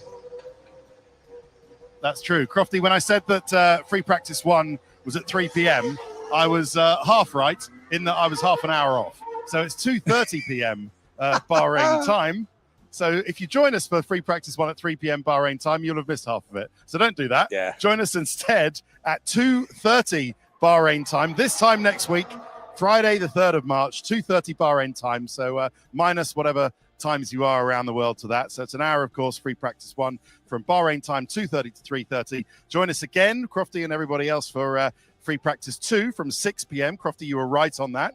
Correct, as usual. Thank you. Practice 2, 6 p.m. on Friday. Practice 3, Saturday afternoon, again 2:30. Qualifying from... Please, Crofty, I'm doing the schedules. Qualifying on the 4th of March from 6 p.m. I was on talk back there, to be fair. Brilliant. He says this kind of stuff about you all the time, Ted. Just for the record. Just not meant to hear it. I know. And qualifying from 6 p.m. And the race, of course, from 6 p.m. on Sunday, the 5th of March. There you go. Plug over. Watch it. Thank you are very in the world. much, Ted. That's so there you go. Free practice for Bahrain Grand Prix is in an hour and 10 minutes time, wherever you are in the world, next Friday. You're never alone with a microphone. That's the phrase, isn't it? Because I don't cover FP1 sessions anymore. That's why I said FP2. The only bit I care about. I'll be watching, hopefully, trackside at FP1 because it is my chance to get out with the photographers occasionally and see cars live in the flesh. Are you going trackside today? And I want to stand in that spot. As I said, take a camera with I said to our team here today, I said, there's a reason the snappers all stand there. It must be a good spot, and we've never been there before, so I'm going to try. Right, I have to go because I'm going to go and speak to Toto Wolff and Mick Schumacher. Really? So I'm going to leave you two to carry on with your impressions and everything else that you get up to when I'm not here. We need your calming influence and chaos is about to strictness. ensue. Strictness. You sound like a school teacher. You need it to be fair, you guys, sometimes. Speaking of not keeping things under control, sorry, Crofty, just a moment. So just there on the exit, Logan Sargent just getting all out of shape at exit of turn 2, but also Fernando Alonso from a few laps before on the exit of turn 11. A nice big slide you can see, but not nice for the rear tyres. No. I believe that this time of day is punishing, particularly the rear tyres, more than anything else. And they're all finding out the hard way sometimes, Lewis included as well, that you really need to be protecting that element today. Because if you start abusing the rear tyres too much, you're going to just be over slipping on exits and losing so much lap time. I think they boxed Lewis and changed that setup to try and combat what's happening to a lot of the other teams out there. 44 degrees, pretty much the track temperature at the moment. And if you're thinking, well, it doesn't really matter, does it? What's going on now is not going to translate to the race in Bahrain because it's under the lights and the track cools. Don't forget, this isn't practice. This is testing, and this is testing for the season to come. And there will be a lot of hot races during the course of this season. Fear not about that one. We tend to follow the sun, don't we, in Formula One? Although it's going to be very cold. We follow the sun into the desert of Vegas. It's going to be really cold in Vegas at that time of the night. I'm not at that one, so you can fill your boots with your coldness. Well, I went there for the launch, and it was pretty chilly at night time. Really? I'm glad I had a blazer on, to be fair. It was pretty chilly. And I did hear talk, and just a rumour that, here's that moment. Sorry, Crofty. This is Sargent on the exit of turn 2. Watch, he had a bit of a moment. Oh yeah, you can just see the lack of grip. I wouldn't describe it as a snap. It's just more of just a slide from the rear. It's just not coping. It's a little bit slippy. Yeah, the power down. That's him going wide a the little exit later turn on. 4 as well. We see so many cars. They have to have a lot of discipline actually in turn 4. It is faster to go off that on the outside of that corner. So a lot of discipline come race day. They've got a camera usually there pointing at the back of the car to make sure that you are within track limits. It's a shame to have to talk about the track limits, but it's one of those corners where it is an advantage. Not in turn 10. This one we're looking at, if you run wide there, you definitely lost lap time. I did hear a rumour that they just asked a question. The question had been floated. Was it worth bringing that Las Vegas start time forward a little bit? Because 10 o'clock at night, can be unseasonably cold sometimes. As far as I know, the answer was no. and it will take place at 10 o'clock. But you can understand why the engineers would have raised an eyebrow or two, because sometimes, it can be about 4 or 5 degrees at that time of night. The absolute opposite problem of what they're all suffering with right now. Thank you to Stuart at Haas, who sent me a picture of the Haas pit wall with give it a few races on it. It's just got Gunter sat on his own on there. 5 down to 3, down to just Gunter on there. That'd be good. Oh dear. He needs somebody to shout at, surely. Where's the entertainment in that? He's not going to shout at anyone, to be fair. He's a very happy man at the moment. He's almost finished, by the way, the audio version of his book that's coming out on April the 20th. He was telling me he's been into a studio, and he's been reading his book into a microphone, ready for the audio book to come out. I can't wait for that book to come out, to be honest. It's basically last season from Gunter's perspective and what he got up to as the team principal of Haas. Isn't it just a series of bleeps? I think that's the title of the book. It's like SOS. Series Morse of bleeps. Code, yeah. I did say that, they got a bleep machine for the audio book on that one. But a series of bleeps. What a great title for a Series book. of bleeps. Mega. Yeah. Better than the title I came up with. What was that? I can't tell you. Oh, you got Not on a family show. Probably more in keeping, to be fair, with the book. Yes, to be fair. Yeah. Still Lewis there, struggling with the rear end of the car. Exton turn 10. It's so hard, it seems, for all of the drivers. I mean, it's not a Mercedes or Lewis Hamilton specific problem here. I see all of the teams and drivers starting to struggle now as the tyres get older, the track temperature rising all the time, the wind is up. Really tricky conditions for focusing on long runs. I mean, it's surely not going to get any harder than this for the tyres' sake anyway. The track will continue to rubber in as this week goes on, and then into next week for the race weekend proper. But right now you have to say it can only get better. Okay, silly tweet time. Angry Pepper Racing says, the case of the rookie. Look at it this way. De Vries had his rookie year last year, but that only included one race. Sargent and Piastri will have their rookie year this year, but it just happens to be including a full season of races. So, yep, De Vries is no longer a rookie. I couldn't agree with you more. Angry Pepper Racing. Toon says, last year, didn't Zhou Guanyu win Rookie of the Year because he was the only eligible candidate? Absolutely. He was the outstanding candidate for Rookie of the Year, although Nick De Vries did come in, of course, to take part in that. I mean, Rookie of the Year with just the one race. You can't argue with it.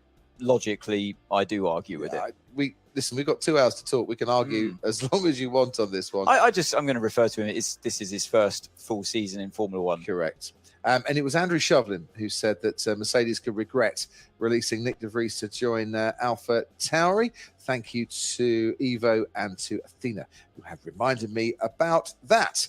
Meanwhile, at Red Bull, Ted Kravitz. Well, Crofty, does that mean that Nick De Vries, I'm glad that we all agree now that Nick De Vries is not a rookie.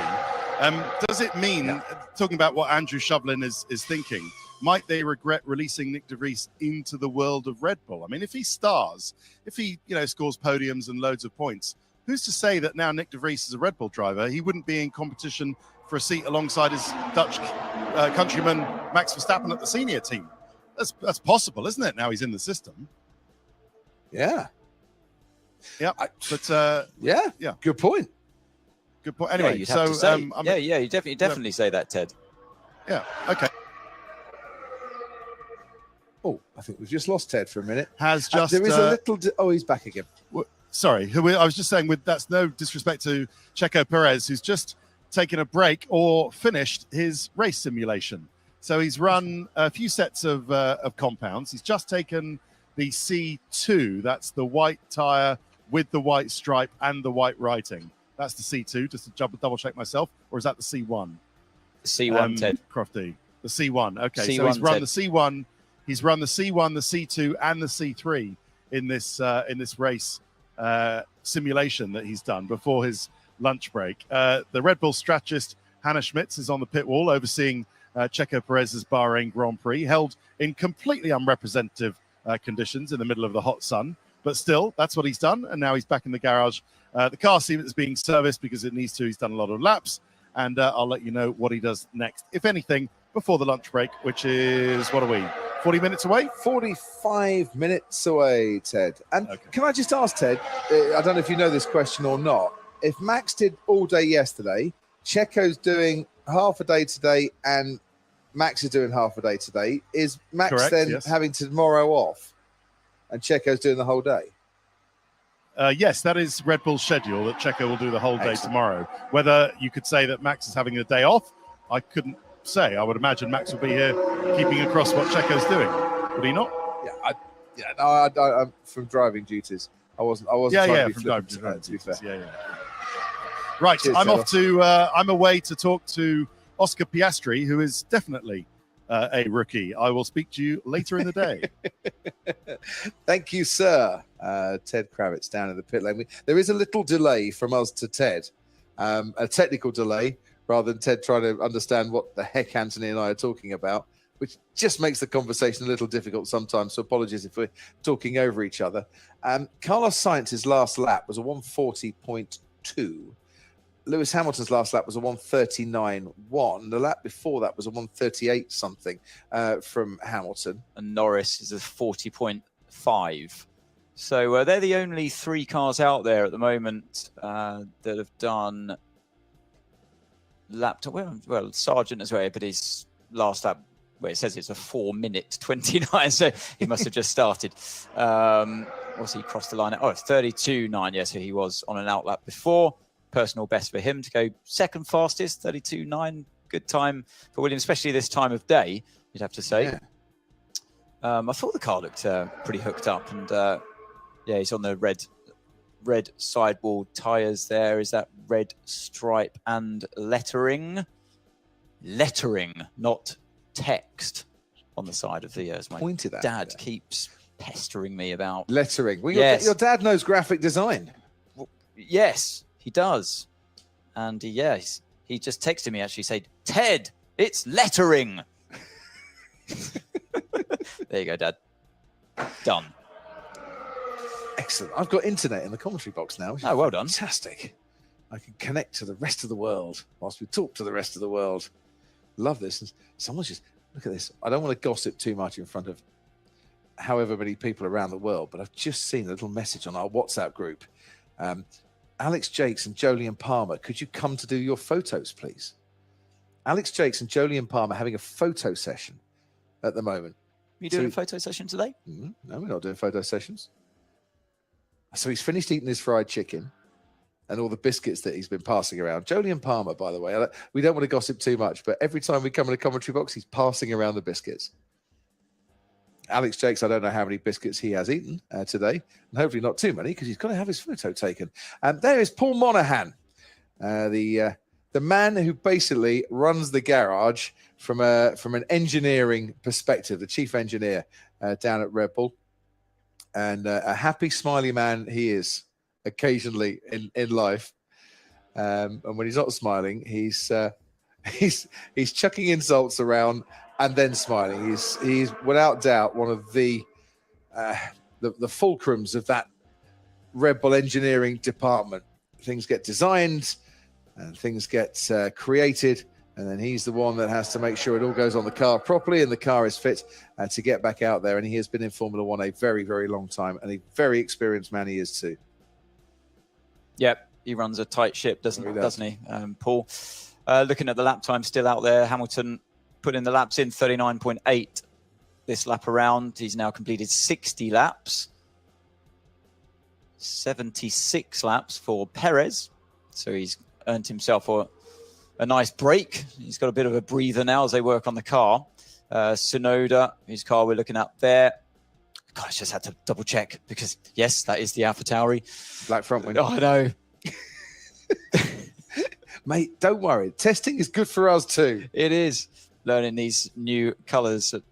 The car's very closely matched to the Haas. 76 laps as well on the board for Yuki.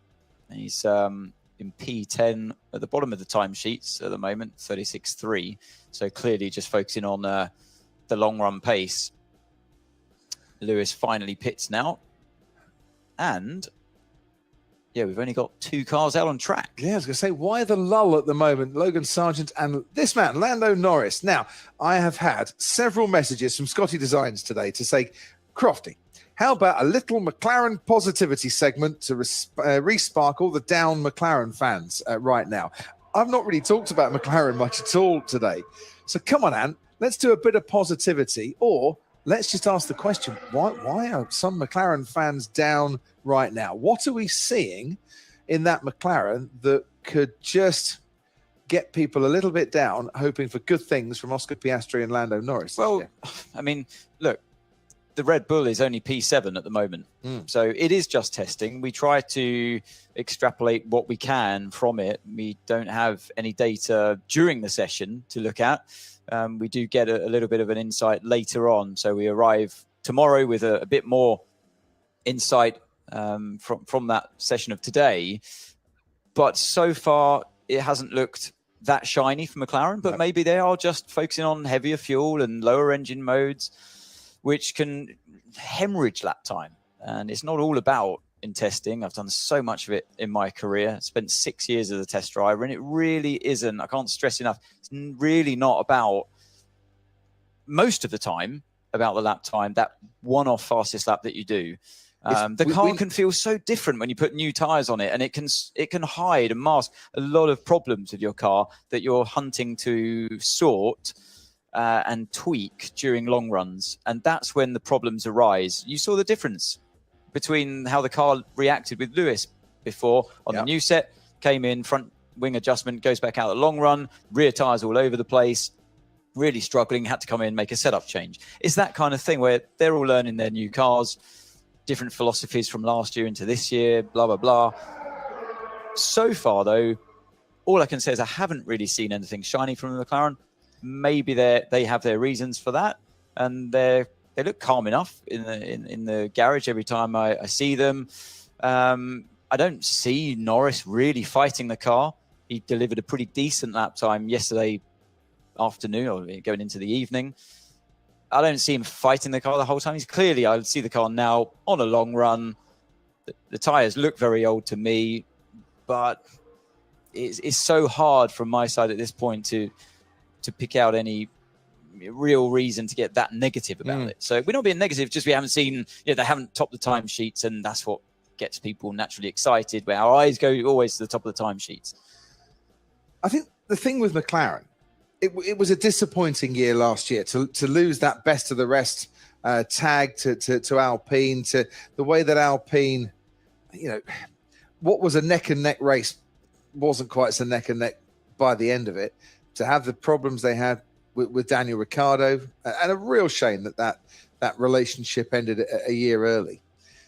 So to lose that place and to drop down to 5th, and then to start with a season launch where they're already talking about upgrades, they're already talking about, when things come through with our upgrade package, it's starting to put a little hint that it's not going to be as good as we think it is straight out of the box. They've managed down expectations, and when they do that, we reflect on that. That's not being negative. It's just trying to be realistic as to where McLaren might be at the start of this season. And with this race, I was going to say, with this race being in Bahrain as well to start the season, puts a massive pressure on that team, given the level of funding and investment from the Bahraini Wealth Fund. Yeah, I mean, for McLaren, this race is really Ferrari's Monza. Yeah. So we want to see, positivity.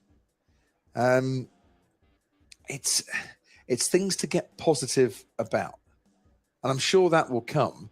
But you're not going to get any headline times, I don't think, that are going to put McLaren right at the top of the timing charts just yet. And as you were saying, Ant, this is testing. Why should you? We try and pick out those headline runs. We got quite excited about Fernando's lap yesterday because it looked to us like a very genuine representation of Aston Martin's pace. Not we've just put fumes in there and we're going to go out and see what we can do. That Sargent has done now. Yeah, we've correct. seen the softest. He's on the C5, the softest tyre you have. Same as Alex Albon putting on the soft tyres yesterday. Exactly. So we're not going to see that tyre come race week here. It's a tyre that's out of the window for this track.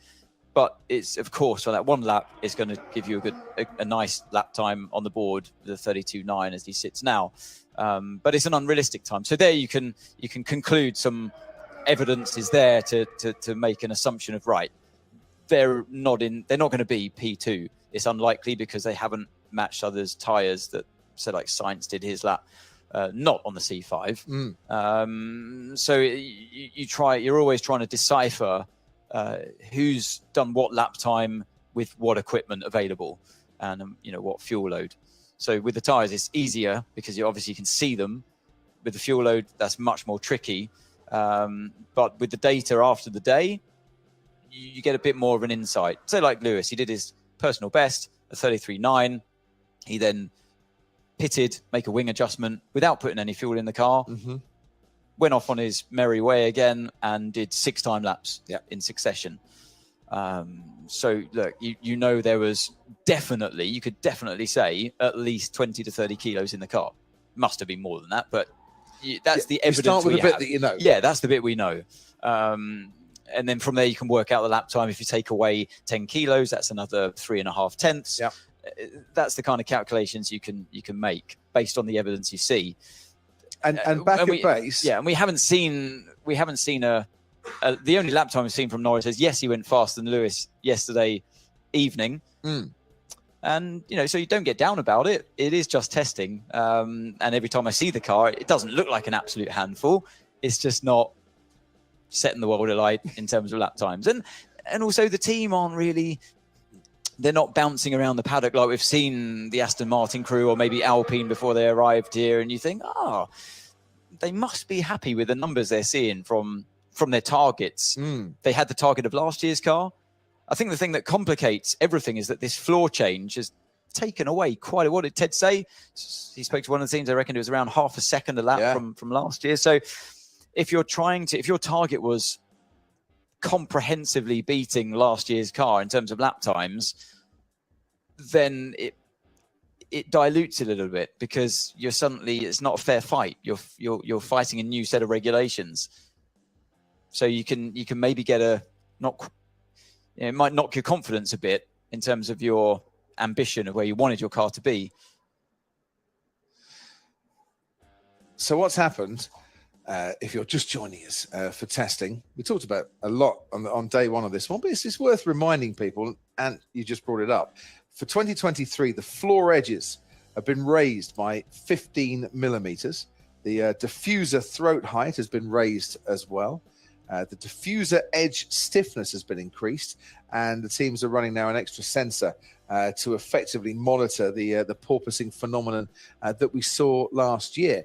15 mils doesn't sound like a lot. It is a lot, and you can still see clear daylight, can't you, through the corners in between the car and the floor edges. And I do think the cars, they look generally less stiff than they did last year because they were having to run them lower last year to get the grip. To run the car lower, you needed to run it stiffer to keep the aero platform in the right place. And I'm not seeing that so much this year. It looks already like the car is a bit more compliance. They can run them softer. The car's higher up. And I prefer the look of how the car is handling for all of them out there. Looks like Sainz is on another push lap here? Let's see the first sector pop up. Just in the exit of turn 4. No, he's not. Dan Vitali says, it amazes me that even with the lowest amount of testing days ever, the teams still go for glory laps. Well, they want to test what it's like on a low fuel run and a low fuel simulation. They will have a run plan, Dan, of things they want to get through during the course of the day, and low fuel and high fuel, medium fuel simulations all cover part of that. Paul Gamage says, on test times, it's worth observing that some drivers are driving within race limits while others are not. Yesterday, car number 1 was 2 car widths off the track. Massive difference in speed carried through the corners. That is a good point, Paul, especially coming out of turn 4. Some have been wider than others. And this one coming up here, turn 13. Yeah, Sainz clearly on a race run here. And you can tell the way the driver drives, it's more 9/10 stuff rather than absolute flat out 10/10 driving. And Sainz looks like he's in a pretty nice groove around this track today. A nice early upshift helps to minimize the amount of slip you're putting through the rear tires on exit. And what's this? So 38.0. So let's see if he stays out there. Let's see what we knew that Hamilton was lapping in the mid to high 39s consistently on the long run. What have we got out there? Fernando's just produced a 38.6. And, it's more really what the teams look at. They look more towards the long runs and the amount of laps that a team did on that long run. And then because you can conclude a little bit easier with what type of fuel load might have been in that car. And yeah, look, you see the ride quality. So yesterday, Ferrari was bouncing around in this point of the circuit, sparking away, really porpoising, and the driver's head bouncing around as well. I really think they were trying a different setup. I think they were trying a lower downforce setup yesterday. And therefore, the way you recover a bit of downforce is by lowering the car. Yeah. By lowering the car, you also run into the porpoising. And I think just from a bit of a guesstimation, I reckon that's what they were trying yesterday. Trying to see, can you get away with running a bit less drag around a circuit that you really don't want the drag, but it does reward. Usually, it rewards higher downforce because it's the corners that win out. Although there are long straights, it's the corners that win out ultimately because it's such a slippery surface around here. The tarmac, basically, it's the original tarmac since 2004 when it was first laid, and all of the bitumen has worn away and just revealed the stones. I think it's the granite stones that were Shropshire stone that still stay there. So with that, it cuts into the tires. If you walk on the track and you move your foot around, it rips the soles of your shoes apart. It is so aggressive. It's like the most coarse sandpaper you can imagine. Well, we're running the track tomorrow night. I'm looking need a new pair of shoes afterwards. Well, this is it. I might have to get myself down to the local sports shop after we've done that. Ant and I are going for a run around the track tomorrow with somebody who's training for the marathon. I mean, look, you keep yourself in trim. I've got my racing weight on at the moment. And we're running with someone who's running a marathon. We are in trouble tomorrow night. Logan Sargent on those soft tyres and produces a time of a 1:32.6. He's a little bit off the pace of Carlos Sainz, not much, and that was his fastest time of the day so far. Right, down to the paddock. Rachel Brooks coming in. Thank you very much, Crofty. Yes, I'm down here with Toto Wolff. And Toto, we've been watching Lewis out in the Mercedes a lot this morning. What have the drivers been saying to you so far? Well, the car is out of balance this morning, and you can see that driving. We're leaving black marks on acceleration. It's hot, and we just didn't find the right setup for these conditions, which is part of the learning, I guess, with a new car.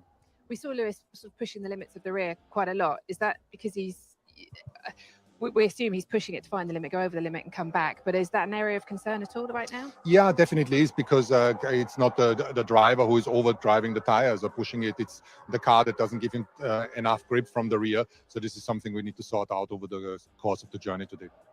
What have you made of the competition so far of the Red Bull and Ferrari? They're fast. No surprise there.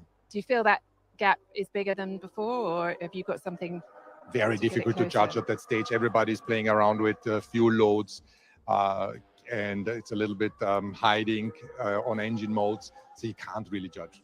Does that mean you're doing that as well? Will we see the full potential of this car by the end of the 3 days? Yeah, we're still hiding running? a little bit.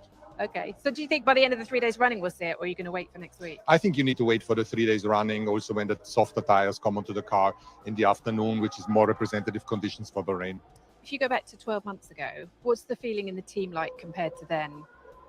A feeling of excitement, because we got it wrong last year. We finished third, and we definitely want to fight for a world championship. That's the aim, but you need to stay humble also. We've seen Jerome D'Ambrosio in the garage as well. What's he doing here this weekend? Well, he's been in Formula E and has been a team principal of Venturi and finished second in the championship. And he's here as a friend. He's observing, maybe something in the future, but not.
I think what troubled them last year, or was so upsetting for them, is that they could see potential in the car. Yeah.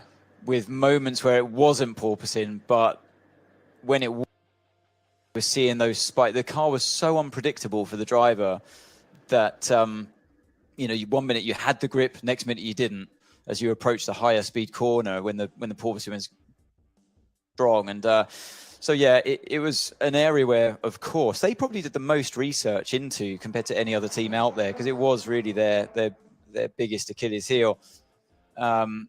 And it's ever true in Formula One, if you're trying to find a fix for a problem, trying to sort out the problem, or indeed trying to find out what is causing the problem, you are not then devoting resources to improving the performance. Absolutely, yeah. You're just trying to fix the issue. It was a big handbrake for them. Really was a big handbrake. And but with that pain, I think came a lot of understanding for them then to move forward. So, you know, where a lot of other teams may start putting downforce on their car and running into those porpoising issues and not really understanding what happens in that critical moment, that fluttering that the car gets into with that oscillation of aero load coming on and off.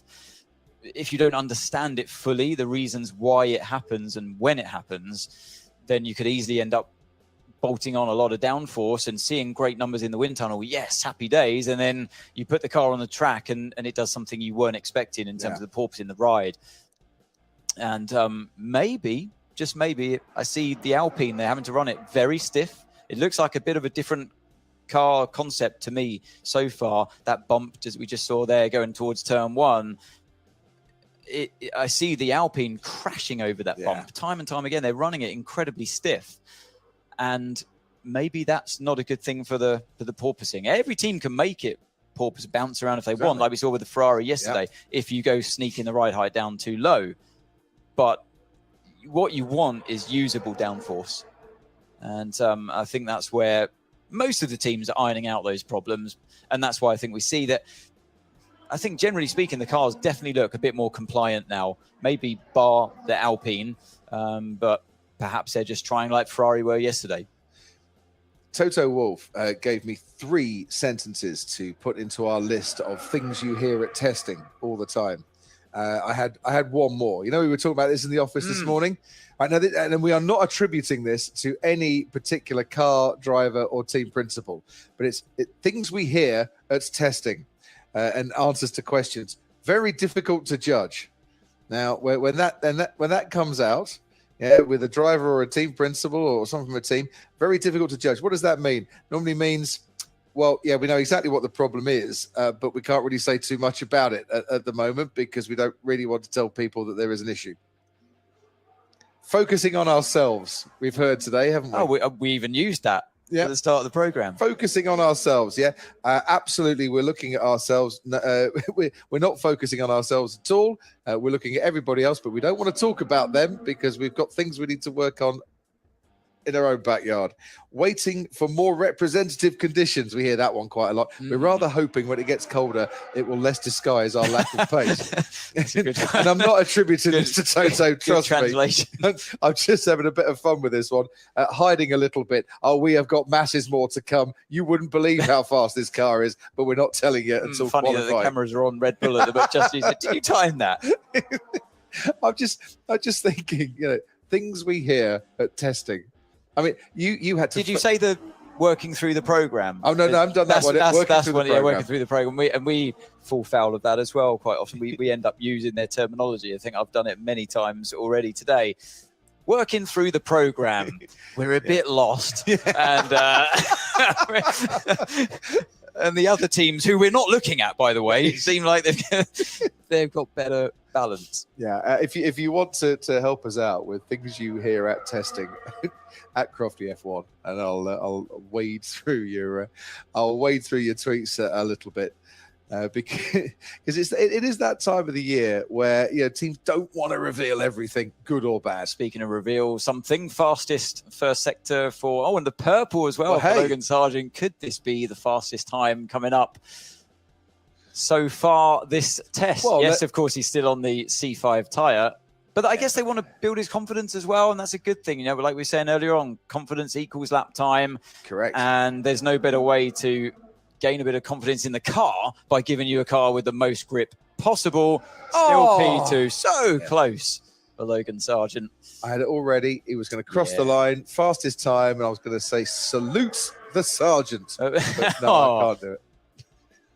See, it's practicing for us as well. Fastest in the middle sector, of course, because that's where most of the slow speed corners are. That tight, twisty, as I would say, technical section of the track is where the softest compound tyre is going to give you that mechanical grip. I was just going to say, is that coming from the car or the tyres, that pace through the middle sector? Sorry, Crofty, was there a lock up here in 10?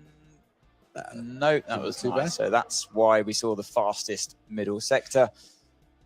What is he, about 1 mile an hour down, I think, through the speed trap on Carlos Sainz in terms of the fastest we've seen through the speed trap. But if he's getting more mechanical grip through the tyres, that middle sector is not necessarily an indication of, the Williams has suddenly become better through the twisty stuff. A lot of that, if that's coming from the tyres, means that, as you would expect, the Williams fast down the straights, because that has been the characteristic of that car, less draggy in recent years, because it hasn't quite got the downforce of, say, other cars out there. So, like we were saying before, Crofty, with this track being a series of long straights balanced with or linked up with tight corners, it's a bit of a join the dot series around this track, and you need to get around, obviously, those slow speed corners as fast as you can. That's where the mechanical grip of those softer tyres, or the softest tyres in Pirelli's range, really comes in handy. And you can kind of get in a situation where you can have your cake and eat it, because you can run your car, therefore, with less downforce than you might want to or could get away with on a harder tyre. But then the slow speed comes your way because you're on the softer side. So it all snowballs in your way, in your favour. And that's what we were just seeing there. So that's why it's not just a case of you bolt on a set of softer tyres and go quicker. You can even run your car with slightly less downforce. Yeah. And like I say, it's just a win-win. Foz says, things you hear at testing, it's early days yet. Yeah, that's another one. Yeah, Foz, I think we interpret it's early days yet as we're all hoping against hope that this isn't the end of the season for us already. But we like that. It's early days yet. Or Dan Mullen, we don't know everyone's fuel loads. That's another one. We do, but we just don't want to admit that they had more fuel in when they went faster than we did. Liking this. I'm writing these down. Lock up there for Yuki Tsunoda. Just ventured onto the curb a little bit too much on the that entry curve on that left-hand side. You see to our right-hand side, as we look back at him, the smoke was pouring off that front left tyre. But really, it's the rear of the car that we're seeing. That's where the damage is being done. Fernando Alonso works his way around turn 7, drops down the hill towards turn 8, patiently does it through turn 8 itself.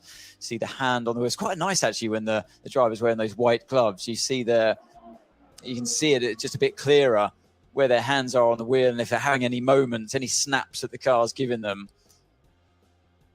Through turn 10, no DRS, so for me, a clear sign that it's race run time for all of the teams out there, bar Logan Sargent, of course, on a bit of a different program. Through turn 12, lift. Yeah, you hear that? So a corner that's comfortably flat out. Oh, and a big bit of understeer there. Stripe on that. It's right tyre. Front tyre. So it's as you go through, it's the unloaded part, so that all of the weight transfer goes to the outside of the car, like it will do here in turn 14. So the inside of the car, the inside wheel, just lifts up ever so slightly. They sometimes describe it as even freewheeling. Yeah.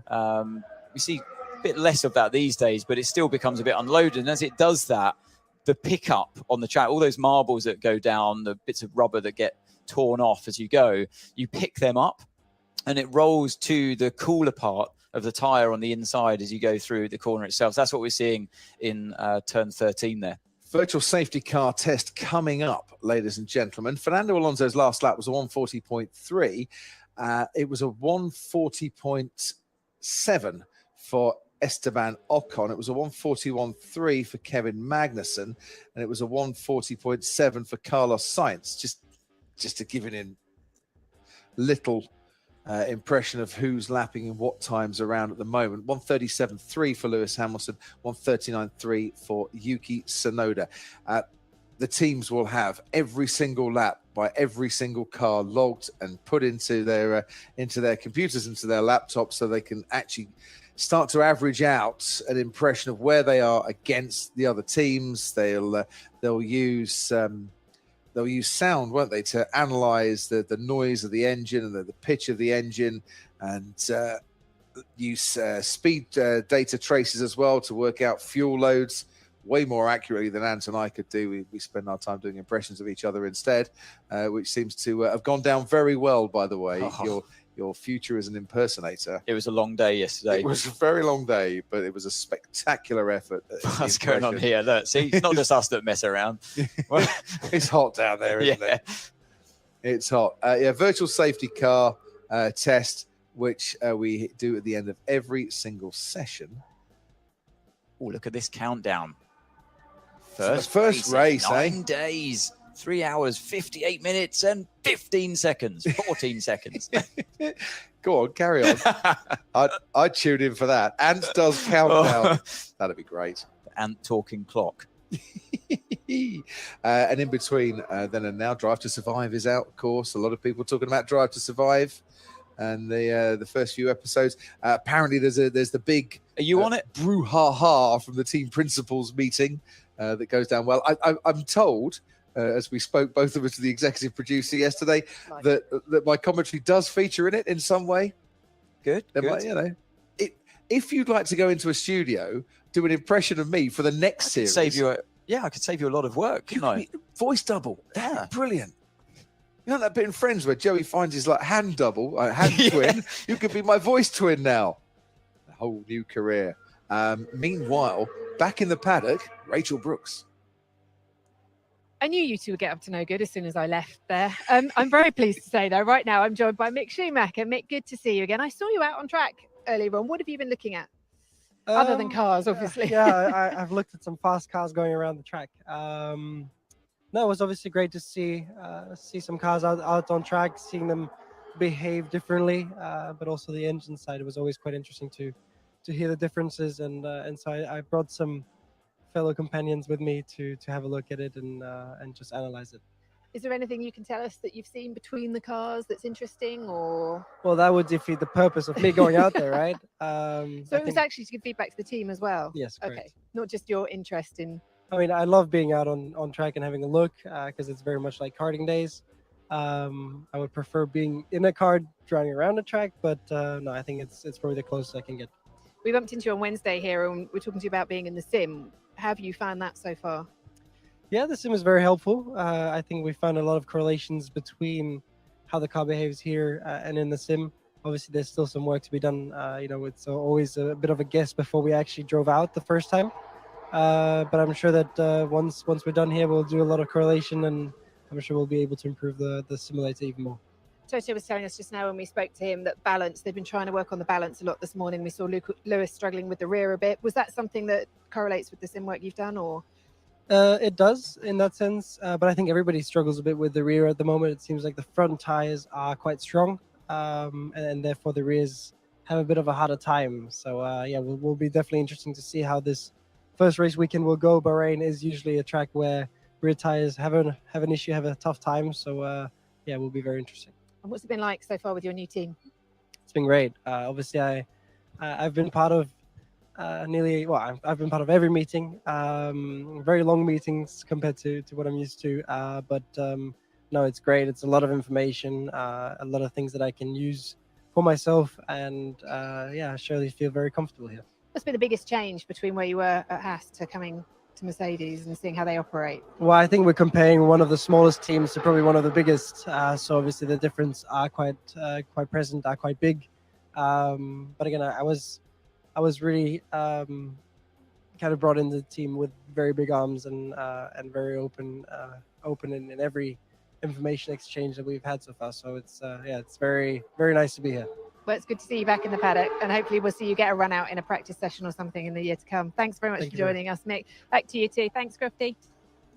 trouble that Mick's going to find with that, Rachel, and we'd love to see him back on track in a few practice sessions, is that he's going to have to wait for Lewis or for George to voluntarily give up their car for a session rather than being forced to give up their car because it's a rookie session for an FP1. He's done too many races now to be that rookie driver, and Mercedes will have to find somebody else to put in the seats. Now, what we're seeing down in the pit lane at the moment is a red flag test. So once again, the FIA have a load of systems that need checking out and testing. And also the drivers and the teams need to know the rules and need to refresh themselves as to what happens when there's a red flag. So what happens when there's a red flag, Ant? Well, Crofty, you can repair your car and you can change tyres as well. Excellent. Is it? Yes, because your car might be damaged. Hmm. Because otherwise you might be sending a car. Well, look, all right. So if your car's damaged, your front wing's broken in half. Well, you've had a bad race, haven't you? So you can't reset. I see red flag should be a timeout. Just you stop. You don't touch your car. Race goes green again. You get back out there. Damage or no damage. And you definitely shouldn't be allowed to change tyres. Well, but what if you've got a puncture? Well, tough. Limp round, come back into the pits. So you're suggesting, right? Okay, so right. Well, you so all right. Kevin No, Magnus has got a puncture and he's broken his front wing. And I'm only saying that. I'm not having a go at you, Kevin, for breaking your front wing. I know it happens occasionally. Always pick on Kevin. Well, because he was the first car coming out. So Kevin comes back out onto the track and he's got a limp around, but he's got a broken front wing and there's bits of carbon fiber flying off and there's bits of rubber flying off because he's got a puncture that all could have been fixed in the pit lane. Well, but now you're putting other drivers in harm's way. He's just all right playing it how it is at the moment. He's just come out on the pits. He damaged his car on the way. He's the one that caused the incident. Sorry, Kevin. We really should stop picking it. Let's choose somebody else. No, you've compounded it. I know, yeah. So poor old Kevin. He's caused the incident. Someone else is out of the race and he's limped back round to pit. He's got a brand new front wing. He heads the field. He's got new tyres on his car for good measure. We're all going like we were in Brazil. Bravo, Kevin Magnussen. This is exactly what we want to see. We're sending cars back out onto the track for a standing start, and we're going to get some look at his sort brand of new front corking wing racing to go on. That's what he we should want do as is fans. he lets the whole group overtake him when the race gets restarted. They all peel out the pit lane, and he's back in the. Oh, you're right. You change your You can change your damage. You change that one tyre that you got the puncture on, like for like. Yeah. What has happened here? What is taking place in this commentary box? You've done one impression of me, and now you're like, rules is rules. You've got to stick to this. If he's broken his front wing, he's got to change it, but not during a red flag. And I'm now the voice of positivity. This has changed Is it round. positivity? This Is has it gone good for the 180. show? I'm just all I'm thinking about is it good for the show? Is it fair? Yes. You like things being fair. Of course, Is that fair? It was fair because he would have been leading the race at the time when it happened, and he's gone back into the pits and he's right at the head. So it's fair At the that moment, he should still be ahead. Red flag. It could happen with 3 laps to go before the end of the race. They'll come in and someone's done a fantastic job nursing their tyres. Suddenly, everyone's on brand new tyres again.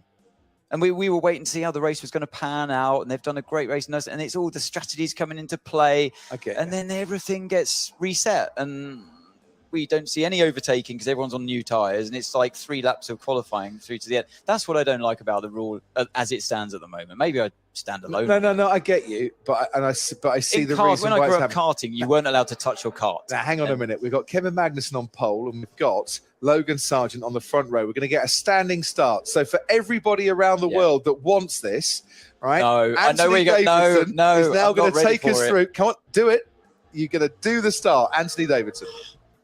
This is tough. Right. Okay. So we're waiting for those 5 lights to come on. Kevin Magnussen, by the way, has done a fantastic job all weekend. Brilliant in qualifying to get on pole position. He's kept his nose clean. No damage on that Haas whatsoever. All the cars lined up. On the left-hand side, predominantly. Oh, hang on, aborted. You can't jump in. This was my go. No, I'm doing the Martin Brundle bit. Oh. They've aborted the start. Well, no, you need an aborted start because they need to be learning what's going on. I see. And now they get an extra. So Yes. now they get an extra formation lap. So whenever you see those lights flashing orange, all of the rookie drivers, everyone back at home, wherever you're watching this, that's what it's all about. They all need to know they're going around again. Yeah. This is brilliant practice and testing going on here, and we are going to get Anthony Davidson to do lights out, away we go, and commentate on the start. No, of the we're race. not. You started this yesterday, right? And I'm gonna absolutely put you on the spot. Now you have Lando Norris and Carlos Sainz. Well, they there. think they're racing, don't they? This is it. Were they racing? Was Carlos Sainz trying to get ahead of Lando? You can't do that on the formation lap. You definitely can't. Unless the car has got a mechanical issue and you need to get round them. This is a bizarre situation. I mean, there's really nothing we can talk about because you clearly see that they're all going through this as a simulation. We've had the virtual safety cars, we've had a red flag, and now we've had an aborted start. Do you know what? I actually think extra time has been allocated for this at the end. So basically, we've got a 2-hour, 4-hour, 15-minute session. Extra time's been allocated. This is really important for teams, for the FIA, for the drivers, just to get it into their heads what goes on. By the way, Croft, And race this is control. a serious point. Not messing around here for once. Before we saw the gantry lights flash orange and green, there was a whole load of orange lights down. Did you notice that one? I That did. they came on before. Do you think that's a signal? Is that a new thing for the I've never seen that before. Have you? I'm going to go and see Niels Vitic. He's here today, the race director, and ask him about it. Can't be a coincidence, can it? They all came on before the aborted start. Or Tom from the FIA will send me a message on that Tom from the FIA has been very helpful. He's a very helpful man. He is primed and ready to message me whenever. Is Tom from the FIA? So here we go He's again. got press conferences to look at the moment, and is probably more involved with that. So once again, the drivers will slot into their grid positions. And on behalf of the 3 people who've asked for this, Anthony Davidson is going to do a commentary at the start of the race. You're loving this, aren't you? absolutely Do I love have to do this? Yes, you do now. You started it yesterday. Guan Yu Zhou pulls over into his Not yet. box. No? Don't go too early. Never go too early. Always give yourself air. Oh, yeah? Okay. Otherwise, we'd have to get St. John's ambulance to come in. See, look, they're all green now on the left-hand side. All those lights were orange before. So this means we have 1 red light, 2 lights, 3, 4, 5. And it's lights out and away we go with a fantastic start. Oh, he stopped. Lewis Hamilton, what's happened here in Bahrain? It's chaos, ladies and gentlemen. Chaos. Is that any good? Oh, that was brilliant. What kind of start was that? Lights out the way we go. And only Kevin Magnussen went. I told you he's been on fire this weekend. Without doubt, the most blistering start. Looked like a slow motion replay to me. He stopped. He thought, what are you doing? And they've red flagged the session again. Yeah, after that awful start, I would. Thank you. All of you out the car. You're having a talking to. What was that? Thank you for that. Here we go. Look. Oh, He's on board. Look. To the replay. This is on board with science. Oh, and suddenly, tell you what. that Why? was dangerous, wasn't it? Why didn't the McLaren go? Well, why didn't Lando go? To be fair, maybe Lando was actually too busy trying to sort his own start procedure out and actually wasn't looking at the Maybe lights. he was doing his own David Croft impersonation. Well, possibly. Lewis Hamilton thought, thought, I'm out of here. Seriously, it's like, greyhounds, traps open and away some of them go. And others have just stopped waiting to do their own procedure. Logan Sargent stopped. Kevin Magnussen did the right thing. The onboard I want to see, though, is from Norris's car, because did it just go into anti-stall or something? It just completely didn't. Let's see if we can do that. I don't know if we've got the right camera to show what was going on with Lando, but well done, Lewis, for stopping, Carlos Sainz for stopping, because that should have been like a proper race start. Well, I mean, not in terms of they're all properly racing, but it should have been cars going away. Here we go. Neutral. In neutral. Oh, he only put it into first gear when he's. Oh, you know what? Ready. Lando's treated it as a normal kind of end of session. Yeah. Start on the grid, burn some rubber. So he was actually like approaching it in the safest way, where you let the car in front go before you do your start. Otherwise, you can easily end up in the situation like we saw with cars almost running into. God, that would have been in a season where budgets are so carefully monitored, with and fresh parts on the car that they come here with such limited supply of things like front wings. We could have seen a lot of damage there. We could. So I think what will happen now, there'll be a conversation between race control Definitely. and the team managers to say, right, we're going to do this again. And I think it's scheduled again for the end of the day. This time, let your drivers know, be primed and ready to move. Don't have to accelerate at racing pace, but to move away off the line when the lights go out. So we'll do it properly second time around, which is when I'll do the commentary to do it properly as well. Good. I'm never doing that again, just for the record.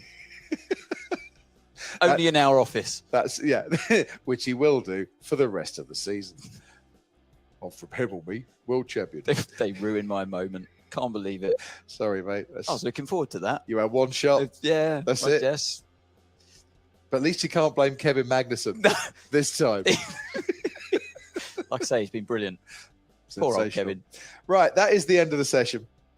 And a decent session for Ferrari with 70 laps from Carlos Sainz.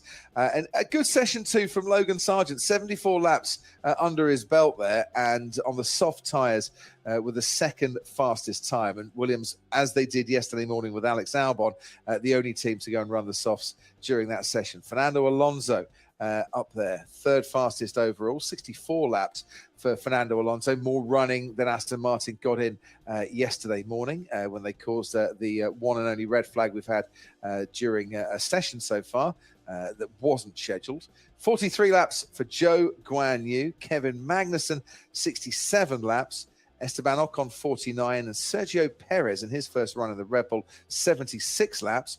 Lewis Hamilton 72 laps, and the Mercedes really struggling. It seemed at times with rear tyre grip. Lando Norris 65 laps, and Yuki Tsunoda 85 laps. And Yuki Tsunoda got a lot of work in very early on in the session. There was a time when 85 laps would have been a pretty decent testing day. These cars are so reliable now. It goes to show how much extra work, how much extra data they can pull from these sessions in this modern day of Formula One. And speaking of pulling data from the car, look at this. The analysis goes on the front end of that Mercedes. They've sprayed the UV Flovis paint over that front wing, and the analysis goes on there. Yep, and we'll continue both here and back at base. Anthony Davidson, thank you very much indeed for your company. I enjoyed that. We'll be back a little later on. And here's your classification from the morning, or kind of morning and afternoon of day 2. We're halfway through testing. Blimey, we've only just got going. Logan Sargent, 0.06 of a second off the pace set by Carlos Sainz. Different tyres on the Ferrari and the Williams. Fernando Alonso, about half a second back, third fastest overall. Let's see how those tyres, times I should say, improve when we get around to this afternoon session and into the evening too. So fastest time from session 1, a 1:32.4 for Carlos Sainz. What was it? A 1:32.8, I think, from Max Verstappen yesterday. It was the fastest time. Thank you, Anthony. We'll be back at 3:15 local time, so in just under an hour's time, and we'll repeat it all again for the final day tomorrow. From Ant and myself, have a great afternoon. We'll be back soon.